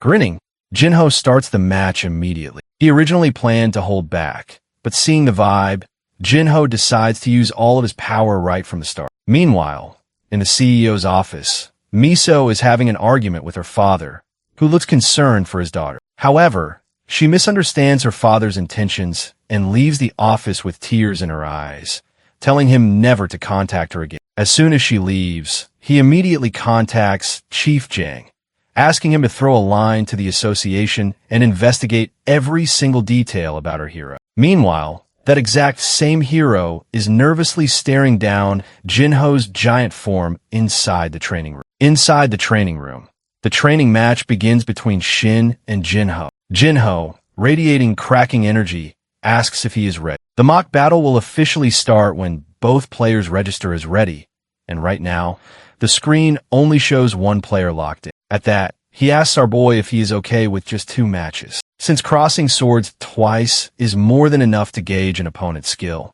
all Shin has to do is say the word when he is ready. Meanwhile, our boy's mind gears turn as he observes Jinho's gigantification skill. Even though Jinho is smaller than this grisly-sized giant, the pressure of Jinho's aura is intensely heavy, which makes total sense given that he is a level 700 player. It is famous in the player world that Jiangsu changed the meta for swordsmen with his all-rounder swordsman style, but that was only possible because he is uniquely the only player who can pull it off. Other swordsmen, including those who rejected that style because they preferred to focus purely on raw power, mostly trained their bodies and their physical strength to the absolute max. In his past life, Shin was one of those strength-focused fighters, but a bigger question always arises. If Jiangsu is the pinnacle of the all-rounder swordsman style, who is the pinnacle of the strength style of swordsmanship? There's no single global consensus on that around the world, but in their own country, it is right here the man standing in front of him. With his gigantification skill,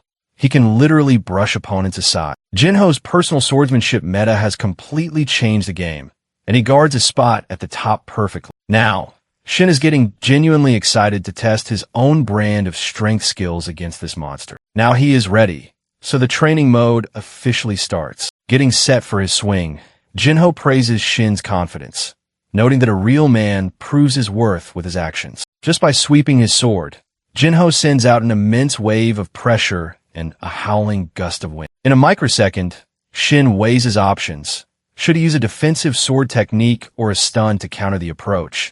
But he instantly rejects both. Fighting against a giant like this means he has to counter raw strength with his own strength. He raises his sword, charging it with psychedelic, which drastically boosts both his body's physical strength and his speed, and immediately activates face-off. Jinho is burning with excitement as he opens with a strike he casually claims is just a light one. He swings at our boy, who dodges it by a hair's breadth. Shin decides to keep a cool head against this giant of an opponent, knowing a direct head-on confrontation would be absolute suicide. Swinging his sword, he aims to land a strike on the weakest point of the arc, clashing directly against Jinho's blade. To Jinho's total shock, Shin successfully blocks the heavy attack head-on with his sword. Jinho burns with excitement to see it, because while our boy could have used any number of fancy tricks to dodge the blow, he intentionally chose to block it head-on, stepping straight into a direct contest of pure strength. This is something this monster completely did not expect. Then our boy's voice cuts through his thoughts, declaring that now it is his turn.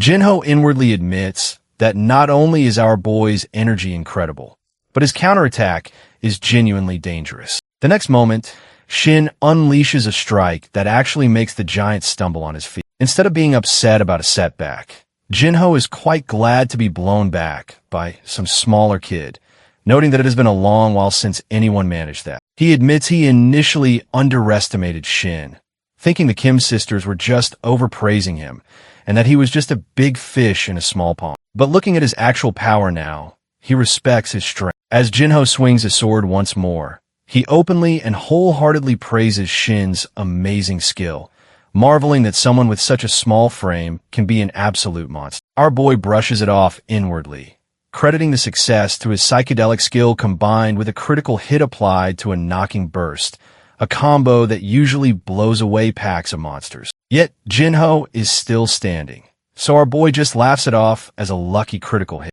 Jinho tells him not to be this humble. As he channels his ultimate skill, he apologizes for underestimating him and announces that he is now using his full power. Our boy instantly recognizes this attack, because it is the exact move Jinho used countless times during the second collapse. A catastrophe set to arrive 20 years from now, bringing continuous bombing runs of meteors summoned by monster spellcasters, all of which were once casually swatted away by a single sword strike from this giant, destroying everything in its path. This attack is Jinho's trademark ultimate skill, Starbreaker. In this current timeline, however, it is still an incomplete skill, and Jinho is showing it to someone for the very first time, hoping our hero will be satisfied to see it despite its flaws. Inwardly, our boy curses, knowing he is more than satisfied that Jinho is going all out to prove he has truly grown strong. He thinks for a moment about how to counter this devastating attack,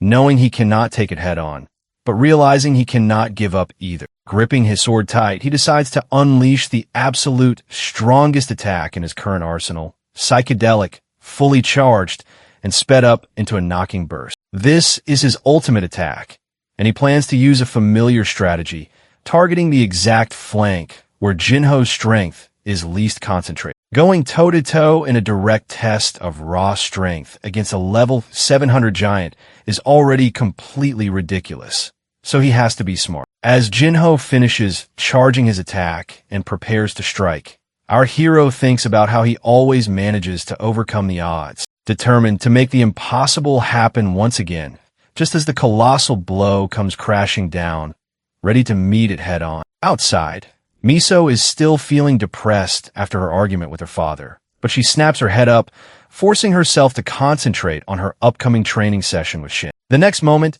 she feels a massive earthquake-like tremor, but she instantly dismisses the thought of a natural quake as she realizes the brutal vibrations are radiating straight from the training room. Gripped by sudden dread, she sprints over and rips open the door to the training room, only to find the entire floor utterly destroyed and covered in thick dust everywhere, leaving her wondering what on earth just happened in here. Meanwhile, both opponents are completely exhausted. Jinho is truly a monster. Even in a restricted training mode, he used his full, terrifying power, and our hero took it straight on. Our boy nervously thanks him for the praise, but points out that he actually blew out his own wrist with that clash. Jinho casually assures him that the guild's top-tier medical facilities will patch him right up so he can get back to training, especially with Miso standing right there. Beneath the surface, however, Jinho feels a quiet wave of despair. Even though he didn't show it outwardly, he took actual damage from a rookie, leaving him wondering if he is even on the same level as our boy, who is technically still just a beginner, though Jinho certainly doesn't feel that way. Exchanging blades with Shin didn't feel like fighting a rookie at all, but rather like clashing with a battle-hardened veteran swordsman. He can hardly believe that's even possible, but it fires him up to become significantly stronger after this incident. With that, the training mode officially ends. Once it wraps up, Jinho reassures our boy that this match is the kind of grueling experience that will force anyone to reevaluate their abilities for a week straight. Besides, he adds, after this, absolutely no one in the Eden Guild will ever dare doubt or look down on Shin's abilities again. Extending a hand, our dude asks if he wants to test something else. Jinho confirms his suspicions that actually our hero popped up out of nowhere and became famous so fast that Jinho just had to see it with his own eyes. He even casually invites Shin to join his exclusive Real Man Club. Listening to their conversation, Miso is far from pleased, especially since Jinho's reckless Real Man stunt completely wrecked the training room and totally ruined their scheduled practice session. She scolds our hero, reminding him that he had an appointment to train with her. Yet he casually accepted Jinho's random challenge instead, prompting both men to offer sheepish apologies. Our boy apparently gets the penalty from Miso for messing up, as now he heads down to the Player Town building's underground parking lot to reach his car, though he looks like he is going to collapse at any second. As punishment for matching with Jinho, he has to train for 18 hours straight with Miso. He would be totally dead if he were still his past self. However, he admits that the training was actually rewarding, plus they have 2 days left before the raid on the Black Gate, which he can use to rest. At that moment, he runs into some blue-haired girl who finds it a coincidence to see him there and asks whether he finished his training, but our boy has no idea who she is. She is Lee Ga-hee, a scout from the Korean Player Association scout team, and she shows him her identification card. He is surprised when she addresses him by his name, thinking maybe he knew her in his past life. She explains that she is a strategy scout from the scouting division, gathering information about him in order to recruit. He is a little taken aback that that kind of information might be kept confidential. However, he doesn't take any interest and is about to walk away, excusing himself because he is tired, promising that he will contact her later to answer any scouting-related questions. But she wants to ask a final question, whether he truly has no interest in becoming a Player Association affiliated player. He simply declines. She has already figured this out, so she wants to ask one more personal question instead. Though our boy is exhausted, he reluctantly allows. At that, she slyly asks whether his ability is something that can steal skills, allows him to copy other powers, or if his ability enables him to see the future. He gulps upon hearing this, struggling to hide his shock. After 2 days, Miso arrives at the Yudo Black Gate entrance, thinking she has reached there early, which means she will have time to get ready fast. The moment she spots our hero nearby, looking totally drained, she immediately rushes over and offers to warm up since they reached ahead of time. But she halts upon seeing his hollow face, though he assures her weakly that he is fine. In reality, ever since the girl Gahi asked him about seeing the future, he hasn't been able to brush it off. He couldn't sleep during those 2 days because he was looking into this woman, but couldn't find anything, which made him deeply depressed. He can't believe that someone could figure out his skill in regression, especially as he doesn't remember meeting her in his past life. That day, she bid him goodbye and hinted that they would meet again after he failed to answer her questions. Now, he can't believe someone could actually suspect he regressed. He feels like that girl has discovered his secret, making him anxious about how he can stop her suspicions. He considers options like lying low or trying to be friendly with her, but concludes that would only make him look more suspicious. Miso interrupts his train of thought, asking whether they should cancel the trip, but he assures her he is fine and can't possibly miss a chance for this raid.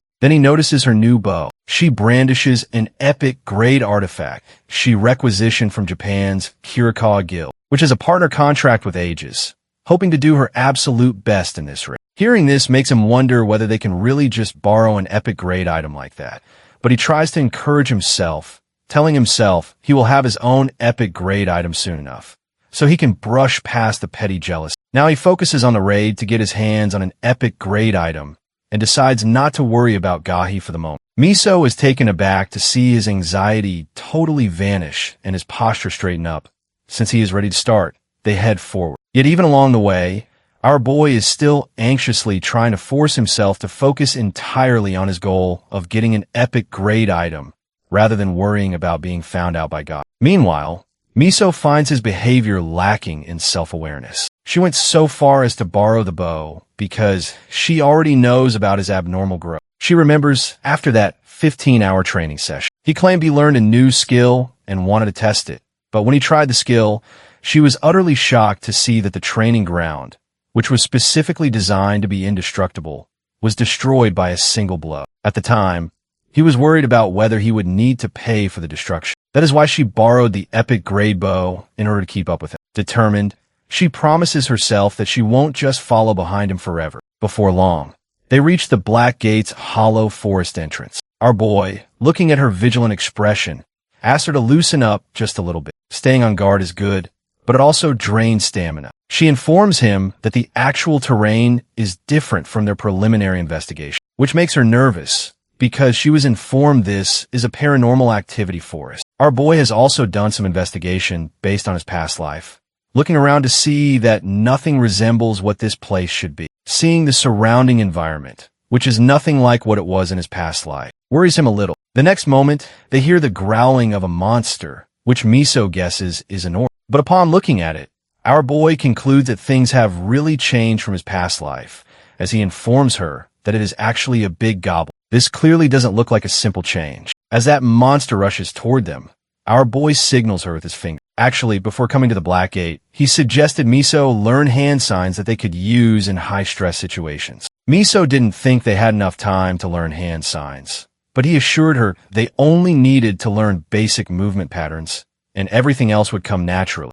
However, since they wouldn't remember them under pressure, he suggested they focus on repeated training sessions to form patterns for dealing with all kinds of situations, ensuring they would naturally be able to use the hand signs. So they train with hand signs because it would help them get through the raid. Now he holds up 2 fingers, which she doesn't initially remember, before recalling that it means they need to dodge in opposite directions when a monster rushes at them. She executes the exact same maneuver as Shin, dodging in the opposite direction from her. Now comes their next step. Naturally, the monster targets her, deeming her the weaker link. The huge goblin locks its eyes on her, but she is already ready with her arrow before the monster can even move. Having already predicted its movement, she fires an arrow straight into its joint, limiting its movement. Our boy tells her that now that its movement is restrained, she can create an opening, even without using a skill. While firing at her opponent, she raises an objection, noting that there is a limit to her predictive firepower,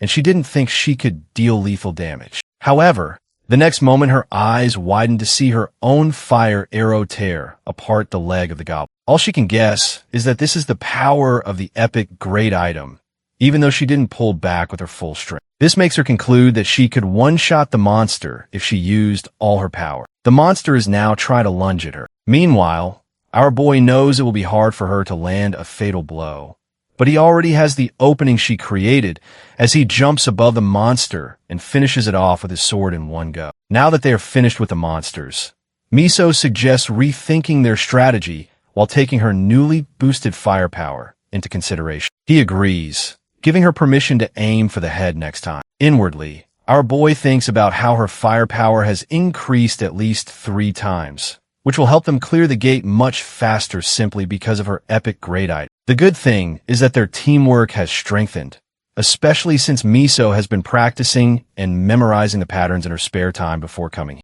So now our boy urges her to move ahead to get a taste of the real thing since their practice is over, and they spot many giant goblins looking up toward them. One of the giant goblins on the cliff stares at them intently. Since it doesn't make any move toward them, our boy guesses maybe they have witnessed the easy defeat of their companions, making them curious. Activating his detection skill, he decides to take advantage of the situation. He detects 10 monsters around them, not expecting such a small quantity and guessing it might be because they're near the entrance. He figures according to the preliminary survey that there are probably kobold assassins using stealth skills. Hearing this, she suggests using the 4-2 strategy, but he asks her to use a different approach instead since there are no ranged monsters. She is baffled to hear it and outrageously refuses, stressing that 4-2 is better and adding that for the stealth monsters, they can just use number 4 to fight. He doesn't give in, which leaves her frustrated. So, leaving her no choice,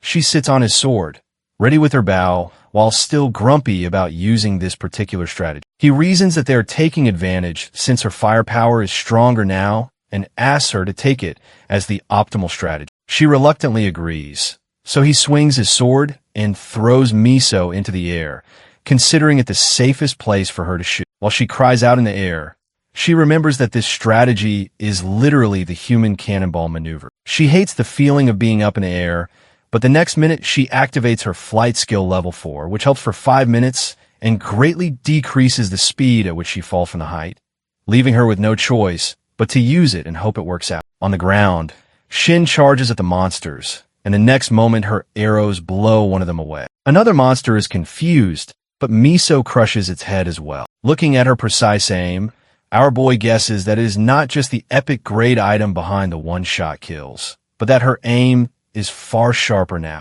Looking at the girl, he can easily spot the divine archer of carnage of his past life right inside her. He is truly taken back to see that not only he, but she as well, is growing rapidly. To his surprise, her growth also motivates him further. Using his detection skill again, he spots a kobold assassin around. The monster is about to aim at her, but in one swift motion, our boy, who spots it in time, beheads the monster, supporting his companion. With a nervous chuckle, he thinks about how he never expected the day would come when she is the one carrying him as she relentlessly one-shots the monsters. Now, they have 7 monsters left. She activates the multiple lock-on skill, which helps her lock onto all 7 targets simultaneously. The next moment, she activates the Stardust Rain skill, shooting arrows at all the monsters at the same time. Now they are finished with these initial monsters. By nightfall, they reach the hollow forest world tree area. Our boy kindles a campfire, but Miso is quite angry at him because our hero had resorted to using the human cannonball strategy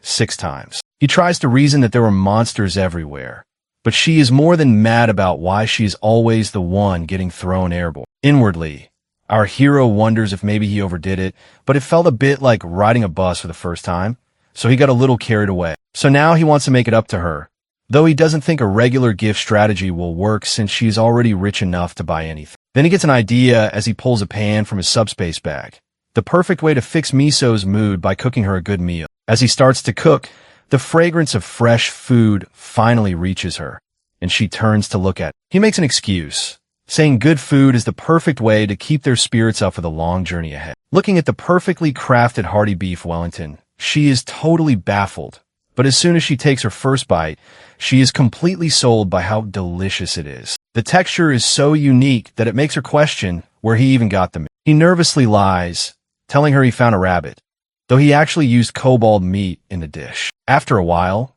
they finish the meal, and she is happily satisfied, thanking him for the food. He reminds her that this will be the last area covered in the preliminary survey. She agrees that the Shadow Defender will show up here, but after the area ahead of this, they won't have any map info left, though she hopes they will be fine. He then asks her to rest. She softens up, stressing a bit over all the trouble caused by the rumors. He teases her about the rumor of him being her boyfriend and making him a slave for money. She protests that nobody actually says that. He stresses that they definitely do, but assures her she doesn't need to stress about it since he doesn't mind the work. She admits that because of it, she can see how amazing he is and blames the media for spreading misunderstandings. Then the discussion continues as he thinks it is good he got attention now because of her, but she retorts that he will get plenty of attention anyway because of his abnormal growth. Ultimately, regardless of what the media says, they can rely on each other when necessary. She is left speechless when he casually cites this as how their business relationship works. Looking straight at him, she questions what happens if it is not just a business relationship. Looking at the girl, our boy remembers a YouTube channel video where he learned how to cook and prepare cobalt meat. The YouTuber girl explains that cobalt meat is very similar to regular meat without any disease risks, but certain people can experience an allergic reaction to it. Symptoms include feeling a little confused, lowered inhibitions, and causing the person to become incredibly honest. Looking at her, he assumes she must be having an allergic reaction to the cobalt meat. Out of 10,000 people, only one might have this specific allergy, so he never expected Miso to be one of them. He recalls a past incident when one of his party members suffered a similar allergic reaction, so he immediately starts thinking about how to handle the situation. He decides to use the advice that girl had given him back then. The next moment, he laughs out loud and declares that he wants to become a real bird. She is too shocked to hear it, but then her expression softens. Actually, he's just pretending to have the same allergic symptoms,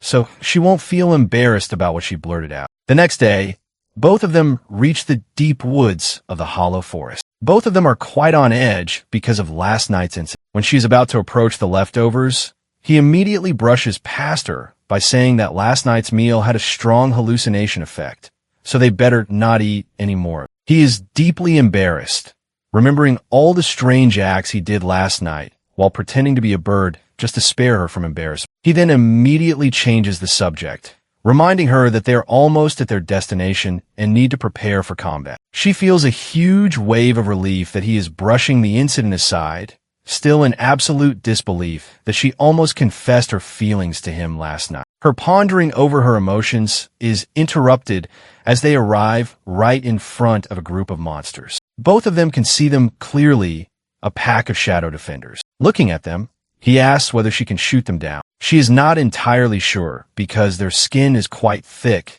meaning she probably can't kill them in a single shot. He understands that they won't get lucky like last time. Even with her epic grade artifact, Miso's current strength isn't enough to pierce that thick hide yet, though she will definitely be able to in the future. So he raises his sword and suggests a frontal assault. She agrees and asks him to give her a signal so she can follow his lead. Before rushing in, he stops, noticing the unusual pattern of these monsters. He asks Miso if shadow defenders typically move in groups. She also has never heard of such a thing, wondering if the preliminary survey failed to account for it. The next moment, all of monsters glare at them with dark intent. Our dude immediately realizes that these monsters already know they are coming, since normal monsters wouldn't show this kind of coordinated teamwork. He immediately tells her to run. As the monsters start attacking, they crumble the ground beneath their feet and leap toward them. He instantly senses that a commanding monster is nearby,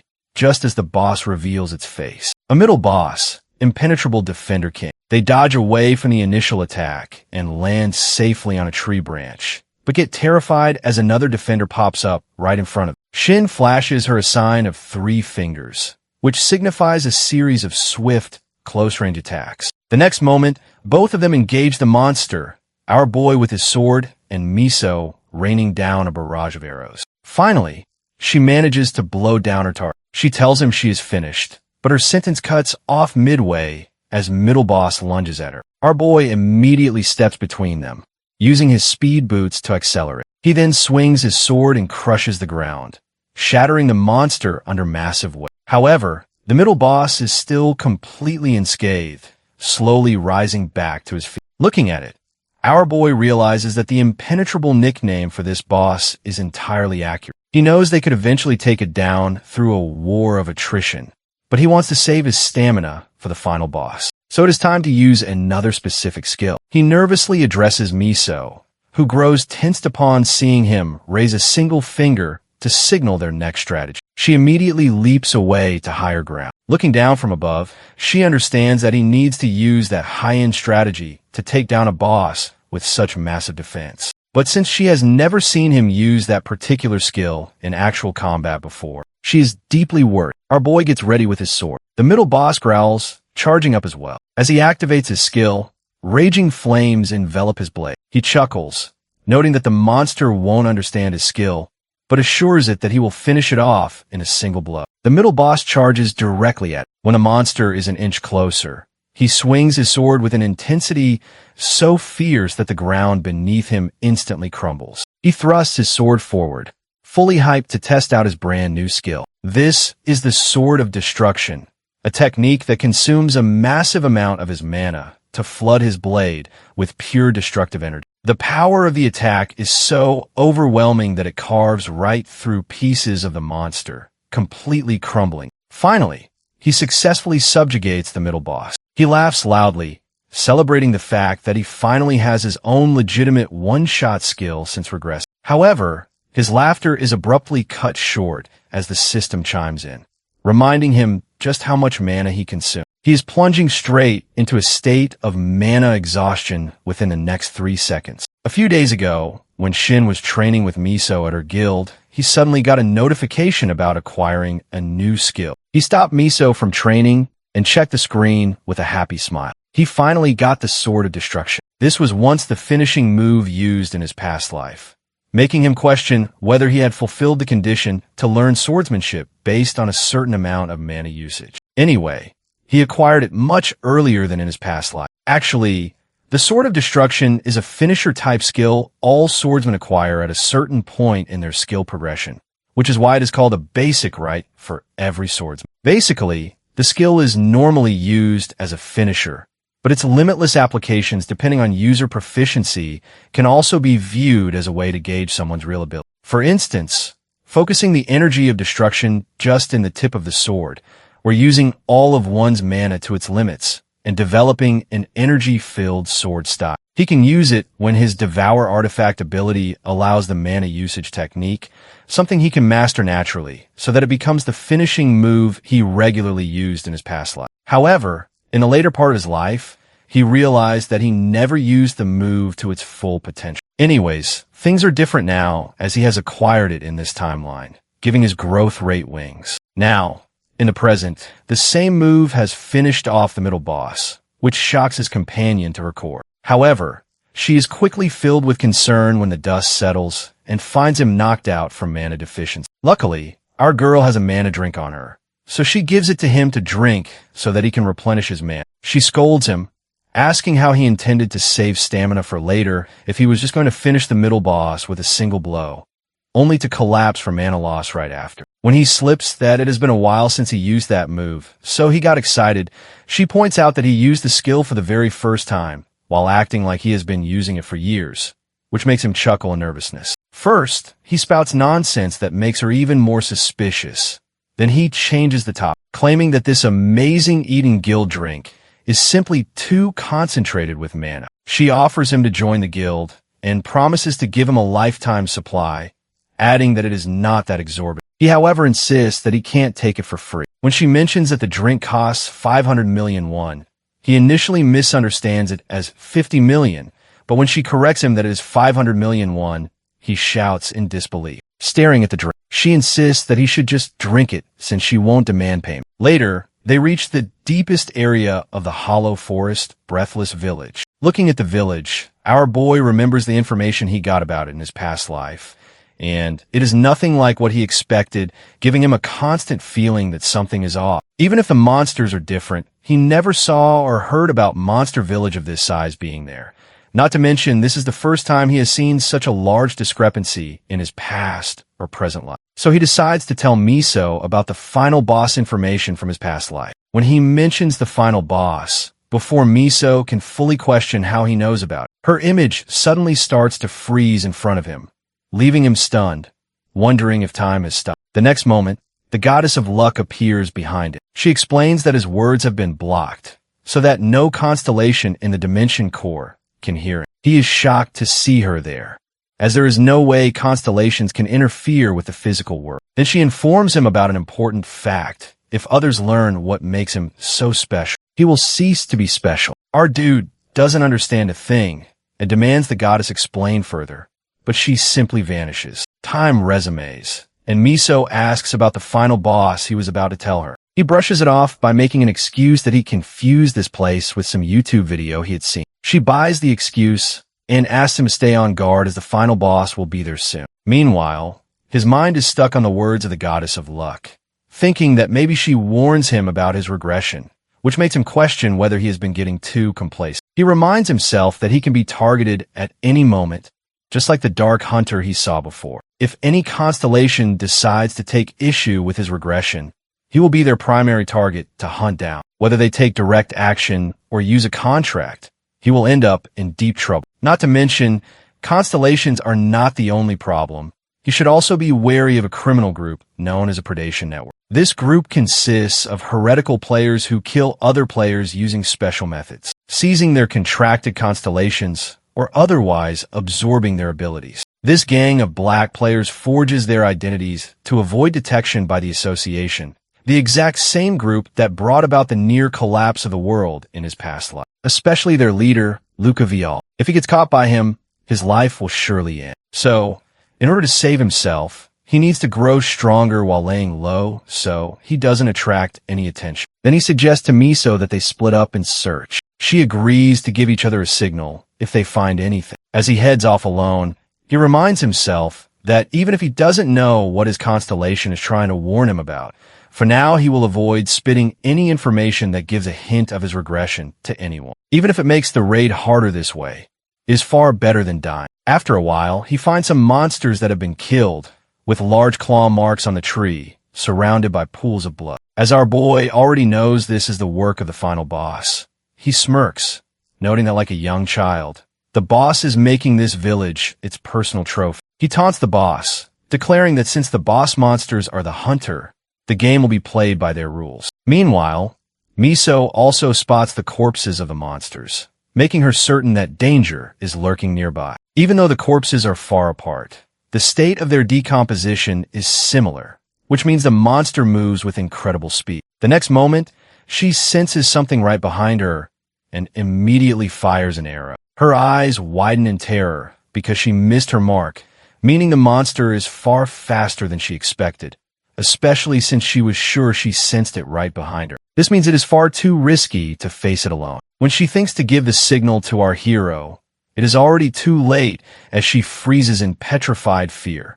realizing the monster is lurking just behind her, entirely too close. The monster sends its claw at her, but she is saved from a fatal blow by the effect of an artifact, Maria's pendant, though the impact destroys the pendant in the process. She tenses up, realizing that if the next blow lands, she will surely die, which sends a wave of urgency through her. She immediately backs away, creating distance between them and shooting arrows relentlessly. Until now, she has concluded that the monster is an assassin type, precisely the kind of enemy she has prioritized training against. Then she reminds herself of the combat training she received from Terry. Terry had taught her that the first rule to fight with assassin is to avoid speed-based battles and direct confrontations, because a player weak in close combat should avoid one-on-one situations as much as possible. If she fights an enemy faster than her arrows, she will be in serious trouble. Terry had warned her that she never truly knows what will happen in a dungeon,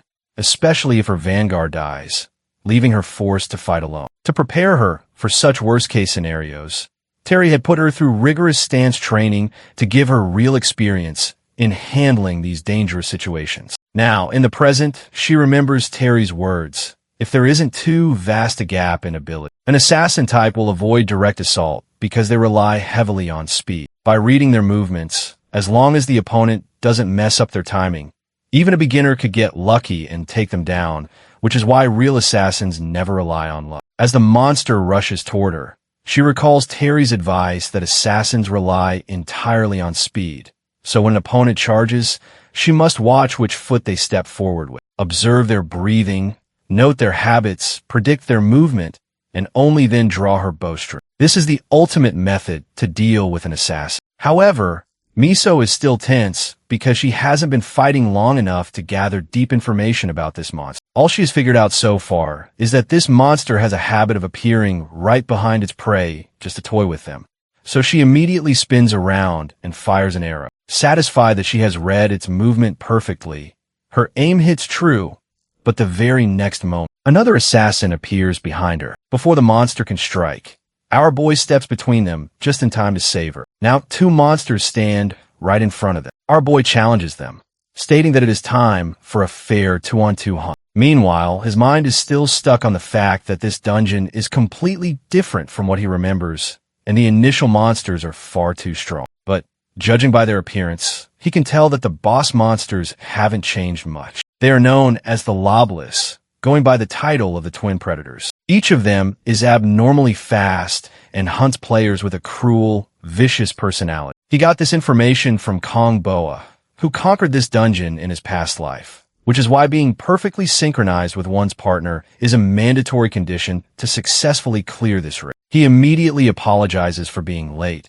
but then he is shocked to see that her Maria's pendant has been destroyed, meaning the situation is far worse than they anticipated. In order to succeed against these two monsters who are in perfect sync with each other, he needs to protect Miso, a long-range fighter, while fighting off the beast himself, which will be no easy task. He curses, knowing that with their current plan, the monsters will sniff out any opening and pounce immediately to take down Miso first. That leaves him with only one option. He turns to his partner and tells her they can no longer rely on signals. He will be counting entirely on her, which means he won't be able to protect her directly. She understands the gravity of the situation and grits her teeth. She tells him she will tell him what skill she is going to use on them first, which should be enough, and he agrees. She's already determined not to rely on him so much anymore, wanting to stand proudly beside him as she prepares to unleash rapid fire. As she rains numerous arrows down on the monsters, she knows she needs to prove herself as well.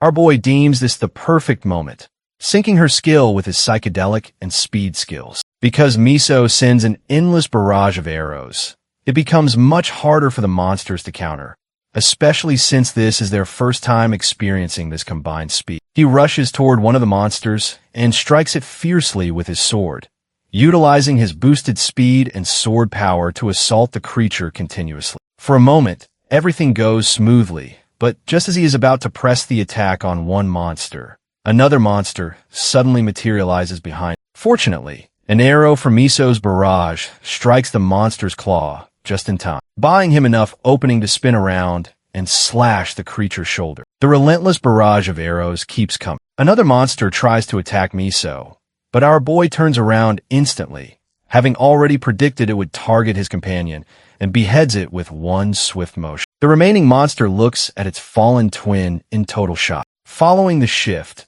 our boy receives a system notification that the lobless monster itself has triggered a transformation as it lets out a deafening roar. The next moment, the monster begins changing its physical form. Looking at the giant, bulky form of the monster, he concludes that it has traded its blinding speed for raw physical strength, a sign that the monster is truly desperate and has lost its mind. Our boy doesn't waste even a second. He immediately leaps straight at it and plunges his sword deep into its head. Having sacrificed its speed, the monster has lost the one thing keeping alive, his speed, bringing the fierce battle to an end. Now he has successfully defeated the final boss. His level has greatly increased, and he now sits at level 90, happy that he only needs 10 more levels to break past the level 100 mark. However, he didn't get this kind of massive level boost when he fought the Death Knight, so maybe that was a special case. At this moment, the most important thing is that since he has secured an epic grade artifact, he has a number of options to select from, such as the Helmet of Heavy Silence, the updraft belt, or the disburning bracelet. He is brimming with excitement to claim one of these epic items despite the limited choices. Even one of them could easily sell for 100 billion. And he is burning at the prospect of becoming so rich that with just this single item, he will have enough money to buy up every artifact he has devoured until now, and even more. So it won't matter which kind of item he gets, especially since one of the key candidates for his final build has appeared as well. Looking over the options, he immediately knows which item is worth choosing. He turns to his companion, who praises his hard work, but he reminds her that it is not just about their teamwork or the item she brought. Rather, she has grown so much in her abilities, which made the raid much easier. She gets emotional hearing this. Looking at her, he understands that she is carrying a lot of weight, because there are many articles out there labeling him as Kim Miso's supporter due to false rumors. She must be feeling immense strain, and that might be the very reason she has been pushing herself to her absolute limits. This makes him realize his own ridiculous behavior toward her, and how they used to look down on each other. So he praises her generously by putting his hand on her head and patting it. This makes her freeze completely, while also making him realize he has started treating her like a little sister. Suddenly snapping back to reality, he realizes what he has done and awkwardly apologizes, claiming he thought there was a bug in her hair. Before she can brush past it completely, she notices the updraft belt in his hand. He replies that he chose it because it best suits his current state. He notices she also got a new bow, which she confirms she is going to replace the one she requisitioned from the Japan Guild. When she asks for his opinion, he weakly adds that it suits her very well, while inwardly burning with jealousy at her for treating such a high-end item so nonchalantly, simply because of her immense wealth. He offers to check their artifacts out so they can inspect the stats while they are at it. She agrees because they might team up again in the future. First, Miso tests out her bow. He is left completely speechless when a single arrow fired from the bow multiplies into several projectiles, unleashing a devastating effect. She assures him that she only loosed a single arrow, which leads her to question whether the bow possesses some kind of illusion skill, but he rejects the idea. It turns out the bow has a duplication type skill, regardless of the arrow used or whether a skill is activated. This is an innate property of the bow, firing a total of 9 arrows with the exact same effect and ability. This is known as the 9 splitter. He has seen this skill on TV, and it is the exact way Miso earns her global alias as the Divine Archer of Carnage. It means she is steadily reaching the rate of growth she possessed in his past life. Then she asks him to check his item out as well. Upon hearing that, he becomes defensive, accusing her of just wanting to see it herself, which makes her quite nervous. However, he is also burning with excitement to check it out. He immediately equips his new gear and tests out the updraft belt by launching Miso straight up into the air. This terrifies her to her core as she lets out a panicked shriek of sheer betrayal. In reality, the hidden effect of the belt is the airborne launch. While still in tears up in the air, she shouts that she knew he would pull something like that. Later, a news anchor broadcasts a report about a player named Jean whose corpse has been found frozen, an incident linked to a series of player disappearances. Next, a mysterious figure among the members of the Predation Network asks who gobbled him up this time. The boss answers that it was him, which visibly irritates the member named Nietzsche. Nietzsche reminds Luca that his reckless acts could make the entire network fall apart because he constantly ignores warnings. Luca counters by asking when they ever had a real sense of community, noting that they are merely a loose group that informs each other of what prey to devour next. Nietzsche is far from happy with that reply. Another member, however, is much more interested in the results of the hunt. Luca replies that Jean held the immortal marathon runner constellation, which causes endurance-related stats to increase geometrically. Because of that, she advises all of them to keep in mind that their target stats are heavily dictated by the qualities of their respective constellations. She then excitedly shows the profile of our hero, claiming him as her new prey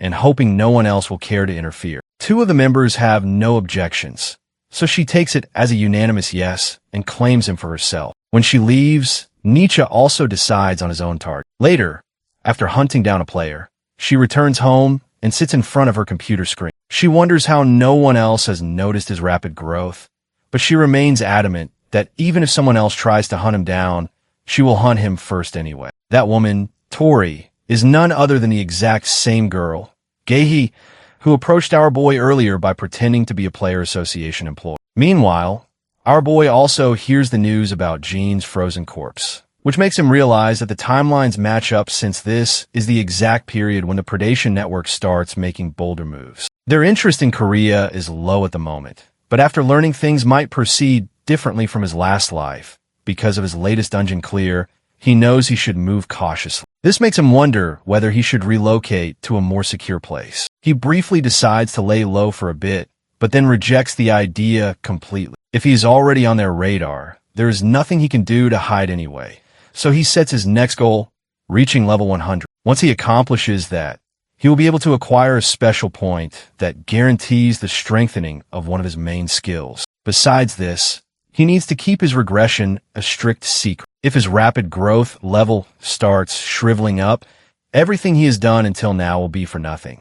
So he's determined to hunt down anyone who might come looking for it. Finally, he reaches his destination, Joy Orphanage. He is relieved to see that aside from the name, it doesn't look anything like the place he grew up in. Right away, he hears a commotion coming from inside because someone is eating potatoes and trying to force pineapple pizza on the kids, cutting the slices up and telling them they need their fruits. At that moment, he catches the manager bullying the kids while snacking on potato slices. After a while, he hands out the gifts to the kids, a Nintendo Switch 2, making their eyes light up with starry wonder. While the kids are busy checking out their new gifts, she slyly asks him if he likes to eat pizza, but he immediately catches on that she's trying to dump her unwanted pineapple pizza on him because she hates it herself. Then, one of the kids addresses him, wanting to know what it takes to become a player since they have already heard all about him being a famous player. Excitedly, the kid explains that becoming a player is super cool, involving swinging swords and taking on danger. Instantly, an argument breaks out when another kid chimes in that arrows are much more useful, followed by a debate about daggers,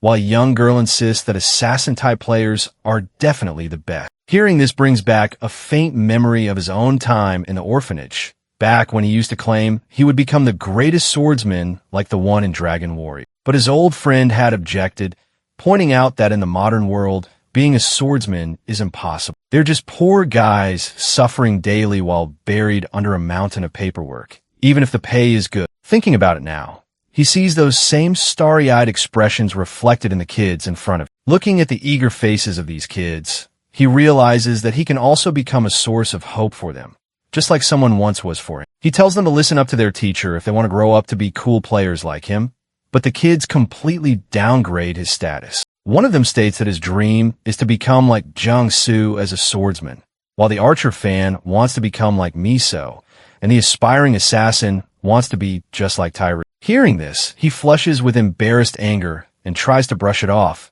muttering that these kids are way too precocious. Afterward, the manager asks him to step aside, knowing full well that visiting the kids wasn't the only reason he came. Later, she shows him something she saved for him, promising he won't be disappointed. It turns out to be a diamond-grade artifact, the Flame Talisman Shield. He can use it to enchant a shield one time, imbuing it with a minor fire skill that can evolve in rank through use. Looking at it, he realizes it is a fire attribute bestowal artifact. The manager confirms it, but reminds him that it is a shield with a major flaw. It is specialized, not very useful in standard combat, and relatively ambiguous, which is precisely the kind of niche artifact he has been searching for. He admits inwardly that this is exactly what he wants. Even though the fire attribute is generally great for attack, utilized heavily by swordsmen, archers, and even some assassins, tank players typically avoid. A tank leading the front lines with a powerful one-hit kill attack would usually prefer an enchantment better suited for defensive impact, meaning they wouldn't waste money on this item. He is struck by the realization that, just like last time, this girl Hamgiant's luck is either weirdly good or bad, but she always has a knack for finding the absolute perfect fitting items for him. So he decides to keep in close contact with her. Meanwhile, in the Eating Guild meeting room, a discussion is underway regarding the K-Song subjugation topic. After the briefing, Jinho asks everyone if any of them oppose taking on the guild mission. Leaving Miso in charge of recruiting players above, a rank who are dispatched to other areas. Meanwhile, her mind is occupied with how the age of players truly began. The moment rifts suddenly started appearing all over the world, Other countries quickly raided them and suffered relatively little damage as they continued to contain the threat. However, because North Korea's society fell into ruin and its state appeasement of players was heavily restricted, rifts continued to go unchecked there. Consequently, more and more monsters poured out of the rifts, turning the country into a living land of monsters. Now, these monsters are starting to overflow into South Korea, acting like a ticking time bomb, ready to explode at any moment. That is why their guild must take full responsibility for handling. At that moment, Miso is about to suggest recruiting Shin as well, but Terry beats her to it. Jinho himself thinks it is a great suggestion because even though they have enough destructive power, they completely lack the versatility to face the unknown. After reading the report submitted by Miso, he already suspects our boy possesses the exact potential needed in that aspect. When Jinho asks Miso to make a contract with Shin, Terry abruptly interjects, declaring that she will be the one to make contact with him, brushing off her younger sister's immediate protests. Besides, she adds, she has a few other things she needs to discuss with him as well. Our boy is meanwhile drinking cartons of milk to deal with the aftermath of his recent devouring of the fire attribute shield. In order to devour the shield, he was presented a 50,000 Scoville buldak noodle from hell, which makes him feel like he is dying from a spice. To compensate for the pain, he at least acquires a decent skill. A small fire can now be ignited by consuming just a single point of mana, and it will naturally evolve and rank with the passage of time. He guesses that even with this single skill, his overall approach to combat can change. Now, he can not only apply debuffs, but his physical damage output has also increased quite a bit. His overall growth rate has skyrocketed, boosting his speed and unlocking slightly faster skill cast. Combined with the updraft belt and the hyper-awakened state, he hopes these upgrades will increase his combat ability by several levels. Anyway, it is also important to note that his success depends heavily on how he combines or utilizes these skills in real combat. He acquires amazing skills, but lacks the practical capabilities to use them effectively, rendering them completely useless. His main priority now is to gain as much experience as possible, which means heading to a dungeon to secure real combat opportunities. He wonders if he should contact the association to get assigned to a gate or dungeon, since he still cannot compete with large-scale guilds in acquiring dungeon entrance rights. He has to rely on the association. When he touches his phone to make the call, he pauses, realizing this is not the right choice. Right now, his absolute measurement in terms of level is still too low, and his precise player rank has not been officially decided either, which would leave him with very limited options within association dungeons. This is a major current problem for him, because even though his growth rate will likely continue to increase rapidly, he won't be able to maintain a suitable environment for progression, leading to stagnant growth at this rate. He has been lucky so far, but now he faces this exact bottleneck. While he is immersed in these thoughts, the doorbell rings, making him grumpy about someone intruding despite paying so much rent for the building's security. He is about to shout at the person for disturbing him this late at night, but stops dead in his tracks when he sees who it is. Terry, who is also shocked, apologizes for the intrusion. After letting her in, he offers her black tea without any snacks and apologizes for not having anything else prepared. She brushes it past,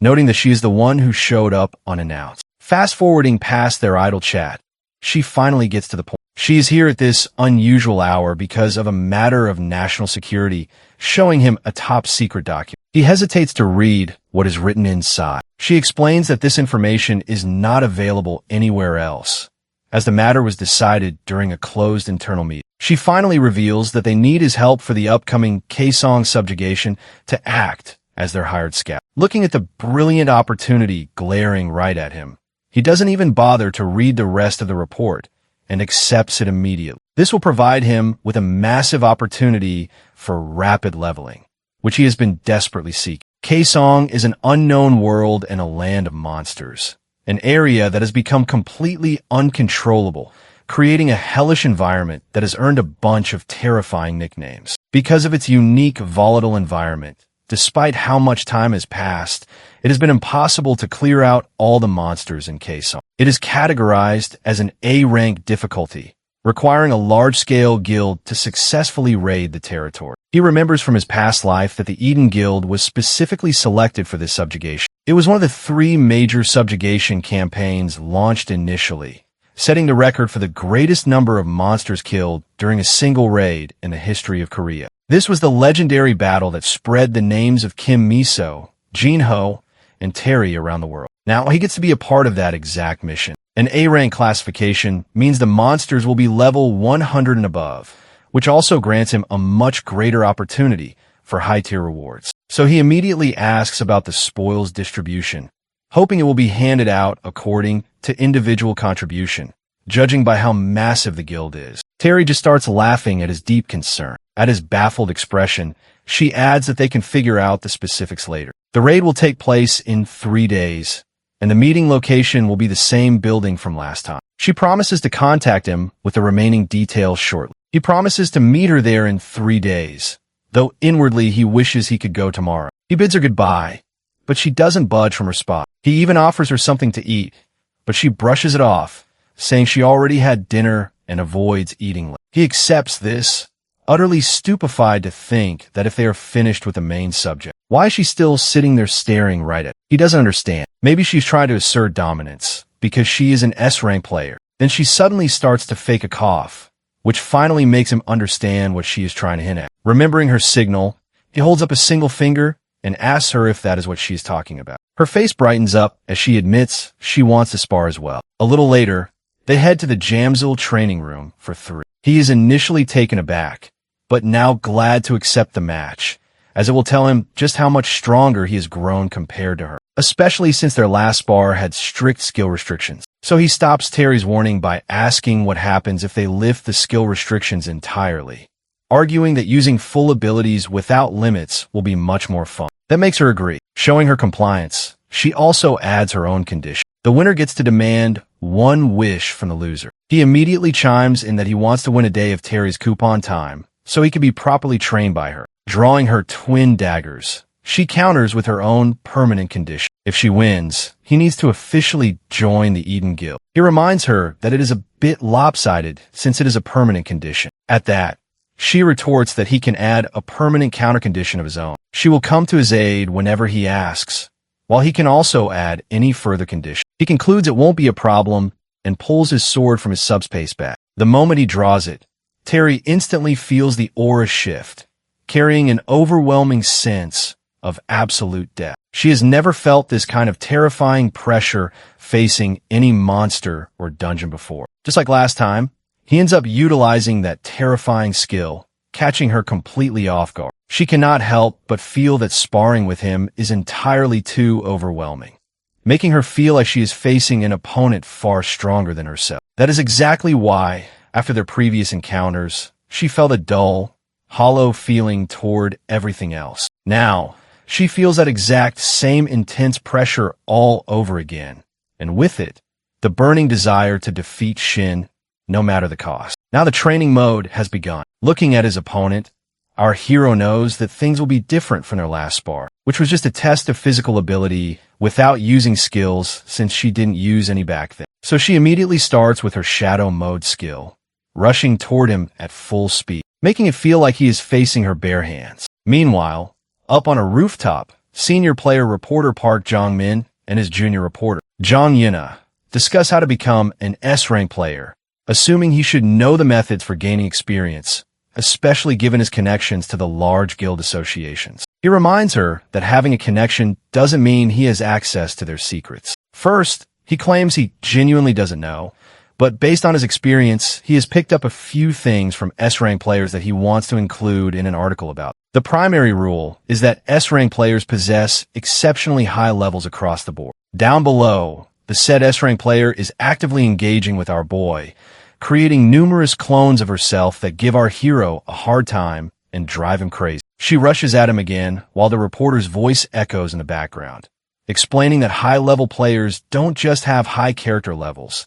They excel in every single category related to combat, skills, proficiency, physical attributes, and foundational abilities. As 2 of her clones now charge at our boy, the reporter keeps explaining that they even possess off-the-charts luck, given that S ranks are the living crystallization of power itself. However, Terry is stunned to see her attack blocked by a powerful shield, realizing he has managed to acquire a high-tier defense skill strong enough to withstand her shadow stab, even when executed through a clone. She gets even more excited seeing this. Having already expected this man to possess strength worth sparring, she finally manages to break through the shield. Meanwhile, our boy is also baffled by her skill, given that he has been running his detection skill the entire time to identify the real Terry.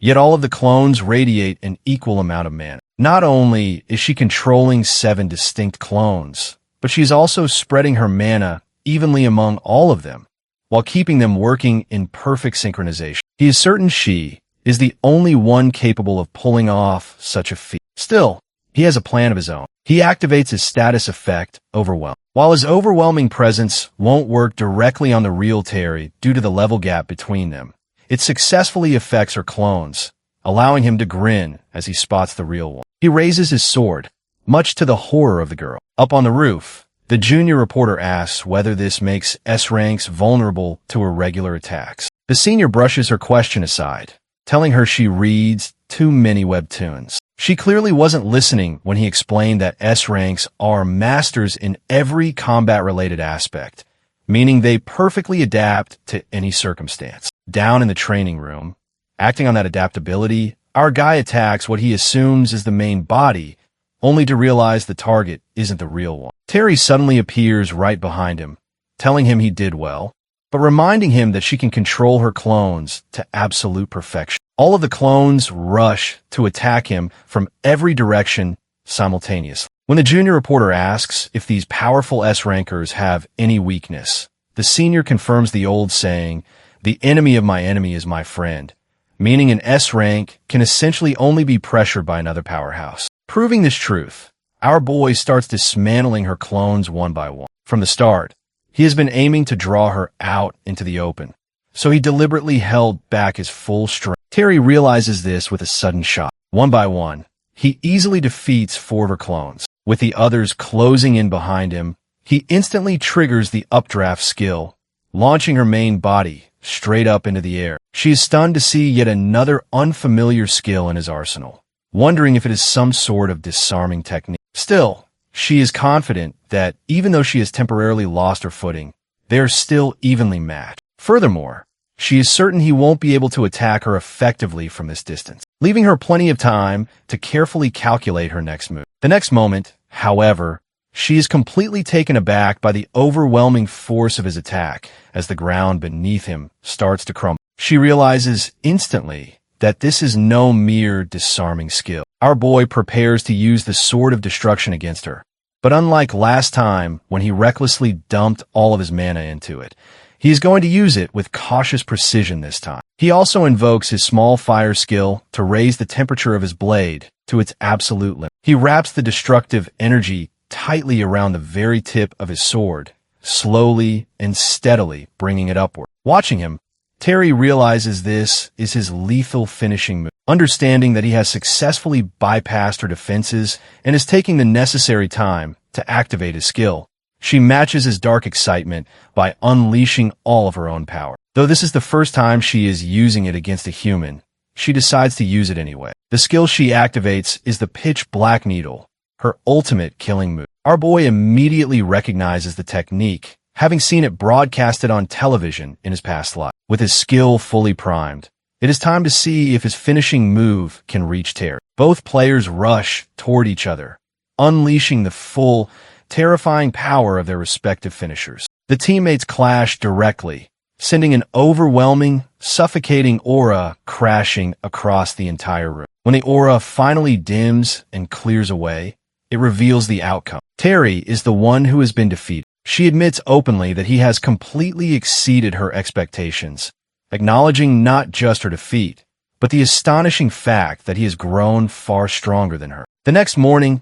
he wakes up to a shrieking alarm, completely exhausted and racked with regret after last night's battle. His back feels like it is about to snap from the backlash of the Sword of Destruction, making him seriously question how he ever survived doing this in his past life, given that he is only in his 20s now. The first thing he does is shut off the alarm. His eyes then catch a message sent by Tyree, reminding him that as per their bet, she is permanently available to help him whenever he needs her. He understands that this refers to her standing promise. Terry is not someone who will ever go back on her word. On the other hand, he feels a wave of relief. While he was worried about his growth rate lagging, last night he managed to practice against Terry, an opportunity nobody gets every day. Now that he has actually defeated Terry, he is confident that not only will fighting different classes give him a distinct advantage, but he can genuinely hold his own against S ranks. This hypes him up so much that he immediately tries to jump out of bed to prepare for the K-Song subjugation,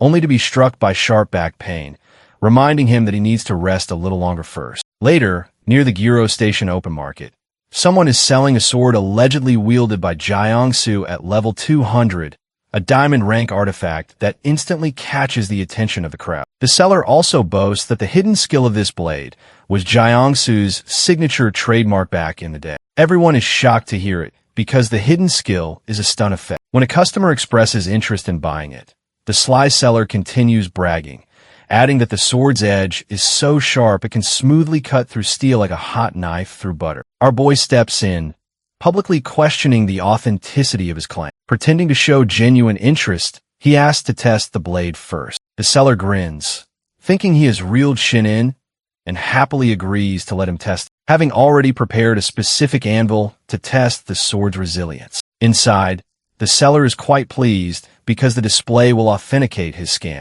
After all, everything he claimed wasn't a total lie, just a fabricated truth. The artifact he actually brought is a silver rank item with the innate trait of toughness. Our boy unleashes a swing with the sword, noting aloud that it feels quite heavy. The scammer has already planned that when the sword fails to cut the steel, he will blame our boy's poor technique, using it as proof that the blade itself remains totally unscratched. However, his foolproof plan is abruptly interrupted when someone points at Shin and calls him out by name. Hearing that name makes the scammer freeze. He knows that if Shin is strong enough to be recognized by name, the player must be a major heavyweight. He is instantly baffled and terrified, realizing that Shin likely already sees right through his scam. When Shin raises the sword again, declaring that they will see if the blade can cut the steel after all, the scammer begs him to stop, but Shin doesn't listen. Luckily, someone else addresses our hero just then, causing him to pause. Using the golden opportunity, the scammer tries to flee immediately, claiming he has urgent business to attend to. The man who intervened introduces himself as Ju Sung-hoon, the auctioneer manager of this open market. He admits his action against the scammer was intentional to expose the fraud to the public. Ju pulls the sword from the scammer, explaining how just a tiny injection of mana can easily shatter the fake blade, proving there is no need for our hero to test its strength anymore. Everyone is shocked to see that the sword is completely fake, including the scammer, who is left devastated by the sudden exposure. But by then, the scammer has already sprinted away, shouting that he is closing shop for the day. Every open market, except the Hyunyung market, seems to have these kinds of scammers. He came here today because Hyunyung was closed, so he contemplates heading home. Manager Ju apologizes for the inconvenience and offers to assist him with whatever he is looking for. Our boy immediately states his demand. He is looking for artifacts ranging from bronze to gold rank,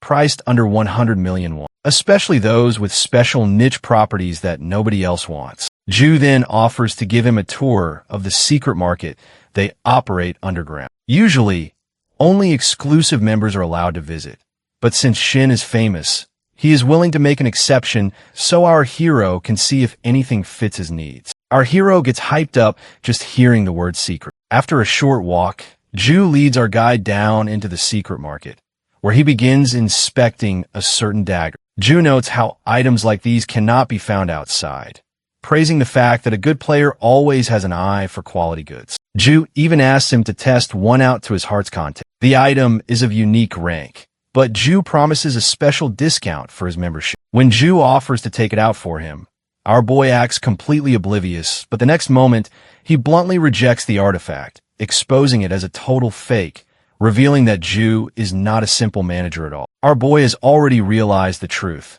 especially since he can smell the reek of blood lingering around the man. Ju nonchalantly comments on how Shin knew all along, asking why he still came down here anyway. Was it out of sheer arrogance, pride, or blind confidence? Shin looks around as multiple figures emerge from the shadows, surrounding him from every single direction. He immediately activates his detection skill, identifying the enemy composition. One long bowman, 2 normal archers, 1 spearman, 2 swordsmen, 3 tanks, and 1 mage. That makes a total of 10 enemies. This clearly isn't some random street gang. It is a professional criminal organization. One of the tankers remarks that Shin didn't list any specific items on him, so they might not find anything valuable from his corpse. Our boy taunts back that he doesn't need to carry anything because he is already completely satisfied. The leader grins, telling him that these petty psychological tricks and provocations won't work on him. As he swings his weighted chain, he declares they won't let him break their formation. Our boy carefully monitors the situation, noting that the rotation speed of this man and their group tactics is far above any ordinary criminals he knows. Even if he takes down a few of them, breaking their tight-knit combat formation won't be easy. The criminal sneers that while they could have ambushed him, they prefer to live for the thrill of the hunt. He raises the chain, preparing to hurl the heavy weight straight at him. In response, our boy swings his sword, catches the heavy chain with the blade, and violently yanks it forward with immense force, dragging the man crashing down onto the ground. Even as the man desperately tries to pull the chain back, Shin's grip on his sword remains as unshakable as iron. Staring down coldly, our boy tells them that while he cannot empathize with a pack of vicious criminals, he completely agrees with one thing they said about the thrill of the hunt, because he loves the feeling of hunting down trash like that. Our boy is now about to invoke the Special Player Act, a legal statute that grants players full permission to use lethal force in order to defend themselves. Remembering back to the dawn of the age of players, initially players and normal citizens lived under the exact same judicial laws, but players were routinely abandoned by those very statutes. When players were hunted, targeted, and murdered by criminals, the traditional legal system failed to protect them at all. Because of this constant vulnerability, especially when players were targeted by rival members of criminal organizations, they desperately needed a way to defend themselves legally. Thus, the Special Player Law was enacted, establishing the crucial principle that self-defense,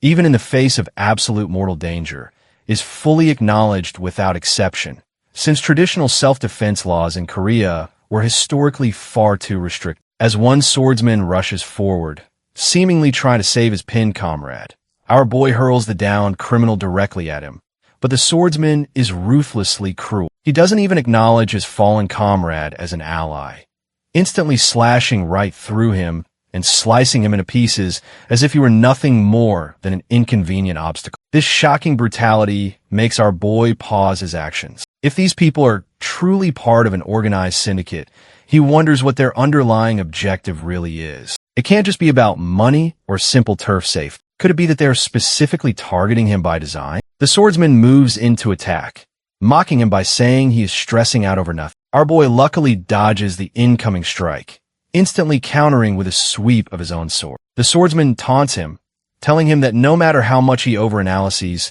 it is completely useless because he's going to die here anyway, raising his sword to press the offensive. Our boy decides to stop overanalyzing the deep conspiracy. He declares coldly that he was simply looking for a valid justification to kill them all, raises his sword with devastating intent, and easily cuts down the swordsman. The sudden kill leaves every surrounding criminal utterly stunned. Seeing this, Ju, who is actually a specialized combat mage, steps into action, declaring that the rumors about him must have been true. Ju immediately activates Robin Hood Protection Level 3, a powerful buff that boosts both the fire rate and firepower of the 2 archers targeting our boy simultaneously. Seeing Ju openly casting buffs on his comrades, our boy realizes Ju is no ordinary background mage, but someone hiding dangerous buff abilities in his arsenal. Our dude is ready, only activating the updraft skill to launch himself straight up into the air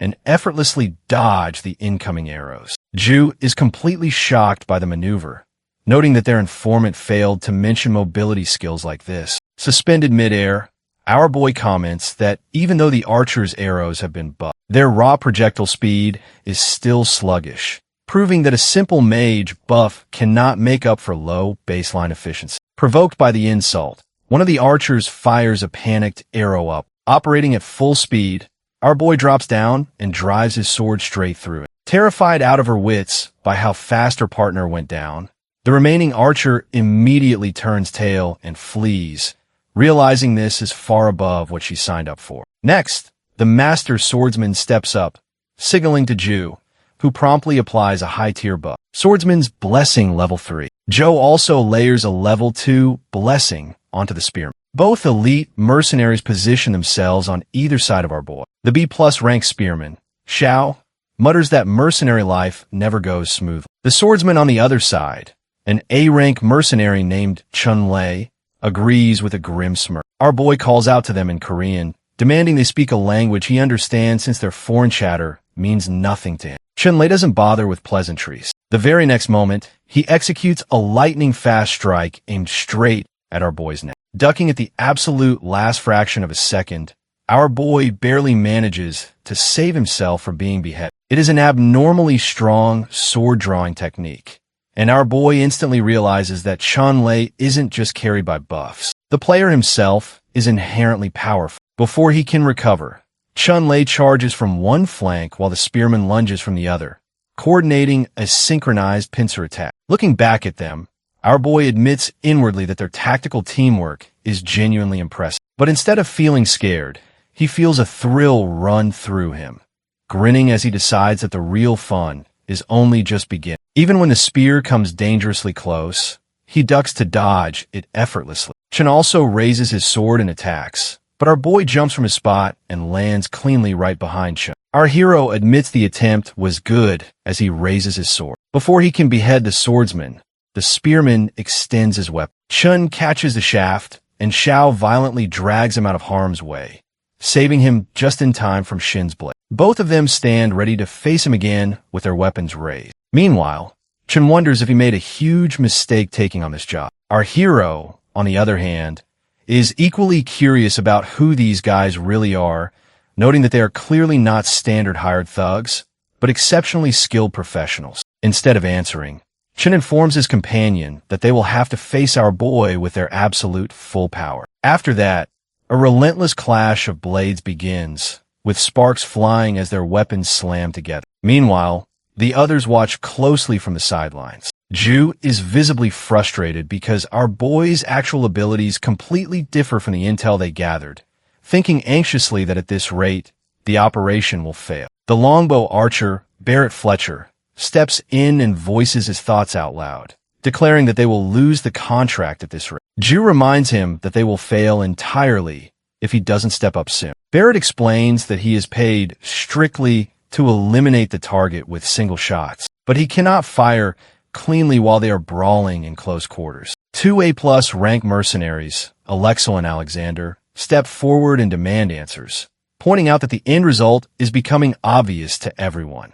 So they want to know if Ju will offer them an exclusive bonus contract. Ju inwardly curses their insatiable greed for money. Hiring them to go all out will be exorbitantly expensive, but at this rate, the entire operation is doomed anyway. Meanwhile, our boy is carefully tracking the elaborate movements of his enemies. The swordsman attacks him, a strike he blocks with his sword, while the spearman rushes in to finish him off. Seeing the pincer closing, Xian immediately activates Overwhelm to terrorize Xiao. Xiao is instantly petrified, and his companion frantically shouts at him to snap out of it. Taking advantage of the opening, our boy lashes out and cleanly slices Chen's arm right off. Despite the horrific wound, the swordsman is tough. Without even blinking, he quickly wraps a tight bandage around his bleeding arm. Realizing the gravity of the situation, Chen understands that they made a massive mistake because our hero is definitely not weak. If anything, they are the ones outmatched. Chun stuns our boy by asking for his name, shouting it in his native language. Since our dude can't understand a foreign tongue, he bluntly demands that Chun speak in Korean. Without wasting another second, they clash blades once more. Chun attacks relentlessly, activating his 11 chain slashes technique and sending a barrage of sharp slashes toward our boy. when Shin finally lands back on the ground. However, he curses as the dust settles and sees our boy standing completely unharmed. Our hero admits that this man actually has the potential to become the great one-armed swordsman. At the same time, our boy decides to take the offensive, pouring everything he has into a final strike as he grips his sword tightly. Shun rushes forward, screaming that this is the end. Our boy doesn't understand the foreign words, but his blade strikes true, ending the swordsman in a single, decisive blow. Behind him, Chen's companion lets out an enraged roar upon seeing his senior fall. But the next moment, our dude feels an intense wave of light washing over him, which confuses him since Xiao wasn't the one preparing an attack. Looking up, he spots Barrett aiming a glowing fire arrow straight at him. The lethal danger is looming right over him, and he knows he can't take it head-on. He has to dodge. A split second later, Barrett releases the bowstring. The shot is so overwhelmingly powerful that it creates a massive explosion right where Shin was standing, blinding everyone around them with a lightning and dust for a moment. The mercenaries wonder if the shot hit home, but our boy successfully evades the blast, emerging unscathed from the dust. The twin tanks admit they miscalculated, noting that our hero is remarkably nimble. Looking at the sheer crater Barrett's arrow has carved into the wall, Shin is genuinely stunned to realize these remaining mercenaries are operating on a completely different level. To make matters worse, his psychedelic effect has just run out. He didn't expect it to end so soon, having assumed he could maintain the buff longer thanks to his ultimate awakening state. Now he worries how he is going to survive the rest of this chaotic fight. On the other side, Barrett prepares another arrow, reminding Ju that he expects to be paid extra for every single shot until our boy is dead. Ju agrees, because he has no other choice. He can't worry about expenses when he has a mission to fulfill. Barrett may lack mobility, but he is an S-rank powerhouse in pure lethality. Furthermore, the twin brothers are currently running amok on the battlefield with their unique innate skill. To guarantee victory, Ju realizes he needs to deploy a plus-grade force. He is deeply frustrated at his client, who insisted on taking a personal interest in our hero. Said hero is stunned to notice that Barrett doesn't shoot immediately. Instead, Barrett turns to the twins, ordering them to stop standing around like guards and actually use their skills since Ju has just sent them their advance payment right on the spot. Hearing the confirmation of payment, the twins agree and praise Barrett for his exceptional archery,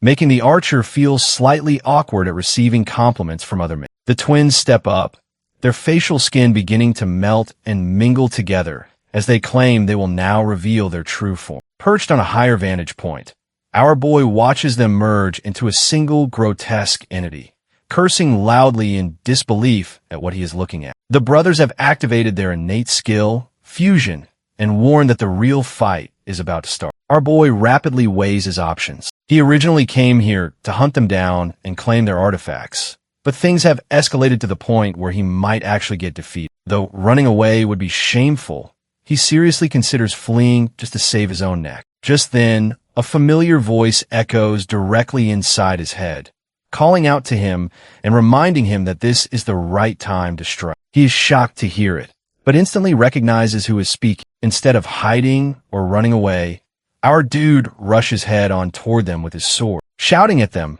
to take their money and go grab a drink. Barrett is thrilled to see him charging straight into the open, immediately ready with another arrow. A heavy chain erupts from completely out of nowhere, wrapping tightly around Barrett and binding him in place. Our boy has taken a massive gamble, choosing to trust the voice in his head. If the voice had belonged to one of the Kim sisters, he might have doubted it, but he cannot doubt it when the voice belongs to someone he never expected to hear from. The person hiding in plain sight among the enemy ranks is none other than Park Young-min.